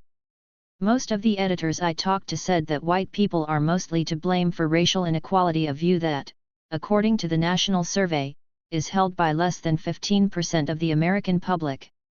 149. Despite the liberal political attitudes of news professionals and the liberal racial views expressed by the photo editors I interviewed, we have seen that news coverage of poverty not only exaggerates the percentage of blacks among the poor but consistently portrays poor blacks more negatively than poor whites. The previous chapter's analysis of changes in racial imagery over time found that images of poor blacks are most numerous during periods when poverty coverage is most critical of the poor and least numerous during periods when coverage of poverty takes on a more sympathetic tone. In addition, we saw that pictures of blacks were least likely to be found in stories on the most sympathetic subgroups of the poor. The analysis of the full 1950 to 1992 period in 5 found the fewest pictures of African Americans in stories on old age assistance, hunger, medical care, and education, while the analysis of 1988 to 92 above found the lowest percentages of poor blacks in stories on Medicaid and employment programs. Further analysis of the racial content of poverty coverage during 1988 through 1992 shows that the news magazines studied not only portrayed poor blacks less favorably than poor whites, but that these negative representations of poor blacks were also more distorted than the representations of the non-black poor children and the elderly are the most sympathetic age groups among the poor, and the underrepresentation of these groups in the media might therefore lessen sympathy for the poor among the public magazine portrayals of poor children are fairly accurate. In reality, 47% of poor African Americans are under 18 years old, compared with 52% of those shown in news magazine poverty stories. Similarly, 37% of the non-black poor are under 18, compared with 35% of those in news magazines. Unlike children, the elderly poor represent a relatively small proportion of all poor Americans. But the elderly poor also differ from children in being substantially underrepresented in news magazine stories on poverty. Government statistics indicate that 12% of the non-black poor and 8% of poor blacks are over 64 years old. In contrast, only 5% of the non-black poor in news magazines were over 64 years old, and a minuscule 1% of poor African Americans in news magazine stories on POV were over 64 for both racial groups.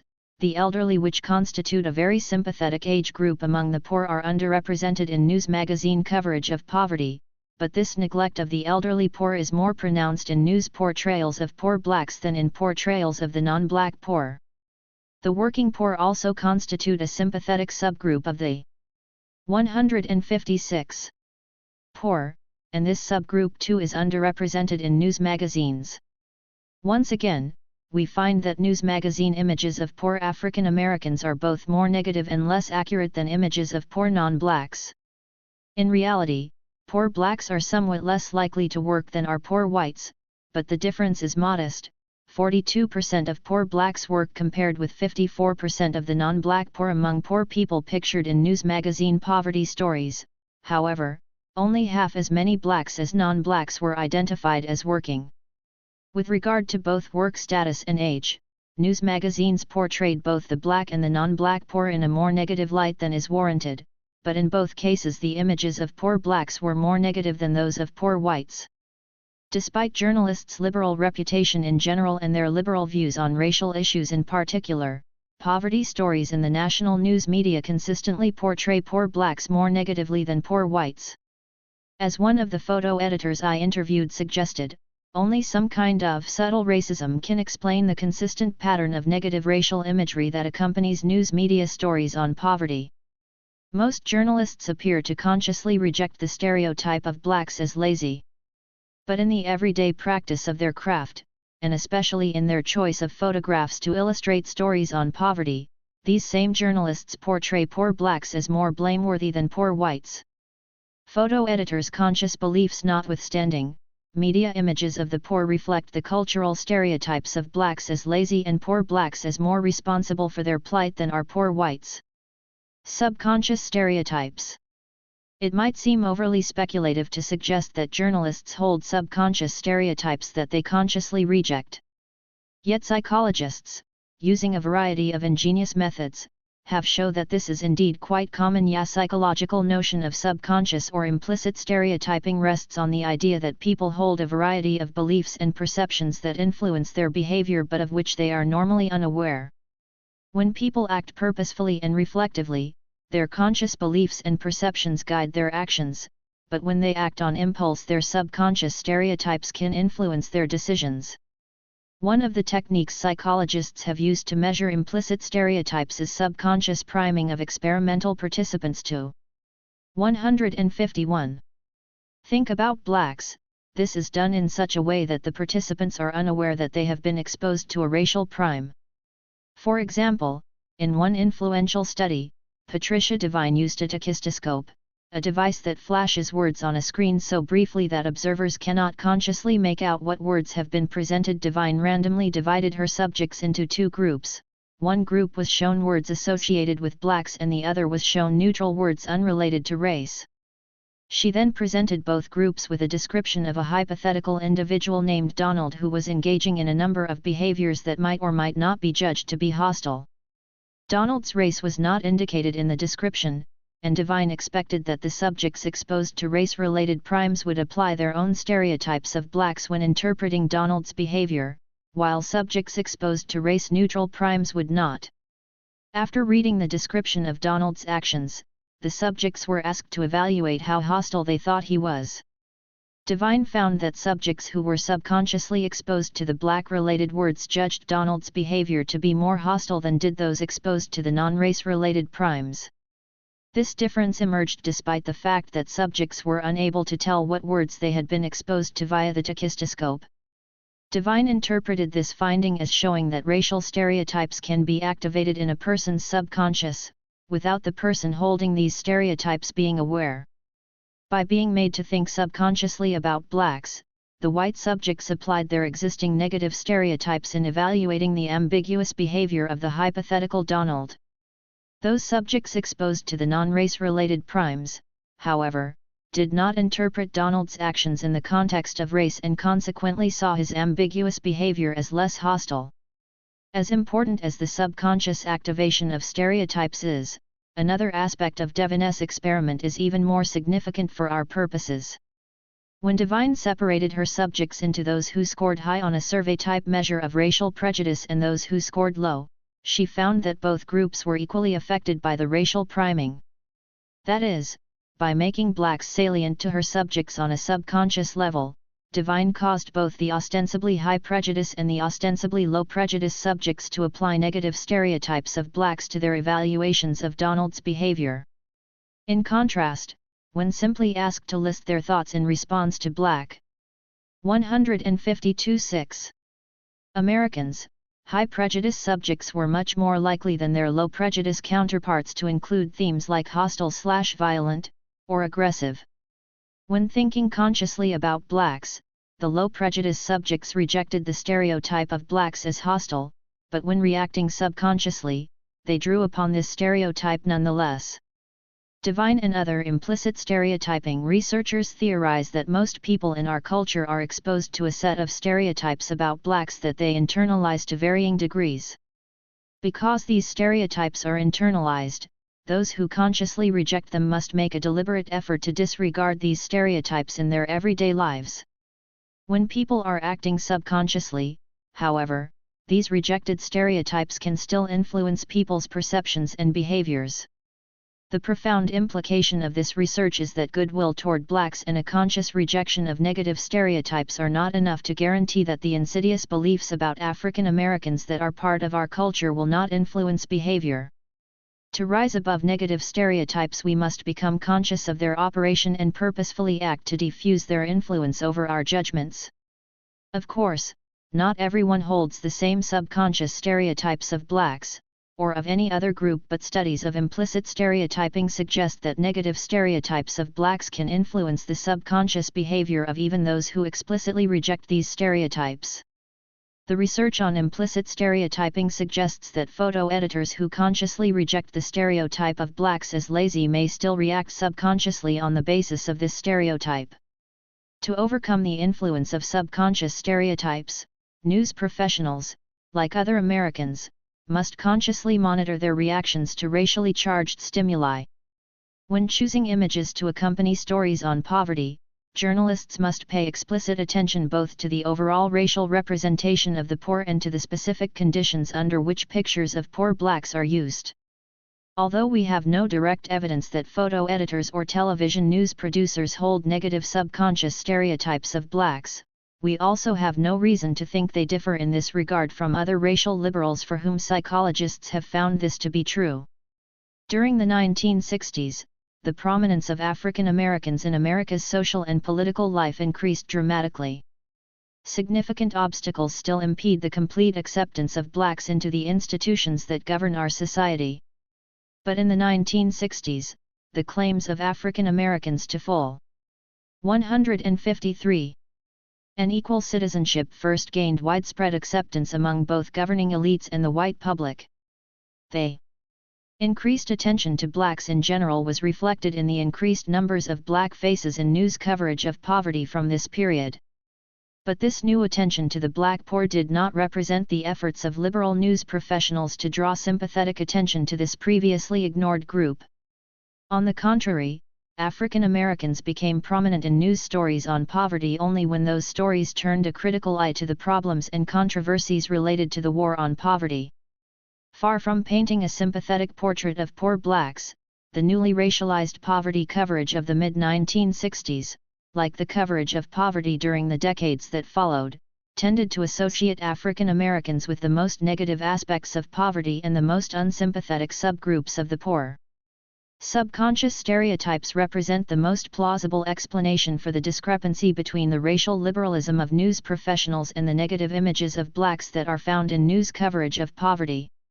Yet in the end, the explanations for these negative images are less important than the images themselves.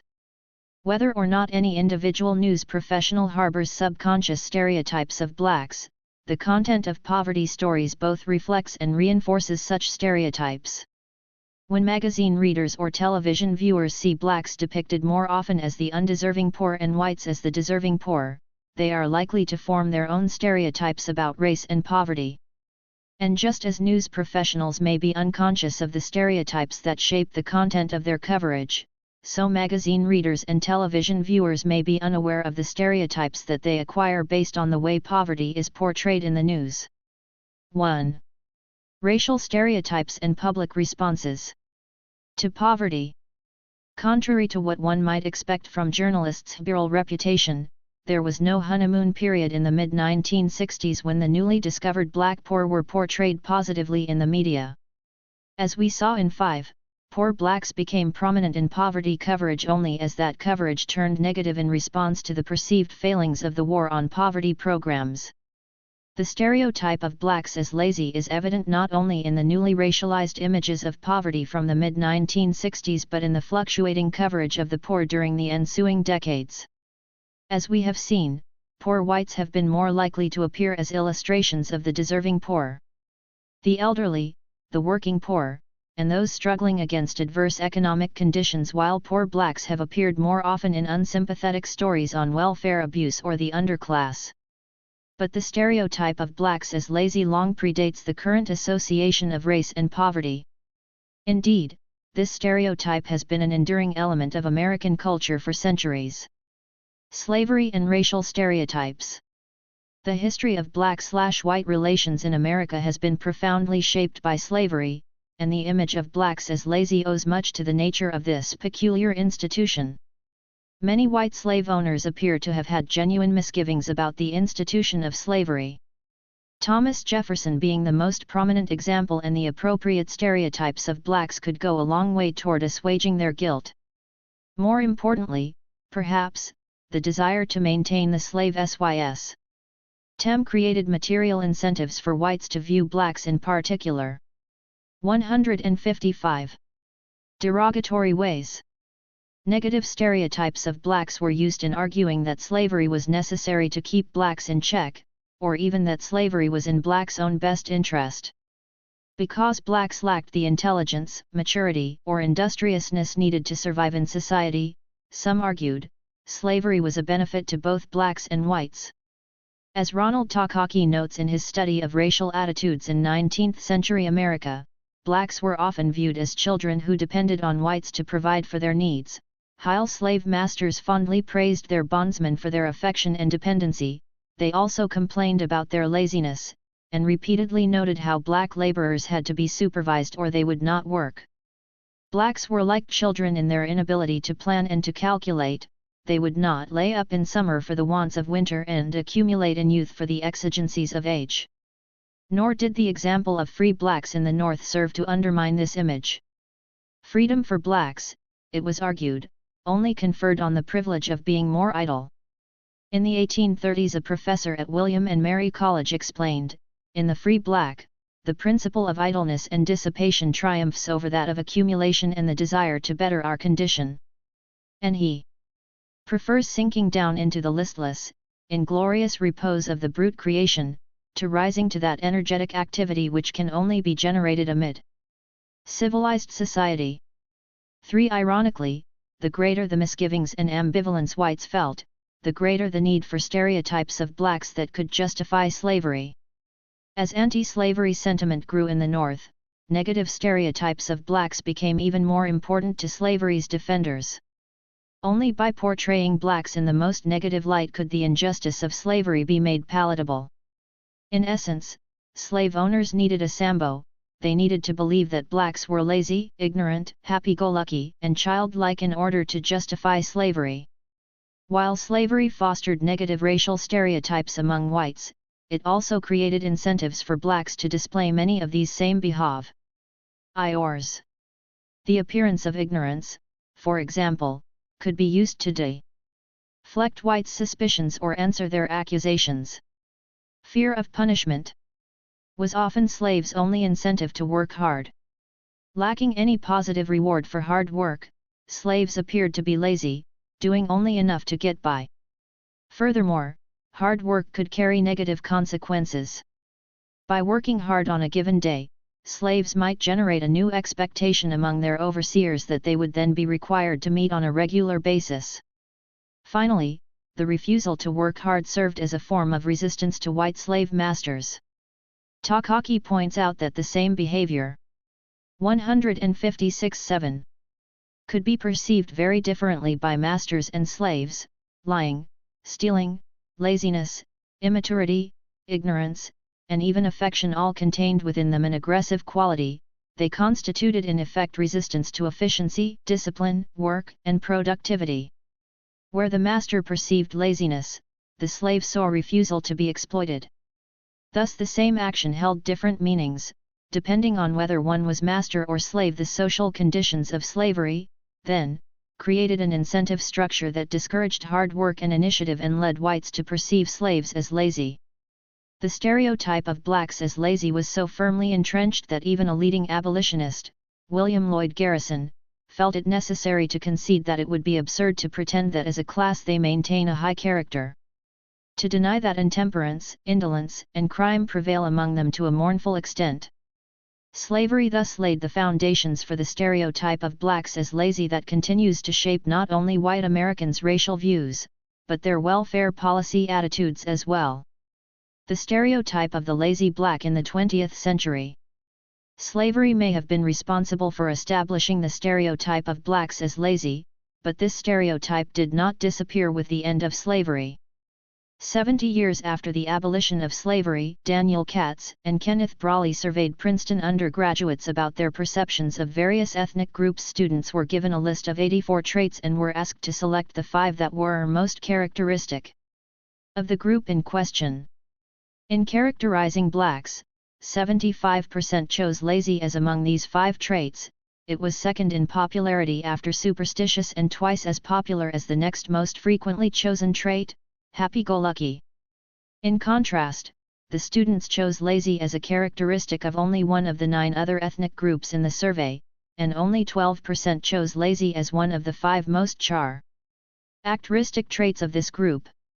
Although the Princeton students who participated in this study were not typical Americans, the survey results suggest that the stereotype of blacks as lazy was still a central element of whites' racial attitudes in 1933.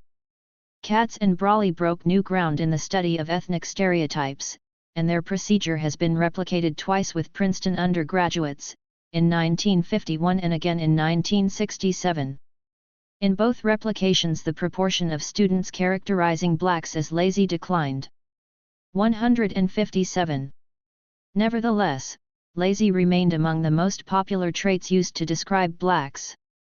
In 1951, 31% of the students surveyed placed lazy on their list of 5 traits for blacks, a dramatic decline from the 15% found in 1933. By 1967, only 26% placed lazy among the 5 most characteristic traits. But lazy remained among the more common traits used in describing blacks in both of these later studies. In the original study, lazy was the second most widely chosen trait, while in 1951 lazy had fallen only to third, and in 1967 this trait was tied for third with pleasure-loving. The once strong consensus among Princeton students that blacks are lazy has clearly declined over the decades as these students' stated perceptions of blacks have become more positive. Much of this decline is surely due to genuine changes in white students' perceptions of black Americans. But part of the decline can likely be accounted for by the emergence of social norms against the expression of anti-black attitudes or beliefs. In addition, some of the change in the responses of Princeton students may have resulted from changes in the social and economic composition of the Princeton student body. Whatever the reasons, by the late 1960s fewer Princeton students were willing to label blacks as lazy. Yet this racial stereotype was far from abandoned. The trio of Princeton studies shows that blacks continued to be characterized as less committed to the work ethic than other groups. The trait lazy, for example, which was chosen as characteristic only of blacks and Italians in 1933, was applied to blacks alone in the 1951 and 1967 studies. Furthermore, industrious, which was not chosen as characteristic of blacks at any time period, appeared in students' descriptions of Chinese, Germans, Irish, Japanese, Jews, and Americans at all periods. Recent survey data also indicate that the stereotype of blacks as lazy remains credible for many Americans. In a national survey conducted in 1996, respondents were asked to place blacks as a group on a 7-point scale with lazy at one end and hardworking at the other. 39% of whites placed blacks on the lazy side of the scale, and only 15% placed blacks on the hardworking side. When asked the same question about whites, only 13% of white respondents placed whites as a group on the lazy side of the scale, while 41% placed them on the hardworking side. The stereotype of blacks as lazy has clearly endured. Large numbers of white Americans still believe that blacks lack commitment to the work ethic, a failing that few whites attribute to their own racial group. The kernel of truth hypothesis. Why has the view of blacks as lazy persisted through centuries of American history? One possible explanation for any stereotype is simply that the stereotype reflects an essential truth, though perhaps in an exaggerated form. Although stereotypes are sometimes conceived of as necessarily false beliefs about social groups, many social psychologists have come to view stereotypes as neither necessarily true nor necessarily false. Donald Campbell, for example, argues against focusing on the truth content of stereotypes. Campbell notes that social groups do differ in many important ways, and that these differences naturally serve as the basis for group stereotypes. The presumption that stereotypes are apt to contain important truths can be found in Walter Lippmann's early writing on the subject as well. Although Lippmann recognized the pernicious nature of stereotypes, he also saw them as an inevitable part of social life, and he believed that a stereotype that has stood the test of time is likely to be true in some essential way. The 159 myth is, then, not necessarily false. It might happen to be true. It may happen to be partly true. If it has affected human conduct a long time, it is almost certain to contain much that is profoundly and importantly true. Happy face. Lippmann's faith in the test of time now appears naive. As we will see shortly, stereotypes can persist for many reasons even in the face of contrary evidence, and the longevity of a stereotype appears to be more a consequence of its attractiveness to those who hold it than of any truth that it might contain. The empirical data available offer no evidence that there is a kernel of truth to the belief that blacks are less committed to the work ethic than are whites. Both in the attitudes they express in surveys, and in their behavior with regard to work, black Americans display the same commitment to work as their white counterparts. In 1987 the General Social Survey included a black oversample, which permitted more exact comparisons of blacks and whites' attitudes. In this survey 74% of whites and 79% of blacks said that they would continue to work even if they were to get enough money to live comfortably for the rest of their lives. And when asked to rank the importance of 5 job characteristics, 51% of whites and 56% of blacks ranked working hours are short, lots of free time last of the 5. Based on the attitudes they express on surveys, African Americans are no less committed to the work ethic than are whites. When we turn from attitudes to actual behavior, we find that by some measures blacks are slightly less attached to work than whites, while by other measures they are slightly more attached. For example, overall labor force participation is marginally lower for blacks than it is for whites. In 1996, 64% of all black adults were either working or actively looking for work, compared with 67% of white adults among blacks and whites who are working. However, blacks are slightly more likely than whites to be working full-time. Of all civilian workers, 15% of blacks and 19% of whites worked part-time in 1996. These are, of course, crude measures of commitment to the work ethic, and they do not take into account the different social and economic circumstances faced by black and white Americans. These statistics nevertheless offer at least some insight into the attitudes and behaviors of blacks and whites with respect to work. Yet if the stereotype of blacks as lazy does not contain some essential truth, why has it proved so enduring? 167. The nature and function of stereotypes.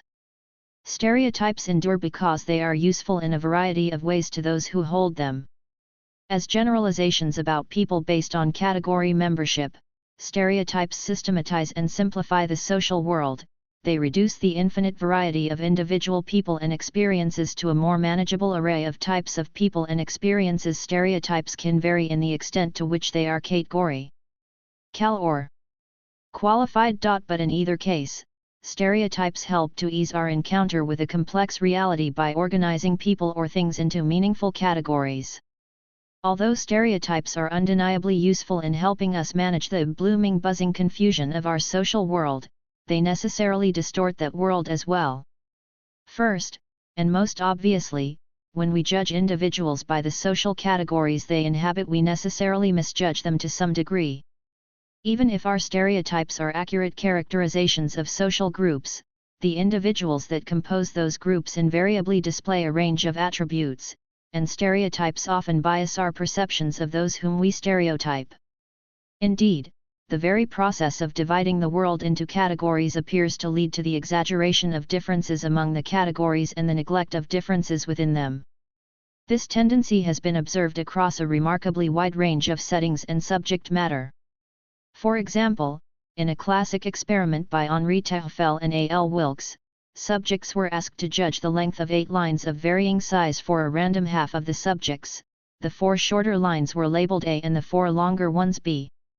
These subjects significantly exaggerated the difference in length between the A lines and the B lines, and they exaggerated as well the similarity in the length of lines within each of the 2 groups. The other subjects were presented with the same set of 8 lines but without the labels A and B. These subjects did not misjudge the lines as the first group had done. When people rather than lines are classified, the categories often carry connotations of good and bad. In particular, we expect in-groups to be evaluated more favorably than out-groups, and experimental evidence shows this to be the case even in regard to the most trivial of group memberships. For example, Michael Billig and Henri Tehfel divided subjects into 2 groups and asked each subject to evaluate 161 paintings that supposedly had been done by members of the groups. The groups were formed by flipping a coin, and subjects were aware of the purely random nature of group membership. Yet even under these conditions, subjects exhibited in-group bias, rating paintings by members of their own group as more creative, appealing, and interesting than those of the other group. The in-group bias in artistic judgments displayed by Billig and Tehfel subjects shows that, even in the absence of any concrete motivation to favor one's own group, mere group membership tends to affect how people view group insiders and outsiders. The power of this tendency is underlined in Billig and Tehfel's experiment by the fact that, even when subjects knew that the only basis for group membership was the toss of a coin, they still expressed in-group favoritism in their judgments. While these biased judgments of artistic merit are of little consequence in themselves, the in-group biases of real-world social groups have profound implications. On a wide variety of dimensions, people display biased evaluations of individuals based on group membership. For example, in what Thomas Pettigrew has labeled the ultimate attribution error, people tend to attribute undesirable behavior of out-group members to internal or dispositional traits but tend to attribute undesirable behavior of in-group members to characteristics of the situation. Happy face, for example. Georgette Wong and Jack McKillop found that subjects who were given descriptions of a car accident were more likely to blame the driver for the accident when he was said to be from a different ethnic group than when he was described as a member of the subject's own ethnic group. Happy face, because our identities are shaped by the social groups with which we identify, in-group biases help to create positive social identities and enhance self-esteem. When we judge members of our own group more favorably than out-group members, we enhance our perception of our own self-worth as a member of a group with valued characteristics. Although stereotypes are useful for the individuals who hold them, most stereotypes are acquired rather than created from scratch by their holders. Stereotypes of social groups are shared constructs that are learned from socializing agents such as parents, schools, and the media. As a consequence, people may hold quite detailed stereotypes of social groups that they have never come in contact with. And because stereotypes are social constructs, more powerful social groups may be able to impose their preferred stereotypes on less powerful groups. In a variation on the Marxist concept of false consciousness, subordinate social groups may come to share 162.7.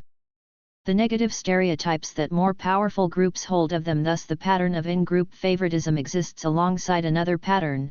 Low-status social groups are more likely to hold both negative self-stereotypes and positive other group stereotypes than are high-status groups. Stereotypes can serve not only psychic needs but material interests as well. In particular, social psychologists view stereotypes as one means by which a group can justify its treatment of, or advantage over, an outgroup. The stereotype of blacks as lazy was already discussed as a justification for slavery, and the same stereotype now serves to justify the continued social and economic inequalities between blacks and whites. Similarly, stereotypes of immigrants are used to justify cutbacks in the government benefits available to legal immigrants. In a similar fashion, stereotypes are common during wartime as a way to incite and mobilize the population against an external enemy. Negative stereotypes of Germans and Japanese were used to rally the country during World War II and justify the internment of U.S. citizens of Japanese ancestry. Although stereotypes often reflect the material interests of those who subscribe to them, the influence of such interests may be unrecognized or unacknowledged.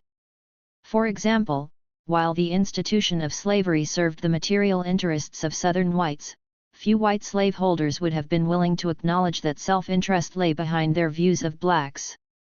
Because those who hold a stereotype believe it to be true, and the truth of a stereotype is seen by its adherents as the necessary and sufficient condition for holding it, the influence of self-interest on a stereotype is unlikely ever to be recognized by those who hold it. Indeed, for any given individual, the motives for holding a particular stereotype may be impossible to discern. After all, the fact that a stereotype serves the interests of its holder does not mean that the stereotype is a result of those interests. Nevertheless, it is clear that, in the aggregate, stereotypes evolve and are maintained in part because they serve the material interests of the groups that adhere to them, most often the dominant groups of a society. In addition to serving the psychic needs of individuals and the material interests of specific groups, stereotypes can also legitimate the social system as a whole. Psychologists have shown that people have a strong desire to believe the world is a just place and that individuals 163 usually get what they deserve. Certainly this faith in the basic fairness of our economic system has been a prominent element of how we Americans view our country. By this logic, personal economic prosperity is itself a mark of virtue, and failure an indication of deficiencies.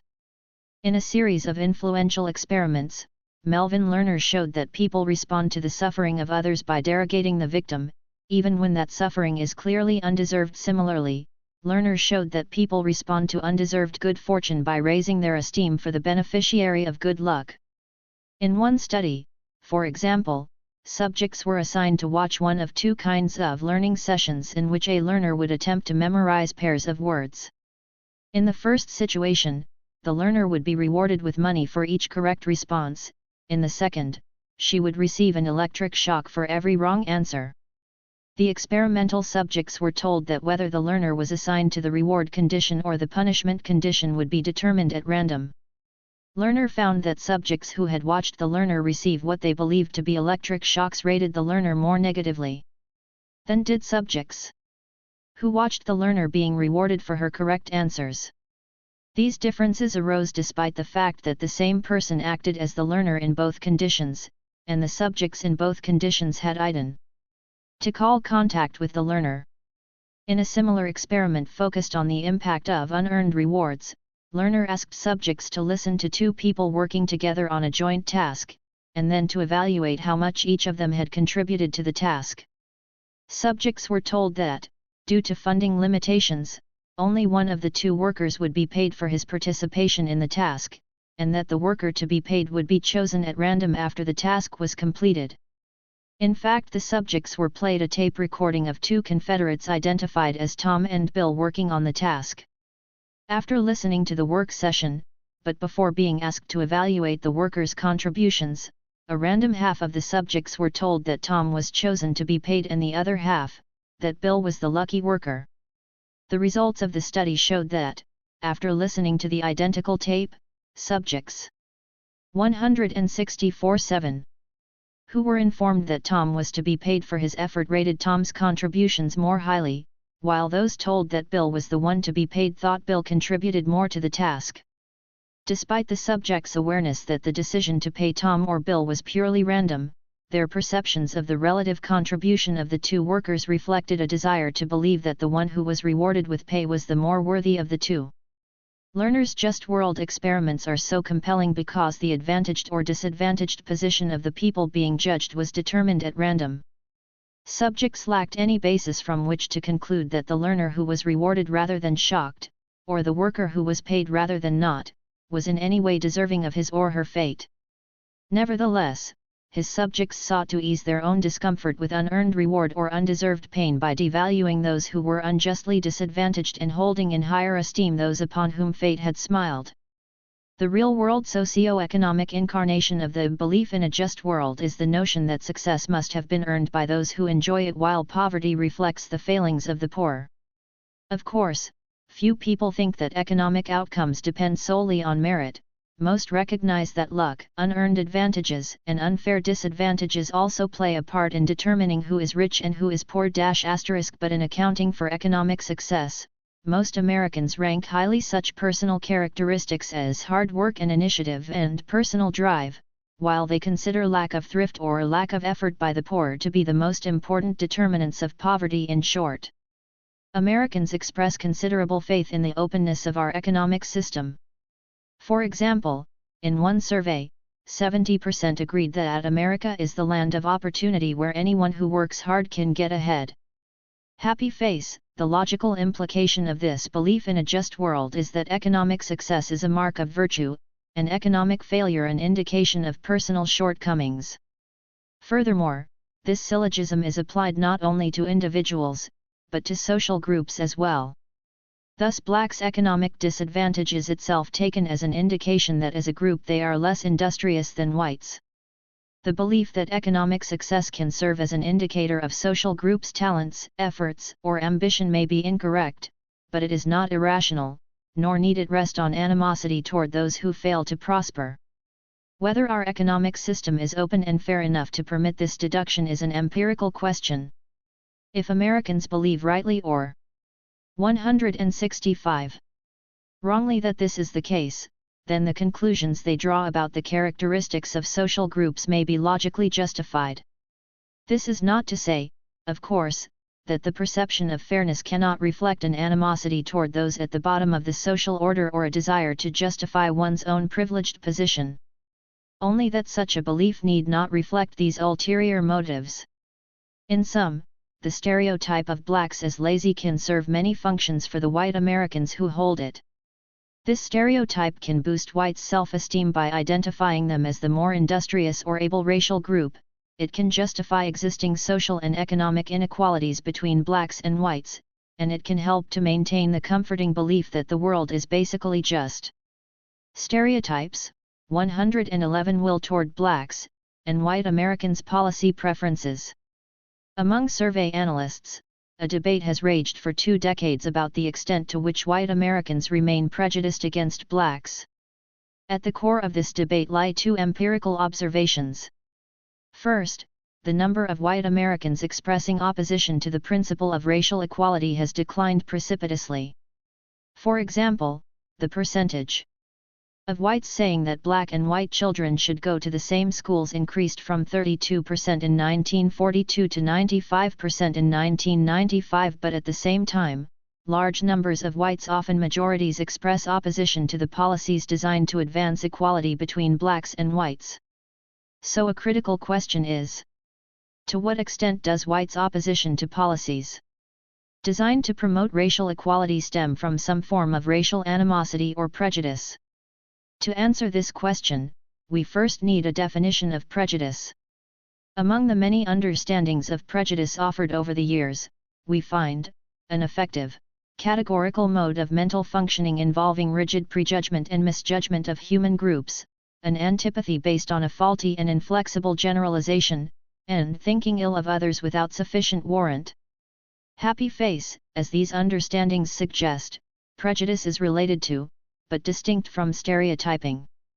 Stereotyping draws our attention to the cognitive content of intergroup orientations, while prejudice involves the affective component as well. Often these 2 elements exist together, in part because they are mutually reinforcing. Socially acquired antipathies toward other groups may lead to the 166-7. Adoption of negative stereotypes.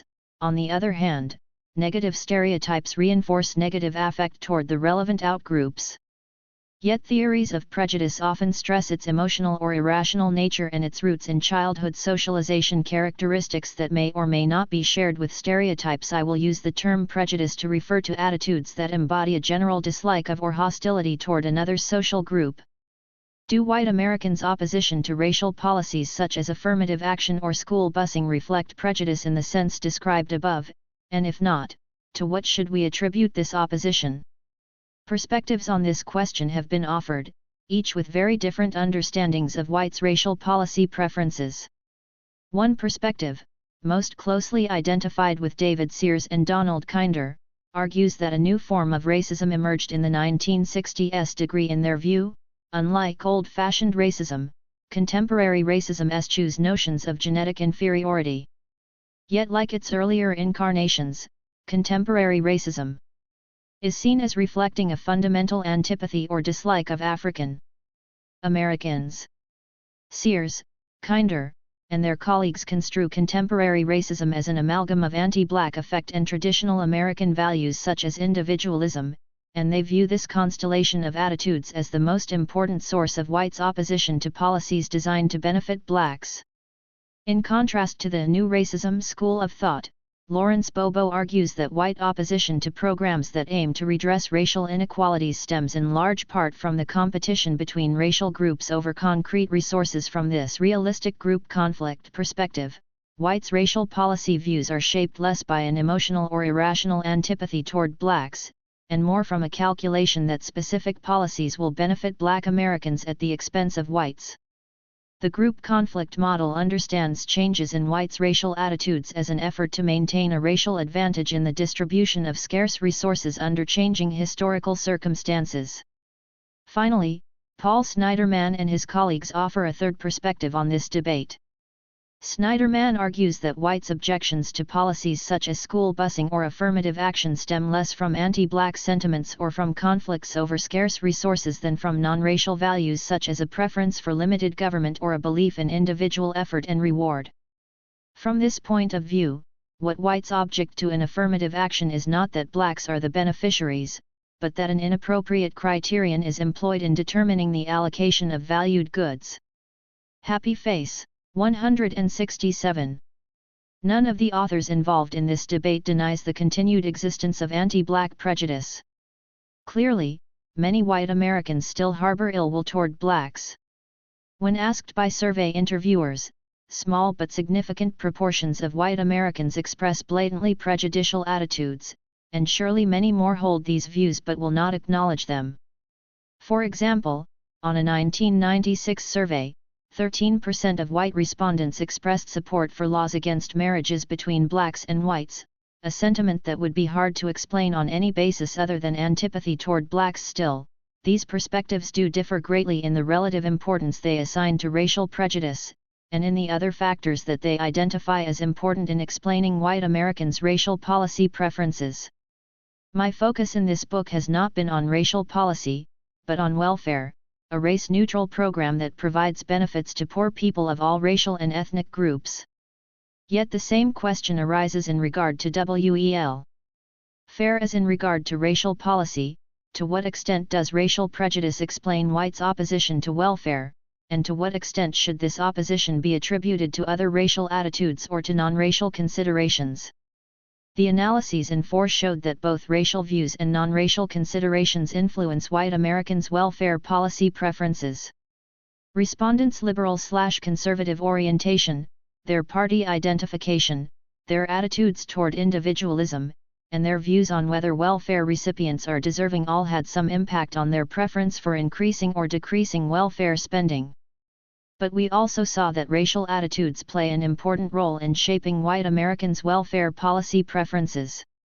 The perception that blacks are lazy emerged as the strongest determinant of whites' beliefs about welfare recipients, and it was a powerful influence on their preferences with regard to welfare spending. Despite welfare's formally race-neutral structure, beliefs about blacks are central in shaping white Americans' views of welfare. If opposition to welfare is shaped by whites' racial views, how exactly should we understand the nature of these views?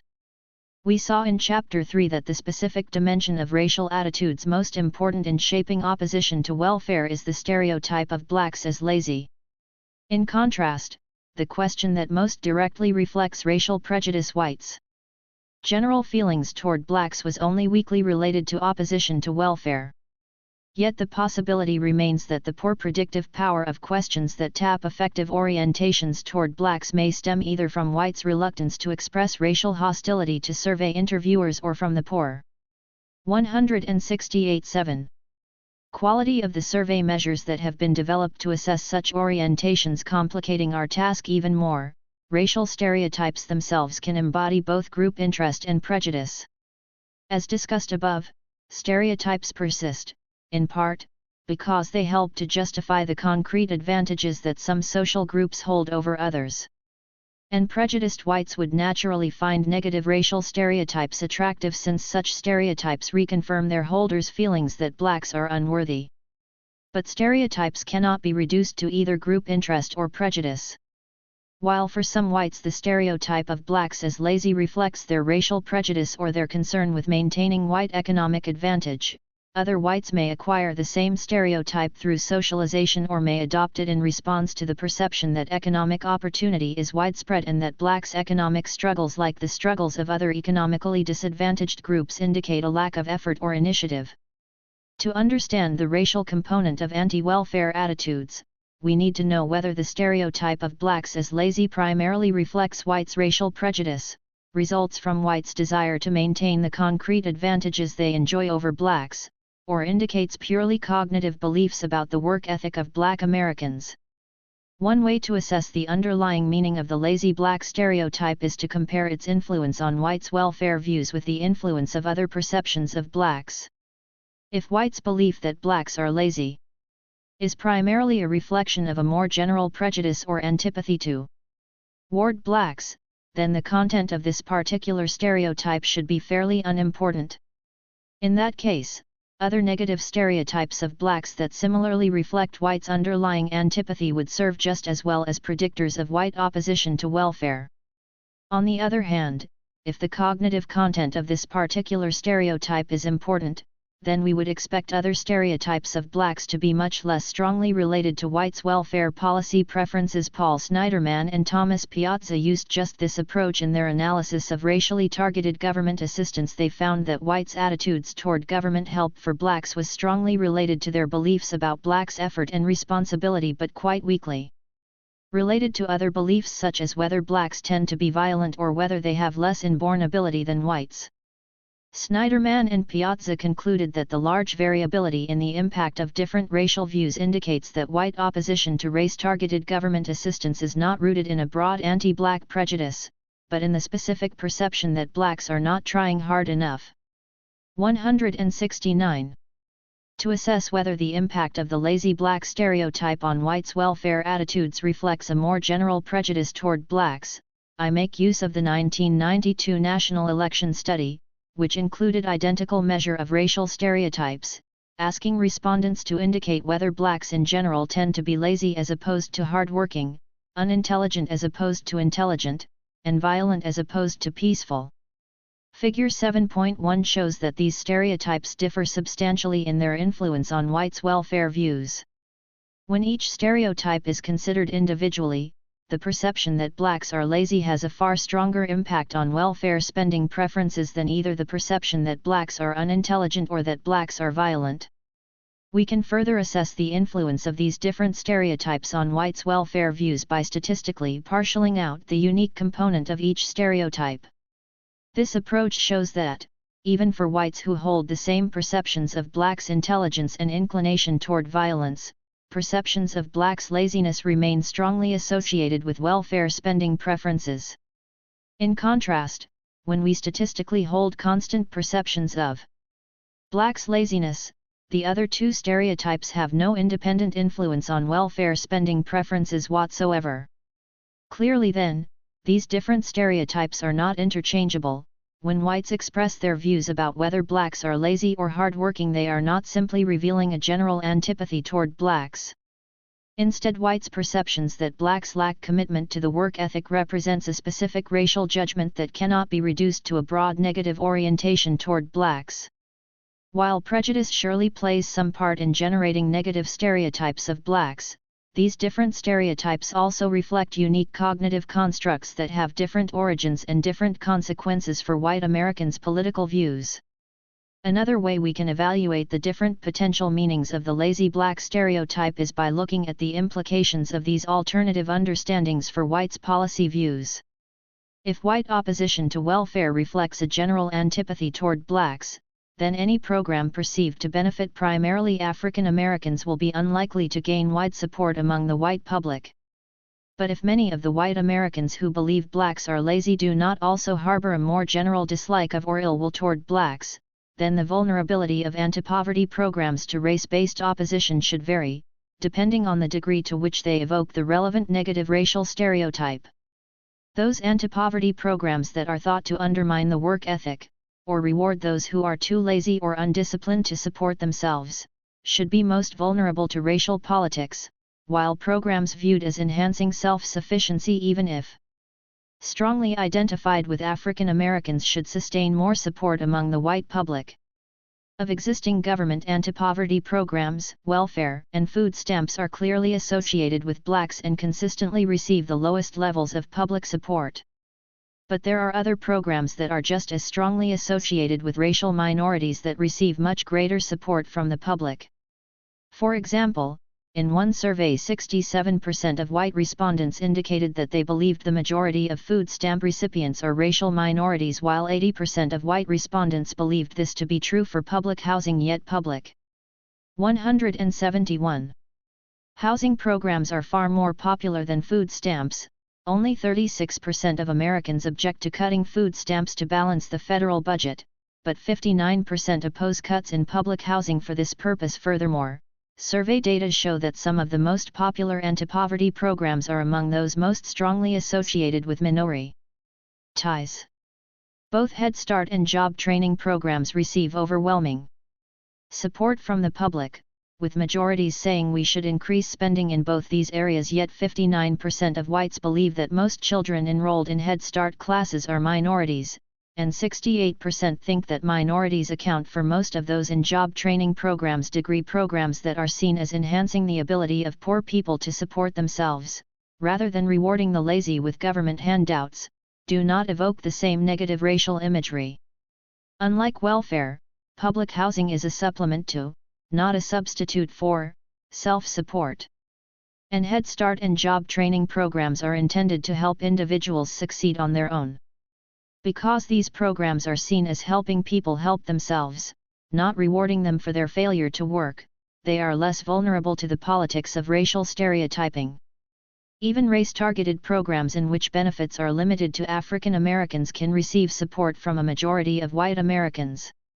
For example, in a recent survey, 66% of white Americans expressed support for educational programs to assist minorities in competing for college, while 69% favored government financing for job training for minorities to help them get ahead in industries where they are underrepresented. Asterisk. Both of these programs are designed to help minorities help themselves. Similar levels of support have been found for other opportunity-enhancing programs targeted toward blacks. For example, in a 1990 survey, 70% of whites favored providing special college scholarships for black children who maintain good grades. And 68% of whites favored spending more money for schools in black neighborhoods, especially for school and early education programs.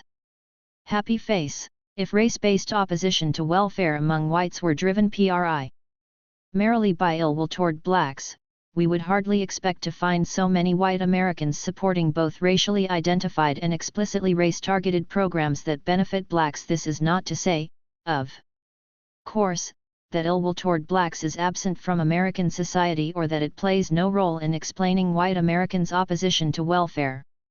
Far too many white Americans still express an odious prejudice toward blacks. Yet these views cannot plausibly be said to reflect the 172.7 outlook of most white Americans. Not only do most whites fail to claim these views in surveys, they also express support for programs that are inconsistent with such views.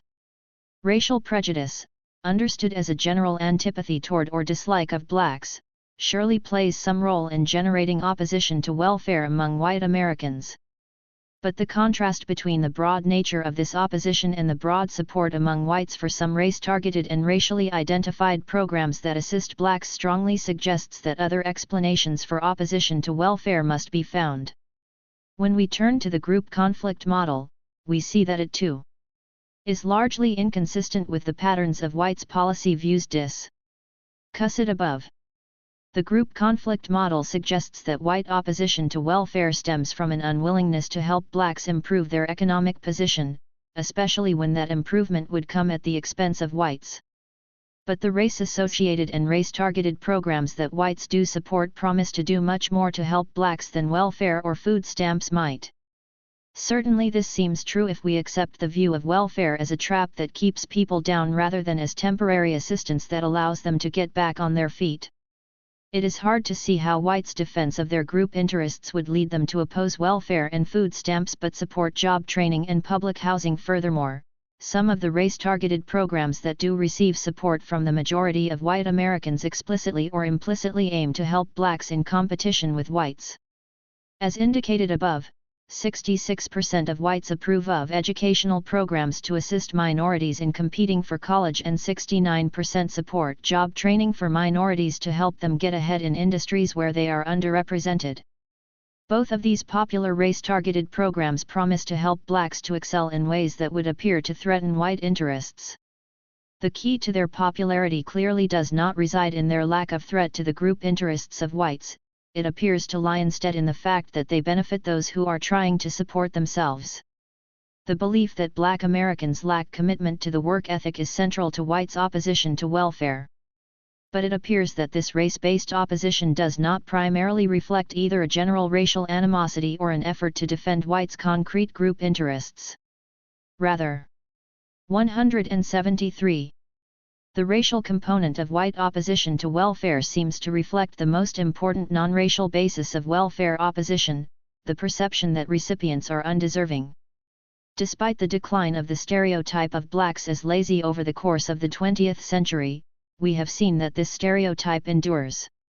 When asked to rate both blacks and whites in terms of their tendency to be lazy or hardworking, 58% of whites rate blacks as the lazier of the two groups, 37% say blacks and whites are equal in this regard, and a scant 5% say whites are lazier than blacks. The cynicism that white Americans express toward welfare recipients is fed by their belief that blacks lack a commitment to work, in combination with their exaggerated impressions of the extent to which African Americans populate the country's welfare rolls. The stereotype of blacks as lazy has a long history in American culture and is implicated in both media portrayals and public attitudes toward poverty and government anti-poverty policy. It is beyond the scope of this book, and perhaps impossible, to distinguish with certainty the alternative sources of this stereotype and their changing importance over time. But the evidence offered here does suggest that however important racial prejudice and group interest may have been in generating this stereotype, these are not now the primary factors that sustain it. No doubt to some degree, and for some white Americans, the belief that blacks are lazy does reflect a general antipathy toward blacks, and for others it appeals to their determination to maintain whites' economic advantages. But for many white Americans, the stereotype of blacks as lazy grows out of the belief that the American economic system is essentially fair, and that blacks remain mired in poverty despite the ample opportunities available to them. These perceptions in turn are fed by media distortions that neglect the deserving poor in general and portray poor blacks in a particularly unsympathetic light. Would a better informed citizenry be less cynical about the motives of welfare recipients or the character of African Americans? Although questions based on counterfactual assumptions are always difficult to answer, we do know that Americans with more accurate perceptions of the racial composition of the welfare population are substantially less cynical about the needs and motives of welfare recipients, and that such perceptions are strongly related to opposition toward welfare. But only if substantial changes occur in the media's coverage of poverty will we be able to tell with any certainty whether the views held by today's less knowledgeable Americans will change. 6. Public opinion and anti-poverty policy. My aim in this book has been to elucidate Americans' political attitudes, and more specifically, to identify the nature and sources of public opposition to welfare. Political attitudes are of interest for their own sake. Understanding how Americans think and feel about political issues contributes to our broader understanding of the society we live in and the nature of our fellow citizens. But in a democracy, public attitudes also matter because citizens' preferences can influence government policy. As discussed in 1, researchers have found substantial congruence between public attitudes as expressed on surveys and public policy. Within the United States, for example, states with more conservative populations adopt more conservative policies, and for the country as a whole, changes in public preferences are more often than not followed by congruent changes in government policy. Of course, many factors other than public opinion also shape government decision-making, and popular desires are only partially reflected in public policy. Nevertheless, across a range of issues, from military spending to anti-crime policy to the welfare state, the activities of government appear to correspond in some substantial measure to the public's preferences. Although my principal concern is the public's beliefs, attitudes, and policy preferences, I turn in this to an examination of government policies as an alternative source of information about the nature of opposition to welfare in America. I look first at the variation in welfare policy among the different states, noting the relationship between states' racial characteristics and the generosity of their welfare programs. I then turn to welfare reform and ask whether the attitudes toward welfare discussed in earlier chapters are reflected in the substance of welfare reform and the public's reaction to it. Finally, I take a closer 175 look at Americans' expressed desire to do more to help the poor. Using both survey data and other kinds of evidence, I assess whether Americans' generous responses to survey questions should be taken seriously, or viewed as simply the result of survey respondents' desire to present themselves as caring people. Racial context and state-level welfare policy includes programs that span the range from fully federal in nature to fully state-run and financed. Between these two poles are a variety of federal/state programs in which both regulations and funding are shared between the states and the federal government.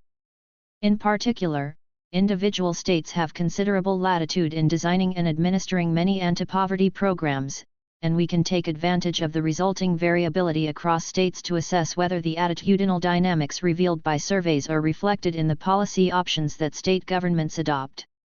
The survey analysis presented in previous chapters showed that negative racial attitudes, and in particular, cynicism toward the work ethic of poor blacks, is at the core of popular opposition to welfare. If this is the case, then we would expect the predominantly white electorate to be least enthusiastic about state welfare spending in states with high proportions of blacks among the poor, and most supportive in states with the smallest numbers of poor blacks. Further, if these varying levels of public support influence state government policy, then we should find the most generous welfare policies in states with the lowest proportions of blacks among the poor and the least generous policies in states with the highest proportions of poor blacks. Because we lack survey data on state-level policy preferences, we will have to examine this hypothesized dynamic by comparing states' racial demography with the welfare policies they adopt. AFDC provides an excellent basis for judging whether a state's welfare policy is influenced by the racial composition of the poor people in that state. Although many of the regulations affecting this program originated with the federal government, states were allowed to set their own eligibility and benefit levels, and these levels differed widely across states. In 1996, for example, average AFDC benefits ranged from only $120 per month in Mississippi to $555 per month in California. Numerous studies have sought to explain the differences across 176 states in AFDC policies and benefit levels. Like studies of public attitudes toward welfare, most of these have ignored race. But those that have included some measure of the racial mix of a state's poverty population have consistently found race to be a significant influence on state-level AFDC policy, even when other state characteristics such as income and education levels are taken into consideration. Larry Orr, for example, estimated that a state with an all-white AFDC caseload would offer almost $2,000 more per year in AFDC benefits than a state with an all-black AFDC caseload because Orr controlled statistically for states' average income and for region of the country. He argued that the low benefit levels found in states with more blacks on welfare did not simply reflect either a lesser ability of those states to pay for benefits or a bias against welfare in southern states with large numbers of poor blacks. Gerald Wright also examined differences in average AFDC benefits across states as predictors. Wright used the proportion of blacks among each state's population in a measure of the scope of each state's civil rights laws. The first of these measures serves as a proxy for the extent to which welfare benefits in each state would flow to African Americans, and the second a proxy for the racial liberalism or conservatism of the state. Like Orr, Wright also took into account differences in states' average income levels, as well as a host of other state characteristics such as average educational attainment and levels of urbanization and industrialization. Wright found strong associations between his measures of racial environment and AFDC benefit levels. States with the smallest proportions of blacks and those with the most progressive civil rights laws offered the highest average AFDC benefits. Evidence from attitude surveys showing the importance of racial considerations in shaping opposition to welfare are corroborated by the patterns of race and AFDC spending examined above. Our confidence in these results would be strengthened, however, if we found that racial demography not only affects state policy for those programs that surveys suggest should be affected, but also that racial demography is unrelated to programs that surveys suggest should not be affected. Whereas welfare is viewed as providing benefits largely to the undeserving poor, attitudes toward unemployment insurance are more mixed. More importantly, racial stereotypes, which strongly influence attitudes toward welfare, are almost wholly unrelated to attitudes toward assistance for the unemployed. The left panel of Figure 8.1 shows the strong association between welfare spending preferences and the belief that if blacks would only try harder they could be just as well off as whites. Among white Americans who agree strongly with this sentiment, over 50% think welfare spending should be cut compared to only 20% among those who disagree strongly. In contrast, few white Americans think spending for unemployment should be cut, irrespective of their beliefs about blacks' commitment to the work ethic. As the right panel of Figure 8.1 shows, only 15% of whites who agree strongly that blacks just need to try harder want to cut spending for unemployment, compared with about 8% of those who disagree strongly with this perception of blacks. Regression analyses confirm that beliefs about blacks' commitment to the work ethic is a far stronger predictor of preferences for spending on welfare than of preferences for spending on unemployment. The analogous regression coefficients are 19.1 for welfare spending and 5.6 for unemployment. Based on attitude surveys, we would expect to find that a state's racial demography would have a strong relationship to its AFDC policies but a weaker relationship to its choices regarding unemployment insurance. Christopher Howard conducted parallel analyses of state AFDC and unemployment spending and found exactly this pattern. Howard took into account state levels of income, education, and urbanization, and he also controlled statistically for the extent of the problem to which each policy is addressed. Howard found that states with higher proportions of blacks in their population had significantly lower AFDC benefit levels, but similar unemployment benefit levels, compared with states with fewer blacks. The racial patterning of AFDC benefits across the states not only corroborates the claim that race matters in discussing Americans' responses to poverty, but also shows that racial considerations go beyond influencing the public's policy preferences and actually shape government decision-making as well.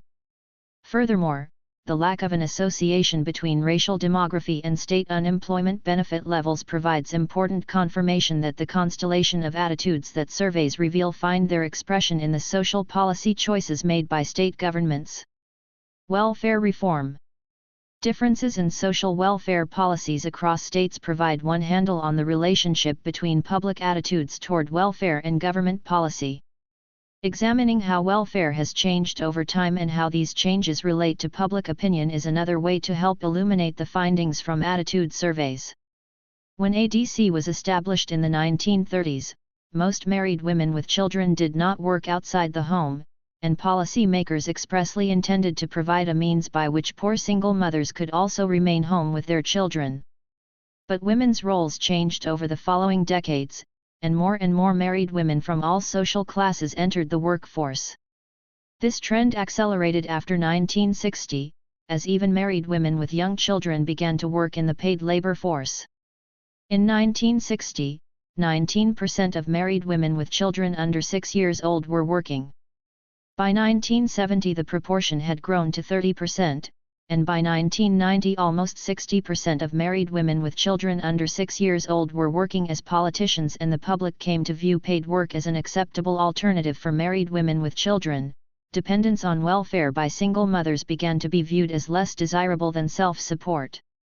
As middle-class women's participation in the paid labor force grew, expectations for welfare mothers changed. In addition, the desire to move single mothers off welfare and into jobs was fed by changes in the demographics of single parenthood. In 1960, only 4% of single mothers had never been married and almost 26% were widows. Widows cannot be blamed for their situation, but women who bear children out of wedlock are viewed with much less sympathy. Over the years the proportion of single mothers who are widows has decreased while the proportion of single mothers who have never married has grown. Today 36% of single mothers have never married, and only 4% are widows. These two factors, Americans' changing attitudes toward women and work on the one hand, and the declining moral stature of single mothers in general, and AFDC recipients in particular, combined to convince many Americans that most able-bodied single mothers on welfare should be working, at least once their children reach school age. These social and cultural changes dramatically changed how welfare was understood. Rather than serving as a means to allow poor single mothers to avoid the need to work for pay, welfare became viewed as a temporary expedient to tide women over until they could again support themselves. During the 1960s, policymakers increasingly came to view AFDC as harboring too many women who should be working for a living. Thus began a decades-long effort to reduce the welfare rolls by moving welfare mothers into the paid labor force. The first fledgling welfare-to-work reforms were passed under President Kennedy in 1962. These early efforts offered federal funding for local welfare departments to provide social services to AFDC recipients in the hope of moving them off the welfare rolls. Kennedy's welfare reform efforts involved little money, however, and had a greater symbolic than practical significance. More substantial welfare reform took place under the Johnson administration. Although Johnson's 1964 War on Poverty reshaped the face of the American welfare state, the thrust of the War on Poverty was to provide alternatives to, rather than reforms of, welfare. The Job Corps, community action programs, legal aid, and Head Start were programmatically and administratively separate from AFDC, which was not reformed as part of the War on Poverty. In 1967, however, Johnson did sign welfare reform legislation. These amendments to the AFDC laws reflected the same set of concerns and the same kinds of responses that have characterized welfare reform efforts under virtually every president since Johnson. Like most later welfare reforms, the 1967 amendments reflected a mix of punitive and supportive policies designed to satisfy as broad a political spectrum as possible. Among the most important changes in welfare regulations resulting from the 1967 welfare amendments was the institution of the so-called 30-Third Rule. Until this time, any income that welfare 188 recipients reported was deducted from their welfare check, creating, in essence, a 100% tax on earnings and constituting a strong disincentive to work for those already on welfare. The 30-Third Rule allowed welfare recipients to keep the first $30 per month of earnings, plus one-third of their remaining pay. As expected, this change resulted in an increase in the proportion of welfare recipients who worked, but it also led to an increase in the welfare caseload as women who were previously ineligible for AFDC due to income from low-wage jobs now became eligible. In addition to adding the 30-Third Rule, the 1967 welfare reforms established the Work Incentive Program, which funded daycare and job training for AFDC recipients. Through this mix of supportive services and financial inducements, policymakers hoped to entice welfare mothers to take paying jobs and eventually to become fully self-supporting. But in addition to these carrots designed to reduce the welfare rolls, the 1967 amendments also included the stick of mandatory work requirements. All AFDC recipients except those with children under 6 years old were expected to work or to enroll in job training or work readiness programs. However, a variety of exemptions allowed most AFDC recipients to escape this work requirement. For example, states could exempt recipients from work requirements if work was deemed inimical to the welfare of the family, a vague condition that surely applied in some way to just about all single mothers on welfare. Because training programs cost states additional money, at least in the short run, most states were happy to take full advantage of the opportunities to exempt their welfare recipients from these new requirements. Taken as a whole, the changes to AFDC enacted in 1967 contained most of the elements that would reappear in various configurations in the repeated efforts at welfare reform over the next 30 years. Work requirements, monetary work incentives, job training or work readiness programs, and funding for daycare, transportation, and other needs to facilitate work would all be part of the continuing effort to move poor single women off government assistance and into the workforce. President Nixon took office in 1969 and soon announced his own plan to reform welfare. Nixon's Family Assistance Plan reflected the guaranteed income approach to welfare that had won favor with both conservative free market economists and liberal policy makers. Under the Family Assistance Plan, AFDC and its cumbersome eligibility criteria would be eliminated. Instead, every family in the country would be guaranteed a minimum basic income set by the 181 federal government. The FAP would also have expanded funding for daycare for poor families and enlarged the federal commitment to public service jobs for welfare recipients. While liberals generally approved of these aspects of the FAP, Nixon's proposal also contained stricter work requirements than those under the existing AFDC regulations. Furthermore, the new benefit level for government support would have been below that prevailing in most states. The Family Assistance Plan was passed by the House of Representatives but became bogged down in the Senate Finance Committee, where it was attacked by conservatives who opposed the expansion of federal assistance to the poor and by liberals who objected to the work requirements and low benefit levels. With few friends but plenty of enemies, the Family Assistance Plan died, and Nixon turned his attention elsewhere. President Carter offered the next attempt at welfare reform. Like Nixon, Carter proposed to provide a national minimum income to all American families. His proposal would have consolidated AFDC, food stamps, and SSI and would have established work incentives and public service jobs to help recipients become self-supporting. Like the FAP, President Carter's proposed reforms fell victim to the combined attacks of liberals and conservatives, and it died in the Senate in 1978. Next to tackle welfare reform was Ronald Reagan. Reagan came into office with a determination to act quickly to implement his agenda of trimming the welfare state and enlarging the military. The Reagan administration's first welfare reforms were contained in the Omnibus Budget Reconciliation Act of 1981. OBRA, as it was called, eliminated the 30-ANA third rule, thereby reinstating the effective 100% tax on welfare recipients' earnings, and it cut the existing exemptions for work-related expenses, making paid employment an even less attractive option for those on welfare. These changes in AFDC regulations in the early Reagan years left welfare recipients substantially worse off than they had been, especially when we consider the simultaneous cutbacks in unemployment insurance, food stamps, Medicaid, vocational education, public service employment, and child nutrition passed by Congress at the President's behest. While many of these programs did recover after Reagan's initial assault, AFDC benefit levels and eligibility criteria remained at historically low levels, despite the severe recession of the early 1980s. As assessed by overall measures of economic performance, the recession of 1982 was followed by an economic boom that lasted for much 182.8 of the 1980s. Yet the benefits of that economic recovery did not seem to trickle down to the poor. Rather than raising all boats, the economic tide of the 1980s brought enormous benefits to the well-off but only modest benefits to poor and middle-income Americans. Income inequality increased faster during the 1980s than at any other point in post-war history, and by the late 1980s a bipartisan consensus had emerged that changes in welfare were needed to cope with the persistently high rate of poverty. After much debate, Congress and the Reagan administration agreed on a set of reforms that contained many of the same elements of previous welfare reform proposals.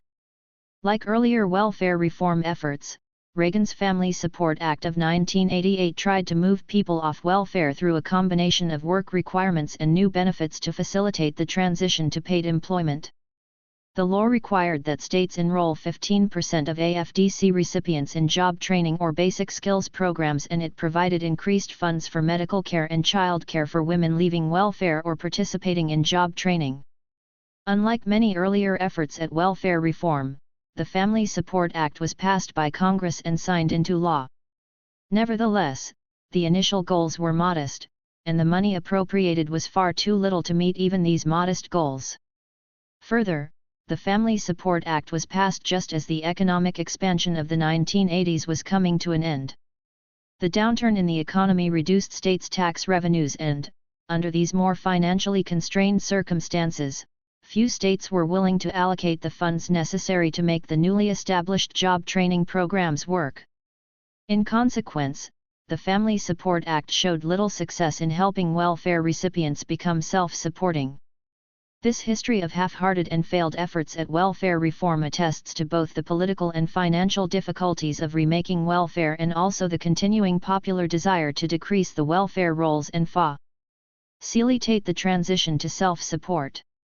President Clinton made welfare reform one of his campaign issues in 1992, and he came into office promising to end welfare as we know it.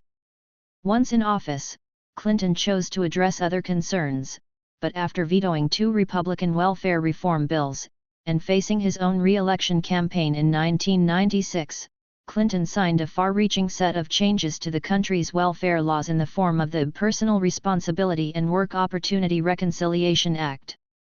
The themes and goals of this Welfare Reform Act were familiar: moving people off welfare and into work by a combination of work requirements, job training, and additional funding for childcare and other social services. In addition to instituting these familiar reforms, the 19% legislation altered welfare in significant ways. 183. First, Clinton's 1996 Welfare Reform Act abolished AFDC as an entitlement program and replaced it with temporary assistance for needy families.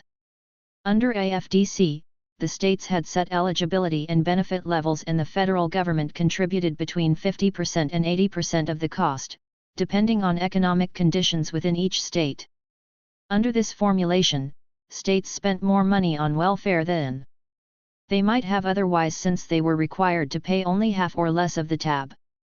Furthermore, once eligibility criteria were set, any state resident meeting those criteria would be entitled to receive AFDC benefits. Under TANF, states are given a block grant or fixed sum of money to spend on cash assistance and social services for the poor.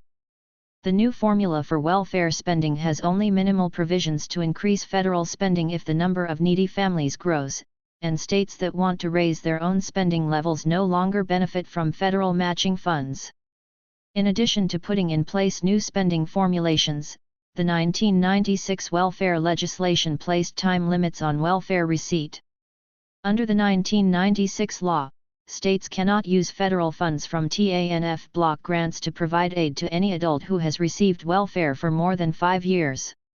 Under the new legislation, states can exempt up to 20% of their welfare caseloads from this time limit, but they can also shorten the time limit should they so desire. The third major change in the 1996 Welfare Reform Act lies in the much wider discretion allowed to states to formulate their own welfare policies. Within the guidelines provided, states can decide what kind of education, job training, or public service work to require of TANF recipients. States can also choose to deny welfare to unwed parents under age 18, withhold welfare benefits for additional children born to women already receiving welfare, and limit the welfare benefits given to those who have moved from other states to the amount they would have received from their former state. The impact of the 1996 welfare law will be difficult to gauge for a number of reasons. First, the reforms have already been reformed. For example, many of the benefits for legal immigrants eliminated by the 1996 Act have been reinstated, and pressure to further amend the 1996 regulations will arise as states struggle to meet the various 184.8 caseload reduction and welfare to work targets necessary to avoid financial sanctions. Happy face. In addition, states are still reformulating their welfare policies in response to the 1996 legislation and are likely to continue to do so for some years to come. Finally, the impact of Clinton's welfare reform is difficult to judge because the period since its passage has been blessed with a booming economy and historically low unemployment. As a result, scholars have been unsure how much to attribute the recent decline in welfare caseloads and increase in labor force participation to the legislative changes enacted in 1996. Public opinion and welfare reform. Americans' views on welfare reform reflect the constellation of attitudes toward poverty and welfare we examined in earlier chapters. We saw that the American public expresses strong support for the welfare state broadly conceived and claims a desire to do more to help the poor. At the same time, however, the public says that spending on welfare itself should be cut. These simultaneous desires, I argued, grow out of a genuine concern for the needy coupled with a cynicism toward the true needs and motives of welfare recipients and a conviction that many of those receiving welfare should be supporting themselves instead. Consistent with their view that most welfare recipients lack a commitment to the work ethic, Americans strongly support both work requirements and time limits for welfare recipients. But most Americans do not adopt a punitive attitude toward welfare reform. Along with work requirements and time limits, most also support an array of education and job training benefits, as well as social services such as transportation and child care, to make self-support a more viable option for those currently on welfare.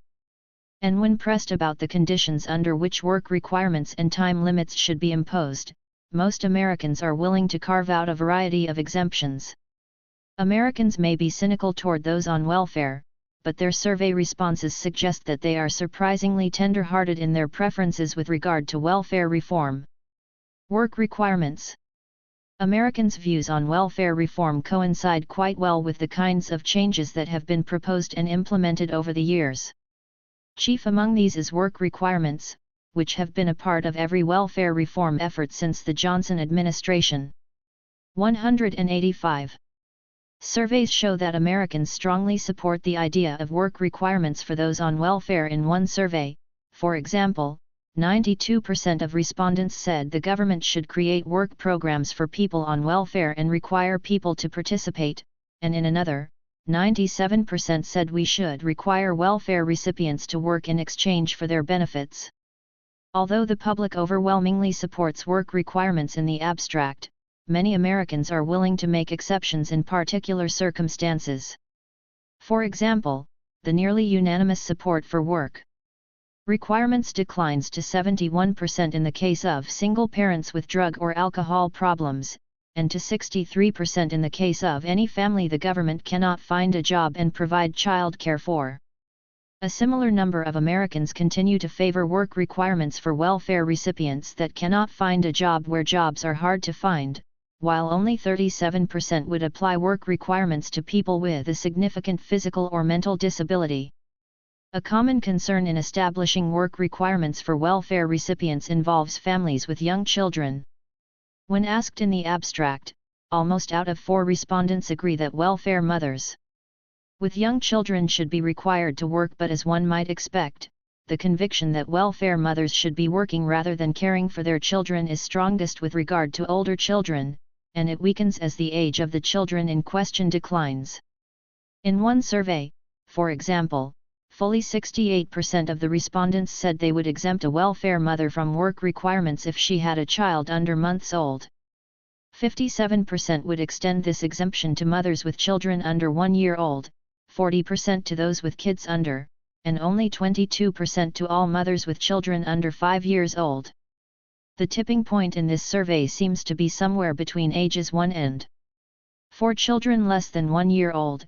Most respondents favored exemptions from work requirements, but the majority of respondents felt that welfare mothers with children over years old should be working. Finally, when push comes to shove, those favoring work requirements must face the situation where a welfare recipient either refuses to work or simply cannot find or keep a job. When confronted with this situation, most Americans believe that at least a minimal level of government aid should nevertheless be continued, at least if the well-being of children is involved. When one recent survey asked, "What if a welfare recipient has a young child at home to support and either won't general support for work requirements, do you think the government should create work programs 92 for people on welfare and require people to participate in the programs, or not? Do you favor or oppose this proposal, require welfare 97 recipients to work in exchange for their benefits?" Exceptions to work requirements. Work requirements should apply to single parents with drug or alcohol problems. 71 any family the government cannot find a job, and 63 provide child care for any family that cannot find a job where jobs are hard, 60 to find any family where the parent has a significant physical or 37 mental disability. Work requirements for families with young children. Do you think that women with young children who receive 74 welfare should be required to work, or should they stay at home and take care of their young children? Work requirements should apply to single parents with children under 1 year of age. 43 single parents with children under years of age *61%. Agree. A single mother who is on welfare should be excused from having to go to work if she has a child at home who is younger than 5 years old. 22. Younger than 3 years old. 40. Younger than 1 year old. 57. Younger than 3 months old. 68. A single mother on welfare should have to go to work 32 regardless of whether she has a young child at home, work or simply can't hold a job.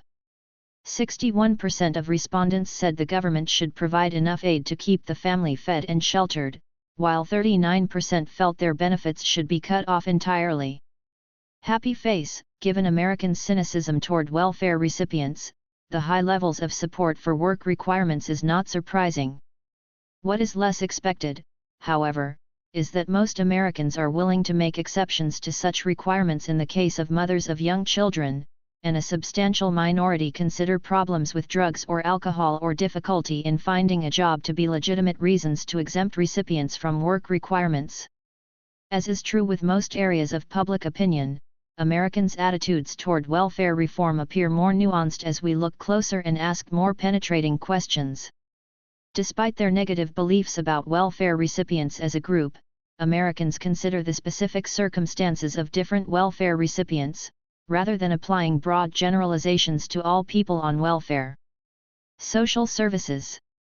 If the threat of withholding welfare payments constitutes the stick intended to prod welfare recipients into self-support, the carrot consists of the education and social services that make work feasible. Past welfare reform initiatives have all paid at least rhetorical respect to the need to help welfare mothers into the labor force, and like work requirements, this effort too is consistent with the public's thinking about poverty and welfare. Table 8.2 shows the strong public support for education, job training, and child care to help welfare recipients become self-supporting. For example, 96% of Americans favor providing job training to welfare recipients, and the same proportion say that the government should provide more job training, education, and child care for poor people.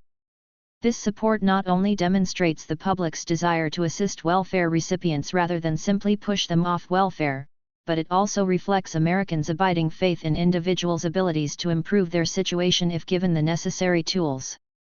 Surveys show that Americans believe education, ambition, and hard work are the essential elements necessary to getting ahead in life, and that they are far more important than natural ability, knowing the right people, having well-educated parents, or coming from a wealthy family.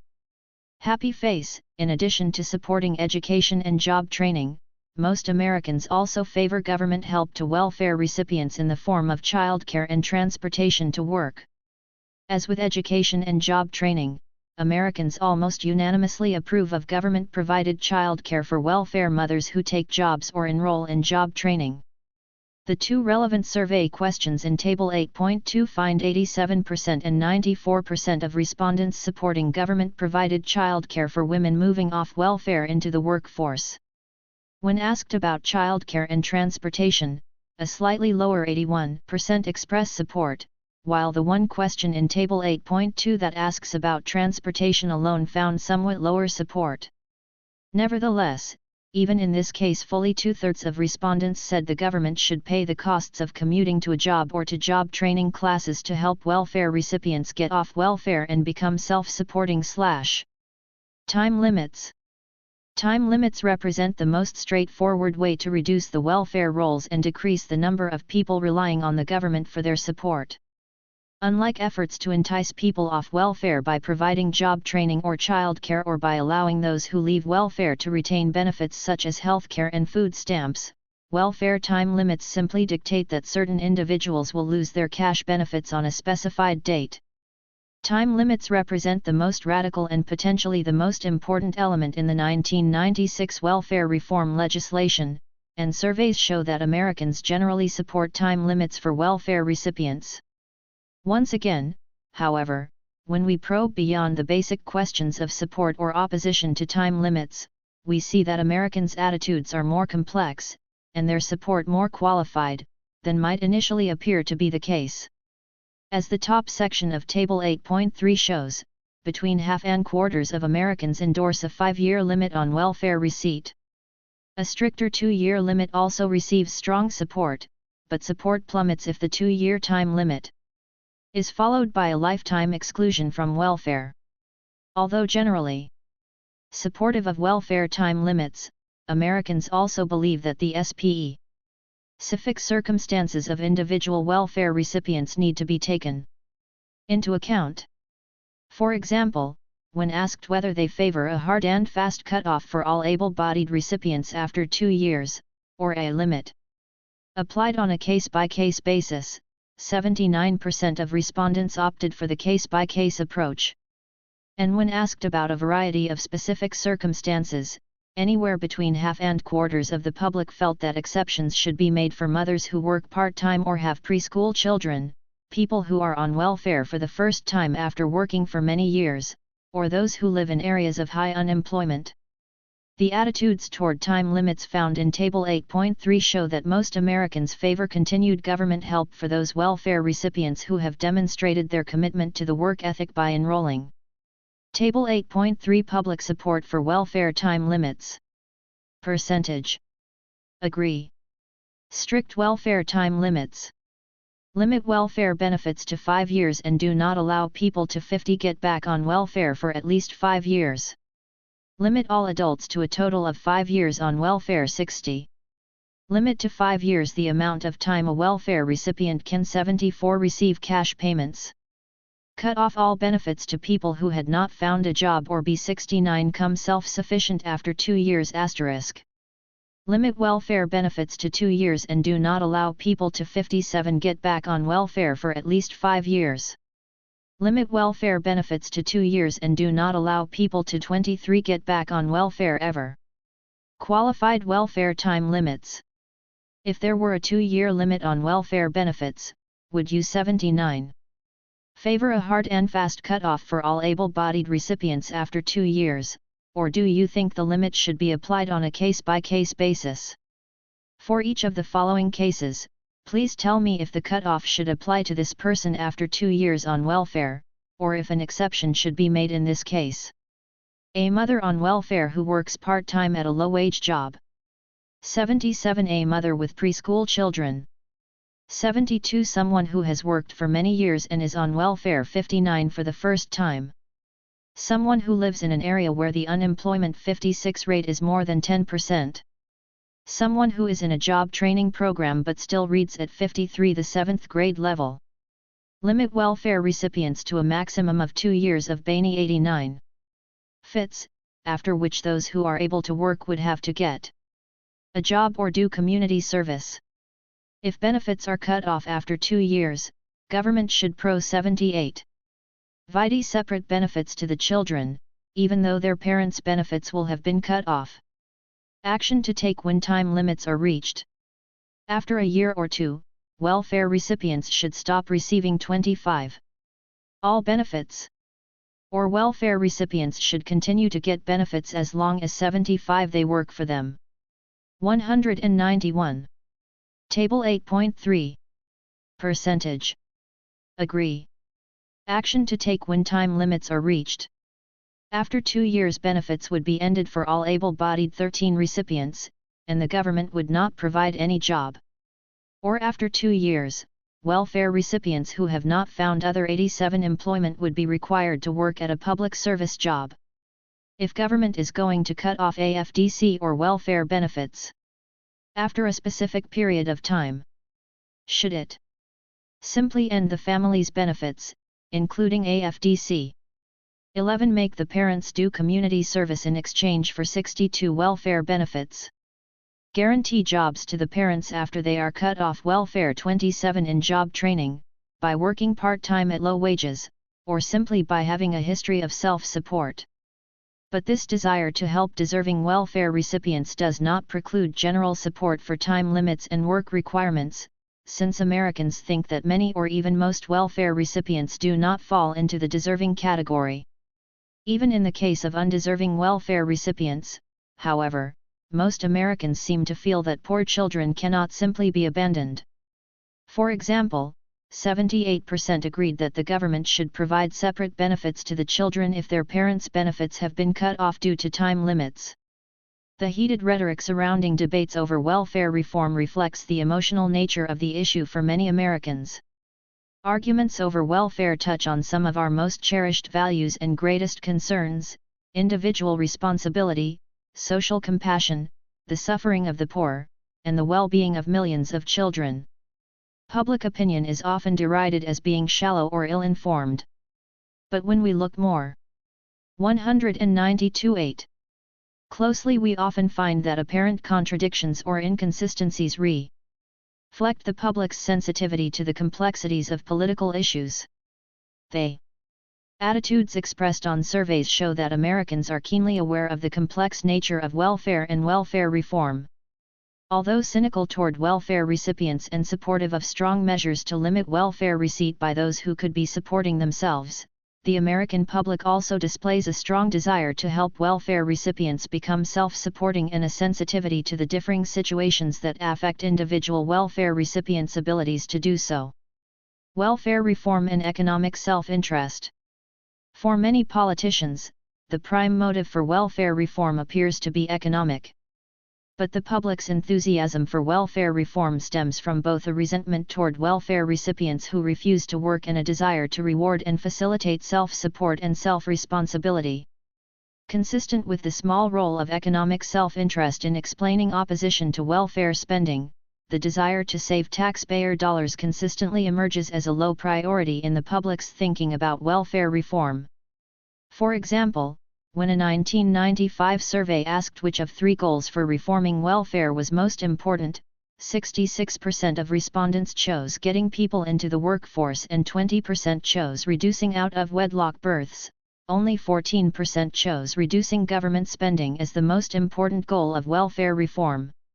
Two other surveys asking respondents to choose among a variety of goals for welfare reform found that cutting costs or saving taxpayers' money had even less priority, appealing to only 7% of Americans. Far from viewing welfare reform as an opportunity to save money for themselves, most Americans say they would actually be willing to pay more in taxes to help the needy in general, and welfare recipients in particular. Table 8.5 reports results from survey questions that ask Americans whether they would be willing to pay higher taxes to support a variety of domestic policy goals. Although it is a pretty safe bet that few Americans like paying taxes or want to pay more, the results in Table 8.5 suggest that most members of the PUC would be willing to do so if those taxes were to go towards social programs they value. For example, approximately 2 out of Americans express a willingness to pay more in taxes to combat poverty and homelessness, and a similar percentage of the public would support more spending on a child care tax deduction for the poor even if it meant raising taxes. An increase in taxes for job training and education programs is slightly less. 193. Table 8.4 Importance of cutting costs versus other goals for welfare reform. Percentage. Agree. Which of the following is the most important goal for reforming the welfare system? Getting people into the workforce 66, reducing out-of-wedlock births 20, reducing government spending 14. What should the most important goal of welfare reform be? Help move people now on welfare into the workforce 52, end long-term dependence on welfare as a way of life 29, eliminate fraud and abuse 28, make sure poor children get the support they need 22, save taxpayers' money 7. Which of the following goals of welfare reform is most important to you? Make people self-sufficient 93, cut costs 7. Popular, but even so, and 3, where from 56% to 64% of Americans say they would be willing to pay more in taxes in order to expand these programs. Americans also express a willingness to pay higher taxes to provide health care for the poor.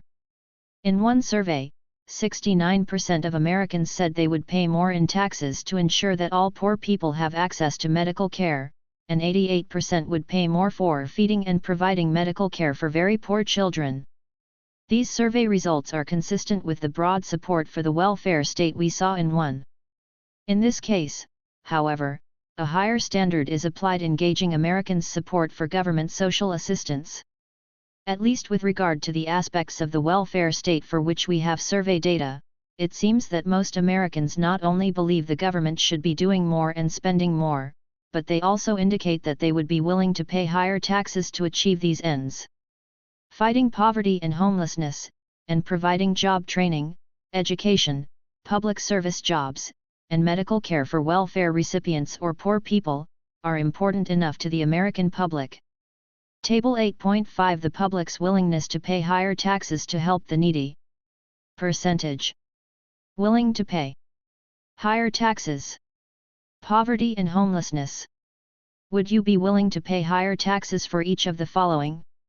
Provide adequate health care for Americans. 71. Improve the quality of the environment. 71. Fight drugs. 68. Improve the quality of public education. 68. Reduce poverty. 67. Reduce the amount of homelessness. 67.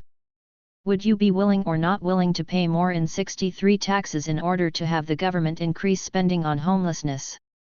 Would you, yourself, be willing to pay higher taxes to 63. Help reduce poverty and homelessness, or not?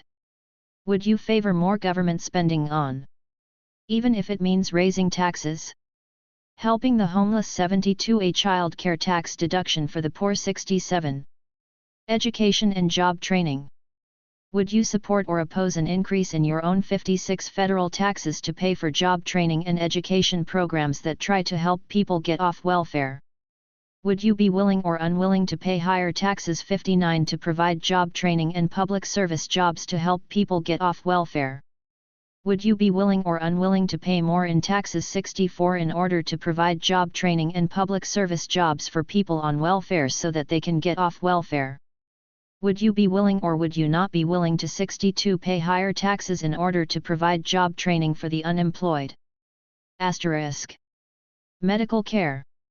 Would you be willing to pay higher taxes if the money was used for feeding and providing Medicare for very poor children? 88. Fighting the war on drugs. 81. Increasing benefits for retired people. 78. Improving public schools in communities like yours. 74. If it meant an increase in your taxes, would you support 69? Or oppose an increase in government spending to ensure that all poor people have access to medical care? 195. That they express a willingness to support higher taxes. Of course, Americans do not favor an increase in taxes for every government activity. For example, in a 1994 survey, only 41% of Americans supported higher taxes to help reduce the federal budget deficit, and only 1 out of said they would pay more to improve our transportation and communication systems or provide aid to city and state governments. Happy face, finally, reflecting the same desire to cut welfare expenditures that we examined in earlier chapters. Only 28% said they would be willing to pay higher taxes if the money were to be spent on welfare. Willingness to help the poor and the limitations of survey data. Contrary to the widespread view that Americans' political preferences are shaped largely by calculations of personal economic gain or loss. 196.8. We have repeatedly found that the American public supports greater efforts to help the needy, despite the economic costs these efforts entail. Americans say they want government to spend more money to help the poor. They indicate that saving tax dollars is a low priority for welfare reform, and they express a willingness to pay higher taxes themselves in order to reduce poverty and help people get off welfare. It is easy to believe that Americans want to see less poverty and that they would like government to make a larger and more effective effort to help the needy. But the skeptic may insist that, when push comes to shove, few people are really willing to make personal financial sacrifices to help those worse off. From this perspective, expressing support for higher taxes to help the poor may primarily reflect survey respondents' desire to appear caring and civic-minded to survey interviewers. Experience teaches that we sometimes need to take people's responses to survey questions with a grain of salt. We know, for example, that social desirability pressures sometimes lead survey respondents to answer less than truthfully when sensitive issues are raised. Perhaps willingness to help the poor is one of these issues. In order not to appear callous, survey respondents may say they support higher taxes to help the poor when in fact they know full well that they would really prefer to keep their hard-earned money for themselves. One way in which the honesty of survey respondents has been gauged is by comparing answers to traditional in-person or telephone surveys with responses to anonymous mail or secret ballot surveys that give the researcher no means of identifying any individual's answers, either at the time of the interview or later. One effort to assess the impact of social desirability effects compared responses to questions about 9 different political issues obtained from in-person, telephone, and male surveys in a Boston suburb. 7 of the issues showed no differences across type of survey, but this was not true for the 2 most socially sensitive questions. In this study, 89% of male survey respondents indicated that they favored legalizing abortion, compared with only 70% of those interviewed in person and 62% of those interviewed by telephone. Similarly, 83% of those returning male questionnaires said they favored making birth control devices readily available to unmarried people, but in-person and telephone interviews found only 72% and 67% in favor, respectively. Within the social context of the time, many respondents to the Boston study clearly felt uncomfortable indicating support for abortion or birth control to a stranger. But when they were able to express their views in 197, an anonymous male survey, reported levels of support increased. Using similar techniques, other studies have found that people tend to report fewer health problems, less alcohol consumption, and less permissive attitudes toward sex in face-to-face interviews than in anonymous self-administered questionnaires. Another area in which the honesty of survey responses has been studied is racial attitudes. As social norms against racial bigotry have grown over the past decades, some observers have come to believe that at least some of the apparent decline in anti-black prejudice is nothing more than a decrease in the willingness of whites to acknowledge their anti-black attitudes on surveys. A variety of studies have tried to assess the extent to which survey measures of whites' racial attitudes are subject to social desirability effects. For example, Maria Crisson has conducted 2 studies in the Tri-County area surrounding Detroit, Michigan. Crisson asked white respondents identical questions about their racial attitudes using either a face-to-face survey at the respondent's home or a mail survey with no interviewer involved. For questions involving racial policy preferences or willingness to vote for a black candidate for president, Crisson often found more negative attitudes expressed on the mail survey than in the face-to-face interviews. Using a very different technique, James Kuklinski and his colleagues have found similar results with regard to whites' attitudes toward race-based affirmative action. They compared responses to 2 different question formats included in telephone interviews. Using the traditional approach, a random subset of white respondents was asked whether different aspects of affirmative action made them angry or upset.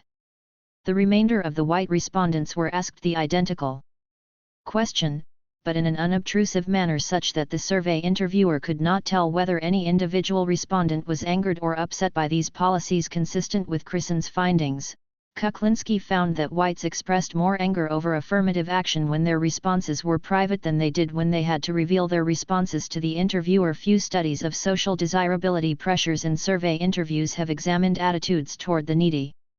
One exception, however, is found in one of Crisson's studies of racial attitudes described above, which also included 2 questions relating to assistance to the poor in face-to-face interviews.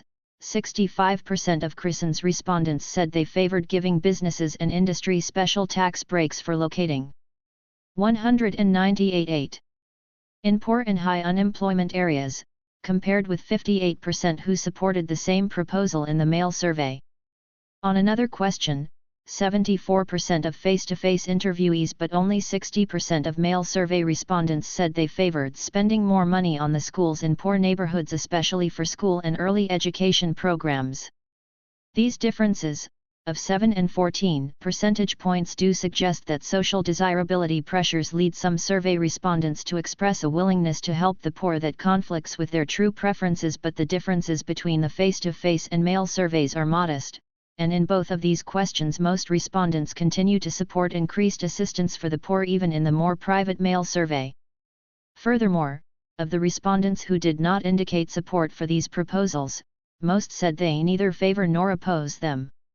Only 14% of the mail survey respondents opposed tax breaks for companies locating in poor neighborhoods, and only 16% of the male respondents opposed spending more for schools in poor neighborhoods. Based on the 2 questions included in Crisson's study, we might conclude that typical telephone or face-to-face surveys do induce some respondents to overstate their level of support for efforts to help the poor, but that the impact of such social desirability pressures is modest. This conclusion is supported by another study that also compared support for the needy as assessed by 2 different data collection methods. During a 1992 election in Hamilton County, Ohio, voters were queried about a ballot proposal for a new county tax to provide home care services for elderly residents. Voters emerging from polling places were either asked in person how they had voted on this socially desirable ballot proposal or given a clipboard with a questionnaire conspicuously marked "secret ballot." Those respondents who were randomly selected to receive the secret ballot were instructed to fill out the questionnaire, fold it, and place it into a nearby box marked "Secret Ballot Survey." As expected, fewer voters were willing to acknowledge having voted against the tax for the elderly when their vote would be revealed to the interviewer, but the difference was small. 32% of those asked about their vote face-to-face said they had voted against the tax, compared with 38% of those completing secret ballots. Although this study did not ask about anti-poverty efforts per se, it is nevertheless helpful in assessing social desirability effects in survey questions about the poor. The ballot proposal in question concerns assistance to a very sympathetic group, and the kinds 199 of assistance that would be provided by the proposed tax increase are services that Americans strongly support for the elderly. Consequently, survey respondents are more likely to feel social pressure to say they favor this tax increase than they would feel if the money were to be put to more controversial uses. In addition, this study corresponds to the most suspicious results from the survey questions about poverty that we have examined, the claim to favor not just greater efforts or more government spending, but actual tax increases in order to help the poor. This study of Hamilton County voters, however, differs in an important way from the typical telephone survey that asks about willingness to pay more taxes to help the poor. The respondents in this study were interviewed as they emerged from their polling place, where most of them had just voted either in favor or in opposition to the tax proposal. For those who voted against the proposal, the social pressure to lie and claim to support it was counterbalanced by the undeniable fact of having just voted against the proposal. In a typical survey about a hypothetical tax increase, even respondents who in fact oppose such an increase can lie about their preferences without having to acknowledge to themselves quite so glaring a discrepancy between their survey response and their true beliefs. In sum, the fairly meager data we have suggest that survey respondents do exaggerate their support for aid to the poor due to social desirability pressures. Nevertheless, it appears that the difference between the responses gathered in typical telephone or face-to-face surveys and those that would be obtained through a more private method of data collection is modest. The comparisons discussed above found differences of 6, 7, and 14 percentage points between face-to-face and mail or secret ballot surveys. These differences are substantial enough to make weak opposition to a particular policy look like weak support. But where surveys indicate that public support for a given proposal to assist the poor is strong, it appears that measures of respondents' attitudes that lessen the problems of social desirability would continue to reflect support for those policies, albeit at somewhat lower levels. Alternative indicators of Americans' true willingness to help the poor. Another way to assess Americans' true attitudes is to examine their behavior. Although individuals have only limited ability to influence the behavior of their government, they can take action on their own. Empl.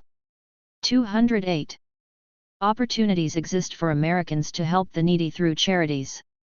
Do they take advantage of these opportunities? Standing beside America's reputation as a nation of rugged individualists is the perception of Americans as an unusually civic-minded people, eager to join in worthy causes and generous in sharing their resources with the less well-off. Alexis de Tocqueville, the most famous observer of American individualism, was equally impressed by Americans' propensity to join in collective endeavors, often with the aim of assisting those in need. Writing in the 1830s, Tocqueville marveled at the scope of voluntary associations in America. There are not only commercial and industrial associations in which all take part, but others of 1,000 different types: religious, moral, serious, feudal, very general, and very limited, immensely large and very minute. Americans combine to give fetes, found seminaries, build churches, distribute books, and send missionaries to the antipodes. Hospitals, prisons, and schools take shape that way. Happy face. More recent observers of American society have also been impressed by the wide array of voluntary efforts to help the needy.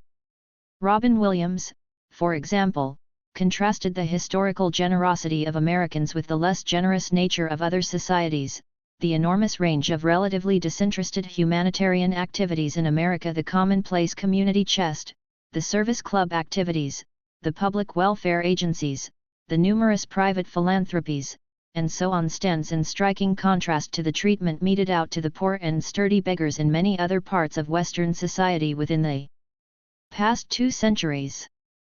Happy face, Americans' embrace of voluntarism is reflected in comparative studies of organizational membership and voluntary work.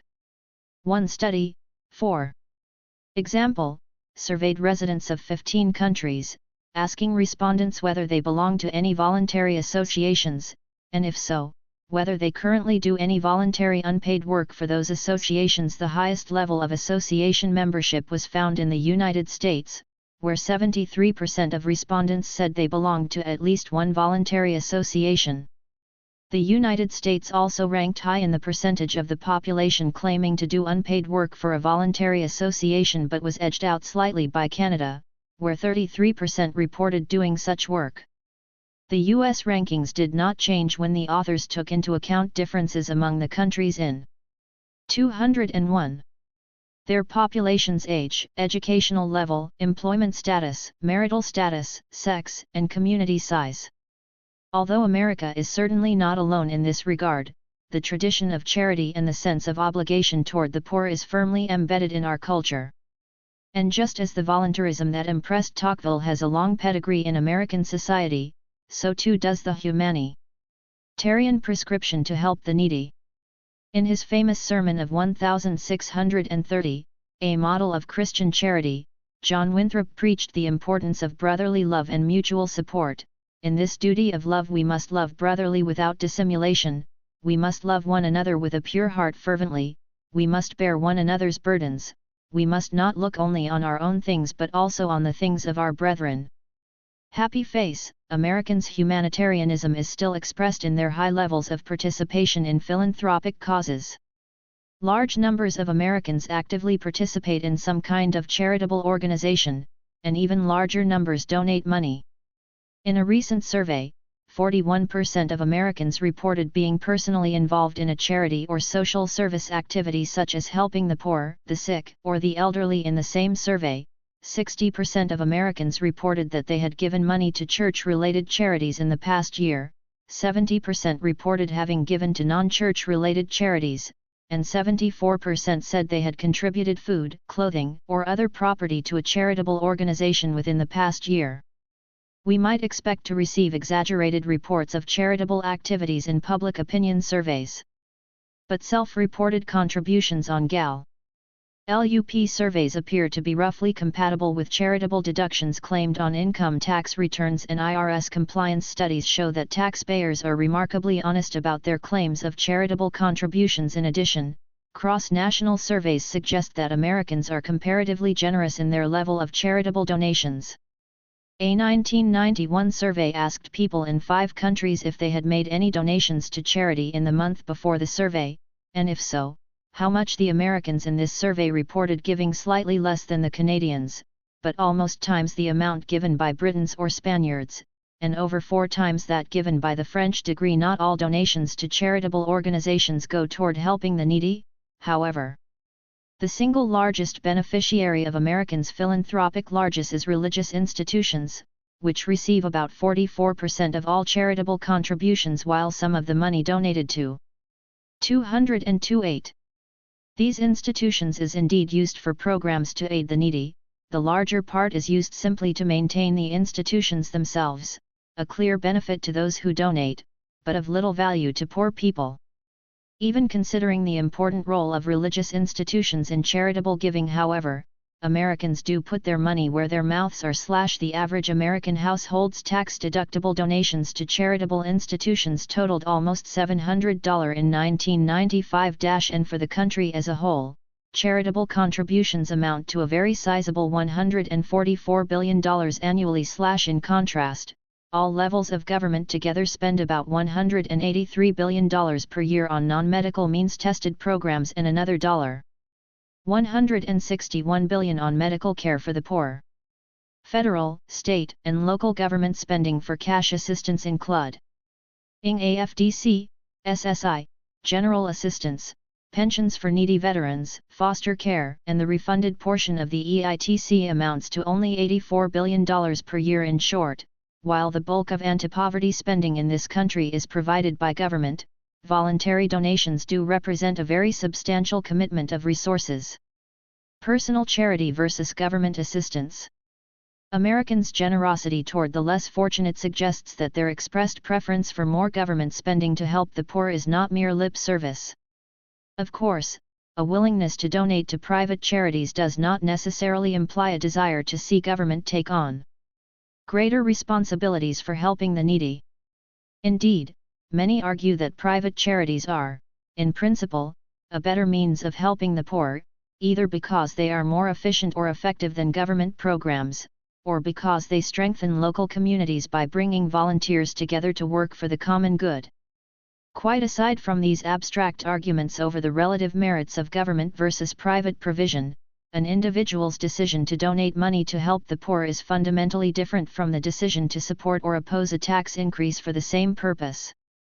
From the point of view of an individual concerned about poverty, government assistance has one tremendous advantage over private donations. 203. When an individual donates $50 to aid the needy become $50 better off.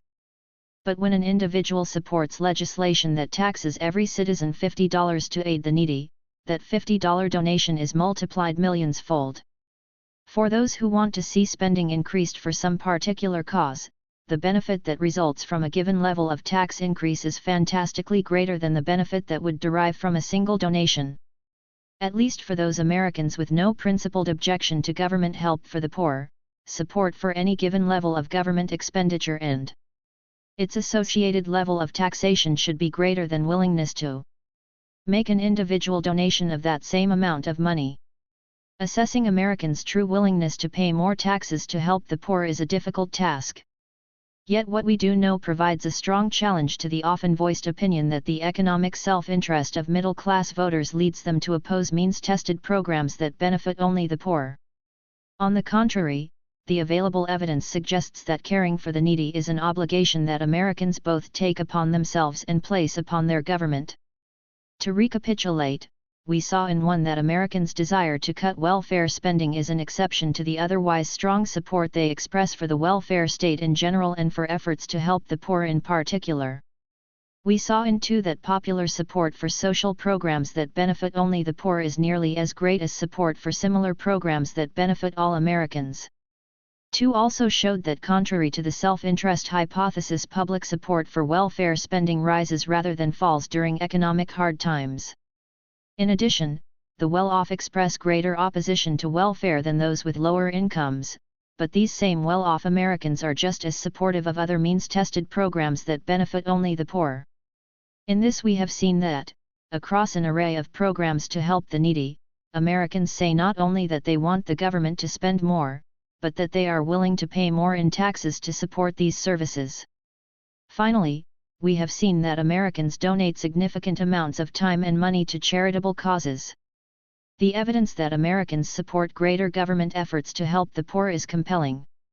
But if this account is true, why have politicians failed to respond? Why does the United States remain far behind most developed countries in the resources it devotes to helping the poor? I take up this question in 9.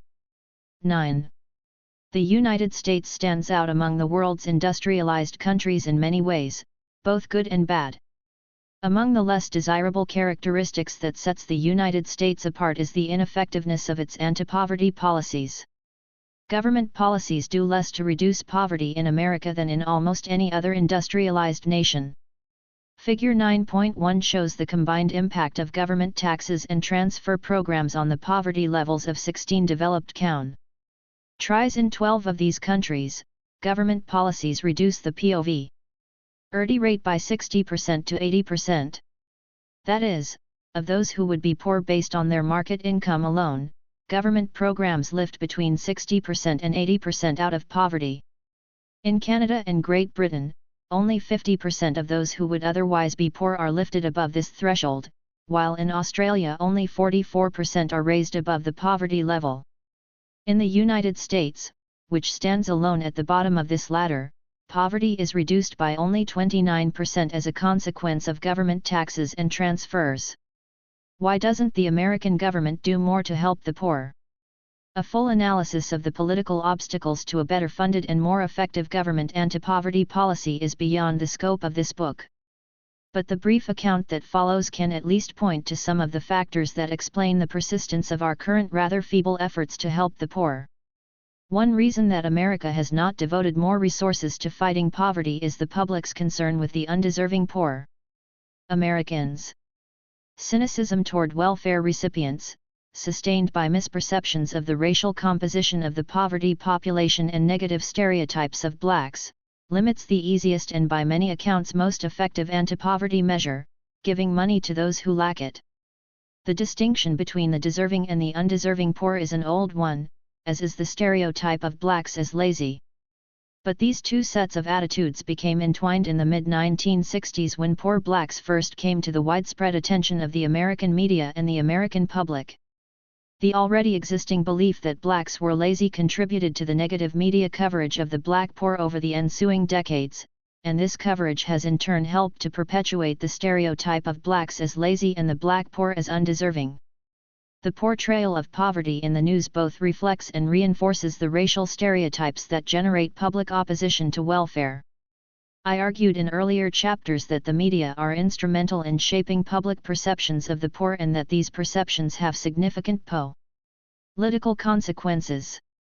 For example, we saw in 6 that even those Americans living in states with virtually no poor blacks exhibit the 206.9 same misperceptions about the racial composition of the nation's poor as do those living in heavily black states.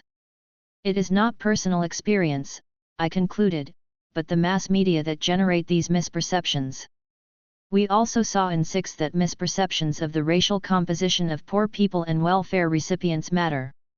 Americans who think most welfare recipients are black express more negative views about people on welfare and are more likely to blame poverty on a lack of effort rather than on circumstances beyond the control of the poor.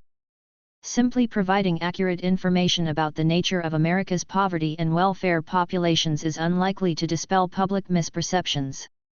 First, such information, in the form of statistics on the racial makeup of the poor, is already found in news magazine and television news coverage, although not very often. But as we saw in 6, most people's perceptions are influenced more by vivid examples than by statistical information, even if the evidentiary value of the statistical information is far higher. For news stories on poverty, it is the specific poor people chosen as examples that are most likely to sway readers, and the race of these poor people is most often communicated by pictures. To create a more accurate perception of the racial composition of the poor, news organizations must become far more conscious of the process of selecting the photographs or the specific poor people they will feature in their stories. The photo editors I interviewed had only the vaguest notion of the racial mix of poor people in the stories they had worked on over the years. But as we have seen, racial misrepresentation in the media extends beyond numerical inaccuracy. Just as important a consideration is how minorities are portrayed in any given category of news coverage. One important step in raising the level of racial sensitivity in news coverage is to increase the representation of minorities in the newsroom. Although tremendous strides have been made over the past decades, minorities are still substantially underrepresented in the country's newsrooms, and progress toward integration has slowed to a crawl. Point 2 But it is not the sole responsibility of minority journalists to monitor the behavior of their news organizations in this regard. On the contrary, it is the responsibility of news professionals of all races to 207. See to it that the news does not distort the social world by portraying certain social groups in unjustifiably negative ways. In response to concerns over the images of minorities in the news, some news organizations have instituted content audits or photo audits to systematically track the way minorities are portrayed. For example, in 1988 the Seattle Times began to count photographs of minorities appearing in positive, neutral, and negative contexts, and it found that negative images of minorities outnumbered positive images by 4 to 1. In response to this dismal portrayal of minorities and the discussion and consciousness raising that ensued among the news staff, coverage changed. In the following year, positive images of minorities outnumbered negative images, and by 1990 the Times published twice as many photographs depicting minorities positively as negatively. As the Seattle Times experience shows, when a news organization makes the fair representation of different social groups a priority and takes concrete steps to monitor their own news content, substantial change can be accomplished in a short time. The negative stereotypes of poor blacks reflected in and reinforced by the news media help to explain why Americans view welfare recipients with such suspicion and why the public sees welfare as a program of aid for the undeserving poor. But America not only offers meager welfare assistance, it also devotes fewer resources than most countries to those aspects of anti-poverty policy that are not subject to concern about abuse by the undeserving. Indeed, even those anti-poverty programs that enjoy wide popular support, such as job training, child care, and medical care for the needy, are funded at levels far too low to meet the needs of the poor. In trying to account for the lack of effort and general ineffectiveness of U.S. anti-poverty policy, we must acknowledge that the history of welfare reform shows that there has been an effort to move in directions that the public supports. Furthermore, after many failed attempts or minimal reforms, it appears that we are gradually doing more of the things to help the needy that Americans favor.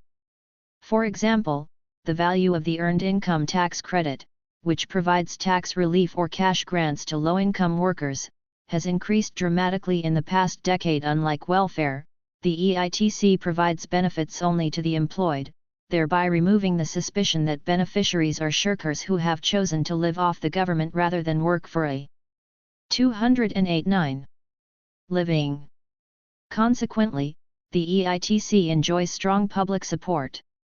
In addition to increasing funding for the EITC, the welfare reform legislation of 1996 increased funding for some of the support services for welfare recipients that the public favors, while allowing states considerable latitude in deciding how much of their TANF block grants to devote to cash assistance and how much to education, job training, child care, and related services for the poor.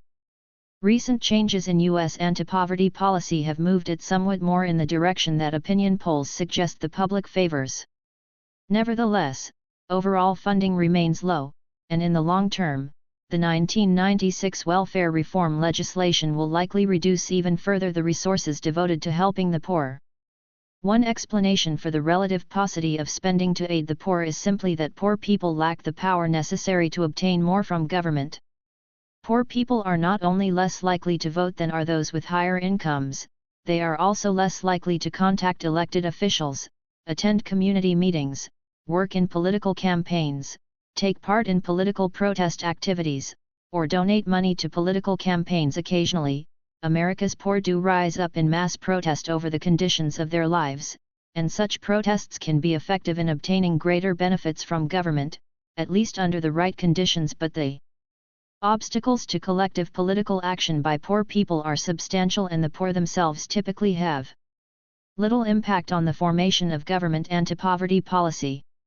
In addition to having limited political resources, poor people and their sympathizers who try to expand government help for the needy must compete with other agendas and with organized interest groups that hold other priorities. As Senator Robert Dole put it, there aren't any poor PACs.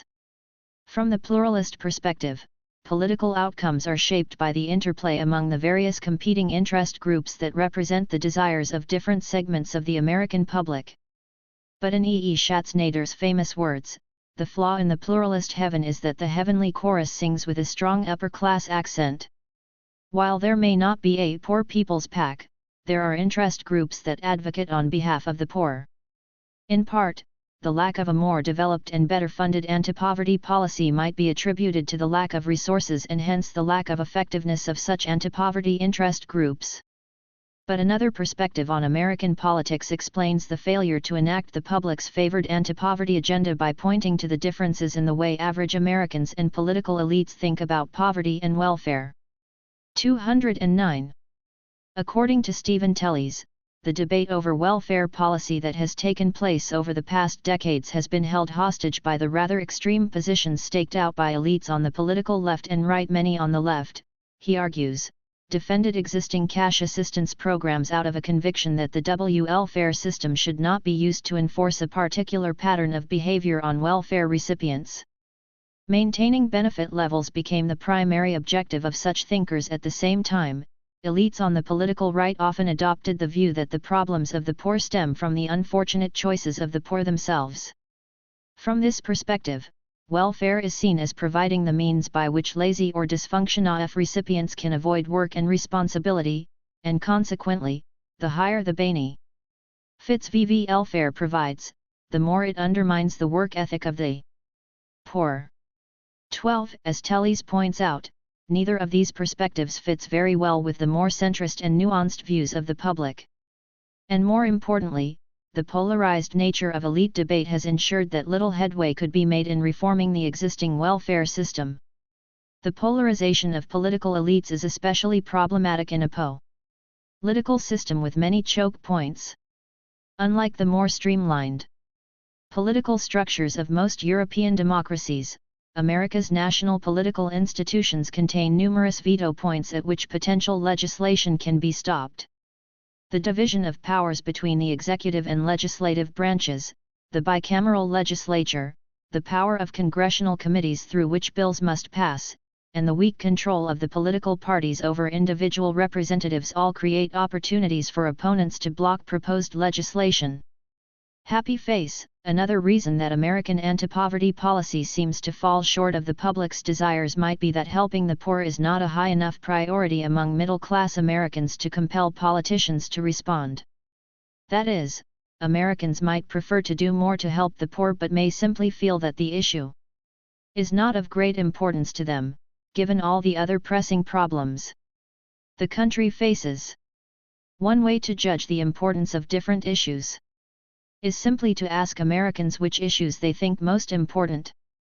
But while this approach can shed some light on the public's political priorities, we must interpret the results with caution, since we know that the survey responses to these questions are strongly influenced by the amount of media coverage an issue is currently receiving. Happy face. 210-9. One recent survey asked Americans to choose the most important problem facing the United States at the present time from among a list of 5 alternatives. Of the 5 problems, the most frequently chosen were decline in moral values and public institutions such as schools and hospitals not working well. Next in line was the gap between the rich and the poor, which 14% of respondents chose as the most important problem facing the country, followed by insecurity about safety from crime and violence and worries about economic security, including the loss of jobs to other countries. With the exception of the gap between rich and poor, all the problems in this list are issues that the public is widely thought to be concerned about. Thus the fact that concern with the gap between rich and poor was ranked in the middle of these 5 problems strongly indicates that Americans do assign a high priority to dealing with poverty and inequality. Another indication that poverty ranks fairly highly as a concern of the American public comes from surveys that allow respondents to name any issue they choose when asked about the most important problem facing the country.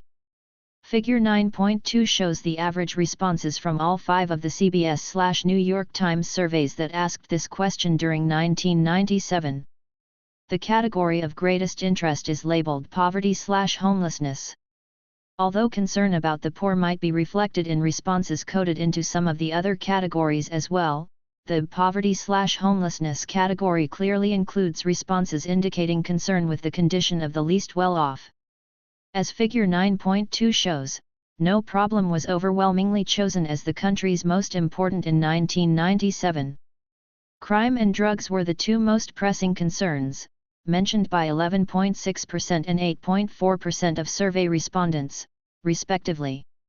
While poverty was clearly not the issue that Americans were most worried about in 1997, it nevertheless ranked quite highly compared with other issues that are more widely recognized as important to the American public.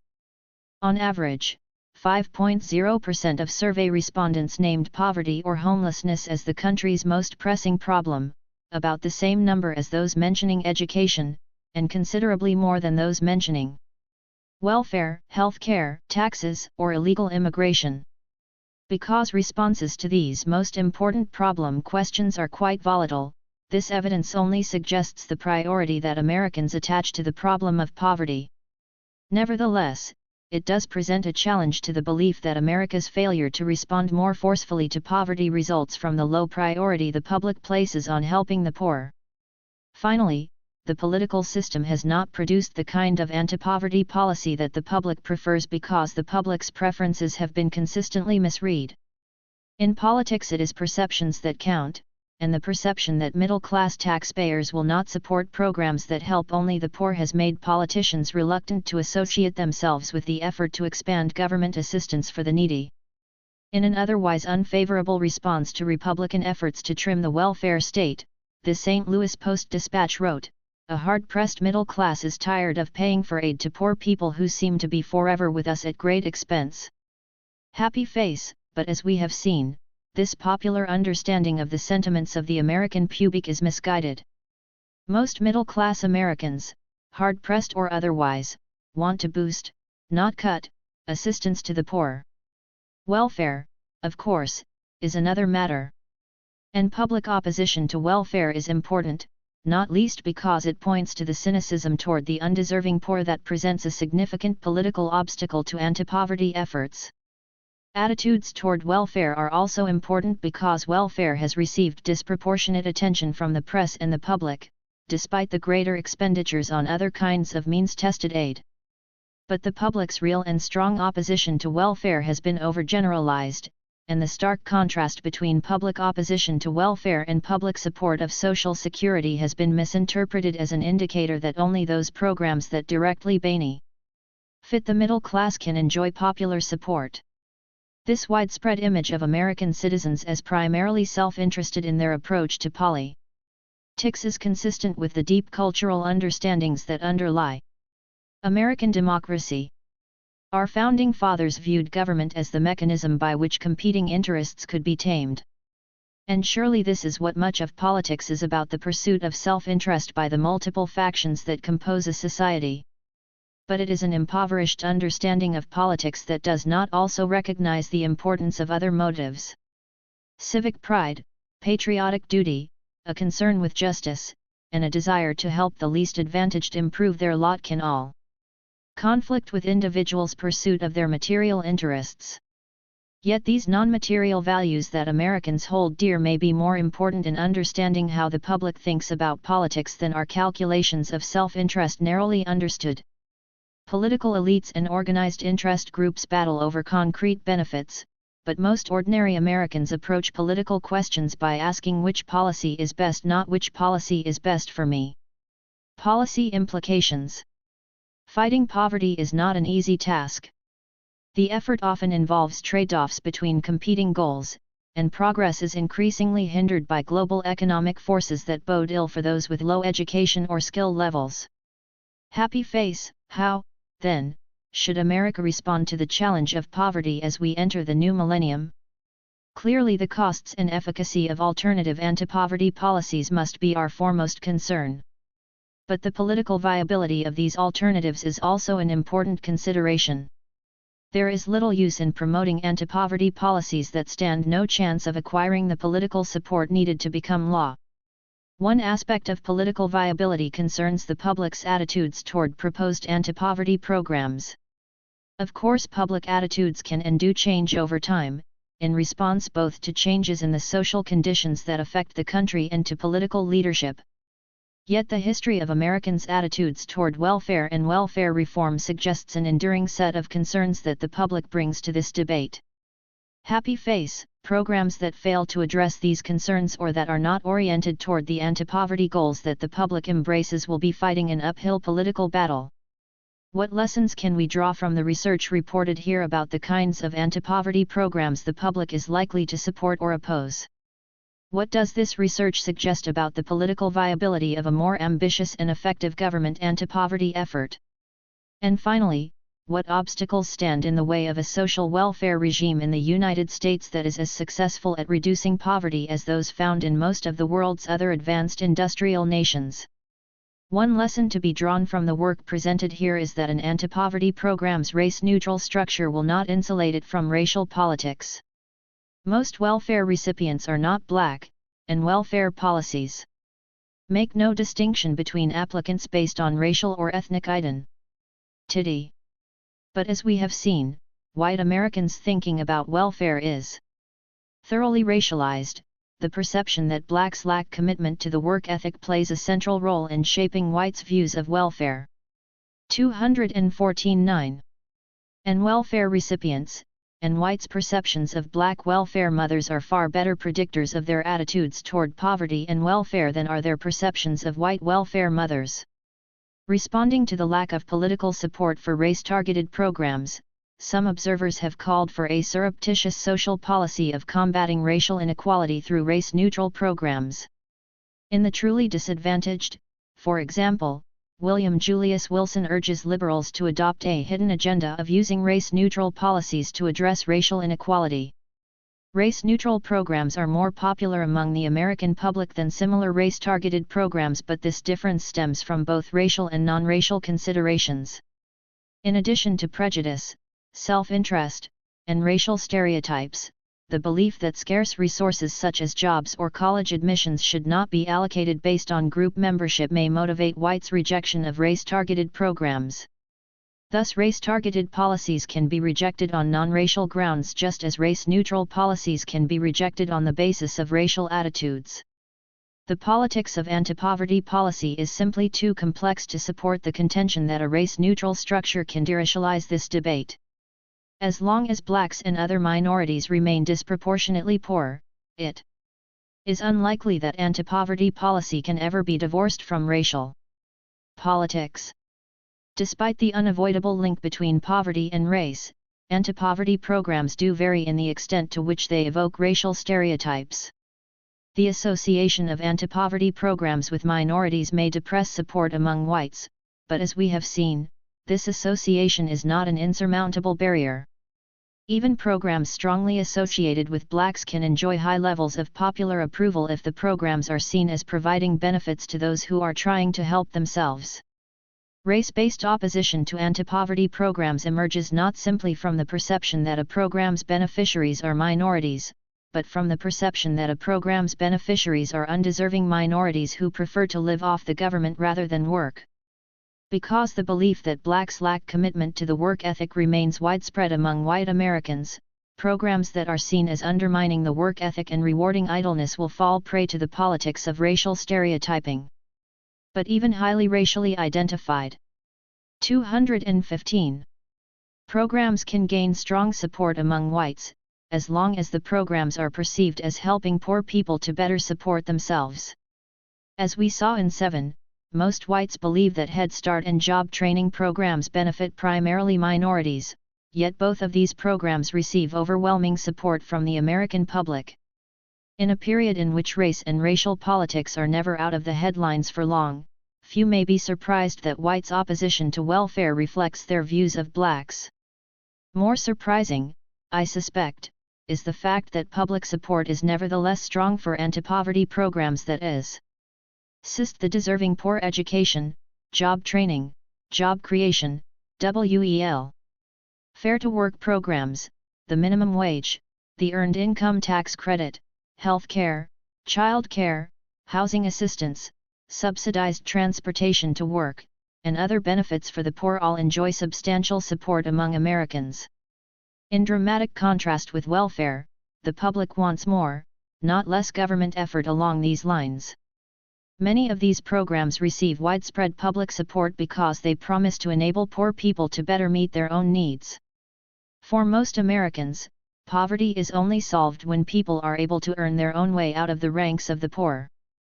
Human capital programs, including education, job training, and work readiness programs, aim to combat poverty by increasing the ability of poor people to succeed in the labor market. One reason human capital approaches to poverty are popular is because they benefit the deserving poor. But in the long run these programs may also help to decrease reliance on government assistance. Increasing government spending to move welfare recipients into the workforce may cost more in the short run but may save taxpayer dollars in the long run. Thus not only humanitarian concern for the deserving poor, but enlightened self-interest, might contribute to the popularity of these anti-poverty programs. Yet enlightened self-interest, as an explanation for public support of anti-poverty spending, should not be pushed too far. We saw in Chapter 2 the wide variety of evidence against the notion that economic self-interest plays an important role in explaining attitudes toward poverty and welfare. In addition, many popular anti-poverty programs hold no such promise of a future payoff for taxpayers. For example, the Earned Income Tax Credit provides extra cash to people who are already supporting themselves. This surely improves the quality of recipients' lives and may raise them out of the ranks of the working poor. But the EITC does not hold much promise of increasing the earning power of its beneficiaries. Similarly, housing assistance and healthcare improve the lives of the needy, but seem quite unlikely to save 216.9 taxpayers' money in either the short run or the long run. Enlightened self-interest may be an additional reason for the popularity of some anti-poverty programs, but it can hardly be relied upon as an explanation for the public's desire to do more to help the poor. Contrary, perhaps, to popular belief, Americans are not clamoring for cutbacks in government efforts to help the poor. Instead, most Americans want government to spend more on these programs, and most say they are willing to pay higher taxes in order to boost spending for the needy. But public concern does not, in itself, generate political responses. Politicians and other political elites must mobilize public opinion. The diffuse desire to help the deserving poor must be translated into policy proposals that can be debated in concrete terms. The 1996 welfare reforms represented a small step toward bringing anti-poverty policy more into line with public desires. But those reforms responded primarily to Americans' cynicism toward welfare recipients and their desire to cut welfare benefits to the undeserving. Only token efforts were made in the 1996 legislation to satisfy the positive desires of the American public to increase spending for the deserving poor. The 1996 welfare bill thus represents a half-finished agenda. The crucial question is whether political leaders will take the more difficult steps that the public also supports. As I write the concluding pages of this book, America's anti-poverty policy is poised between a past that has been abandoned and a future that is still unformed. With the demise of AFDC, the decades-old federal guarantee of cash support for poor children is gone. Welfare has been cut back, time limits have been imposed, and states have been freed to impose a variety of restrictions on welfare receipt. For now, our economy is performing well and unemployment is at historic lows. But what will happen when unemployment rises and suffering among the poor increases? How will the public and political leaders respond? The findings in this book suggest that, when hard times come, the public will not turn its back on the poor, but will support even more strongly the expansion of government anti-poverty efforts. Yet the history of the American welfare state suggests that government will likely fail to respond in a meaningful way to the growing needs of the poor. If so, the blame will lie in a failure of political leadership, not in a lack of concern for the poor among the American people. Appendix 2. Family income, demographics, and opposition to welfare spending. Table A.L shows that the relationships between family income levels and welfare spending preferences shown in Figure 2.5 remain virtually unchanged when controls for race, sex, age, education, and region are introduced. Family income, previous welfare receipt, welfare attitudes, and opposition to welfare spending. The first two models in Table A.2 show that most of the impact of family income on opposition to welfare spending can be accounted for by the lower levels of past welfare receipt experienced by higher income respondents. The third model shows that an additional portion of this impact can be attributed to the greater support for welfare time limits found among those with higher incomes. The second model also shows that, when both past history of welfare receipt and current family income are considered simultaneously, history of welfare receipt is a far more powerful predictor of current attitudes toward welfare spending than is current family income. Indices of racial attitudes and welfare support from the 1986 National Election Study. The items used to measure racial attitudes were combined into indices based on an exploratory factor analysis with oblique rotation to construct the indices shown in Figure 3.4. The component variables were first rescored to range from to 1 and then averaged. Cronbach's alpha reliability for the indices is 0.654. Blacks lack work ethic / 0.764. Blacks are innately inferior / 0.564. Helping blacks is not government's job / and 77 for opposition to affirmative action. Unlike these 5 indices of racial attitudes, the combined index of welfare attitudes includes 2 variables with very different response scoring. Therefore the 2 questions were first rescored so that a high value indicates opposition to welfare. The questions were then standardized and averaged. The alpha reliability for the resulting scale is 0.62. Racial attitudes and opposition to welfare spending. Table A.4 shows the detailed regression results that are summarized in Table 3.2.2. Key complicating factor in these analyses concerns the use of the 100-point feeling thermometers as both independent and dependent variables. The feeling thermometers are particularly susceptible to correlated measurement error because respondents use these response scales in idiosyncratic ways. Responses to the feeling thermometers present a problem analogous to acquiescent response bias, in that some respondents give consistently high scores on feeling thermometers and others consistently low scores, irrespective of the individual or social group being rated.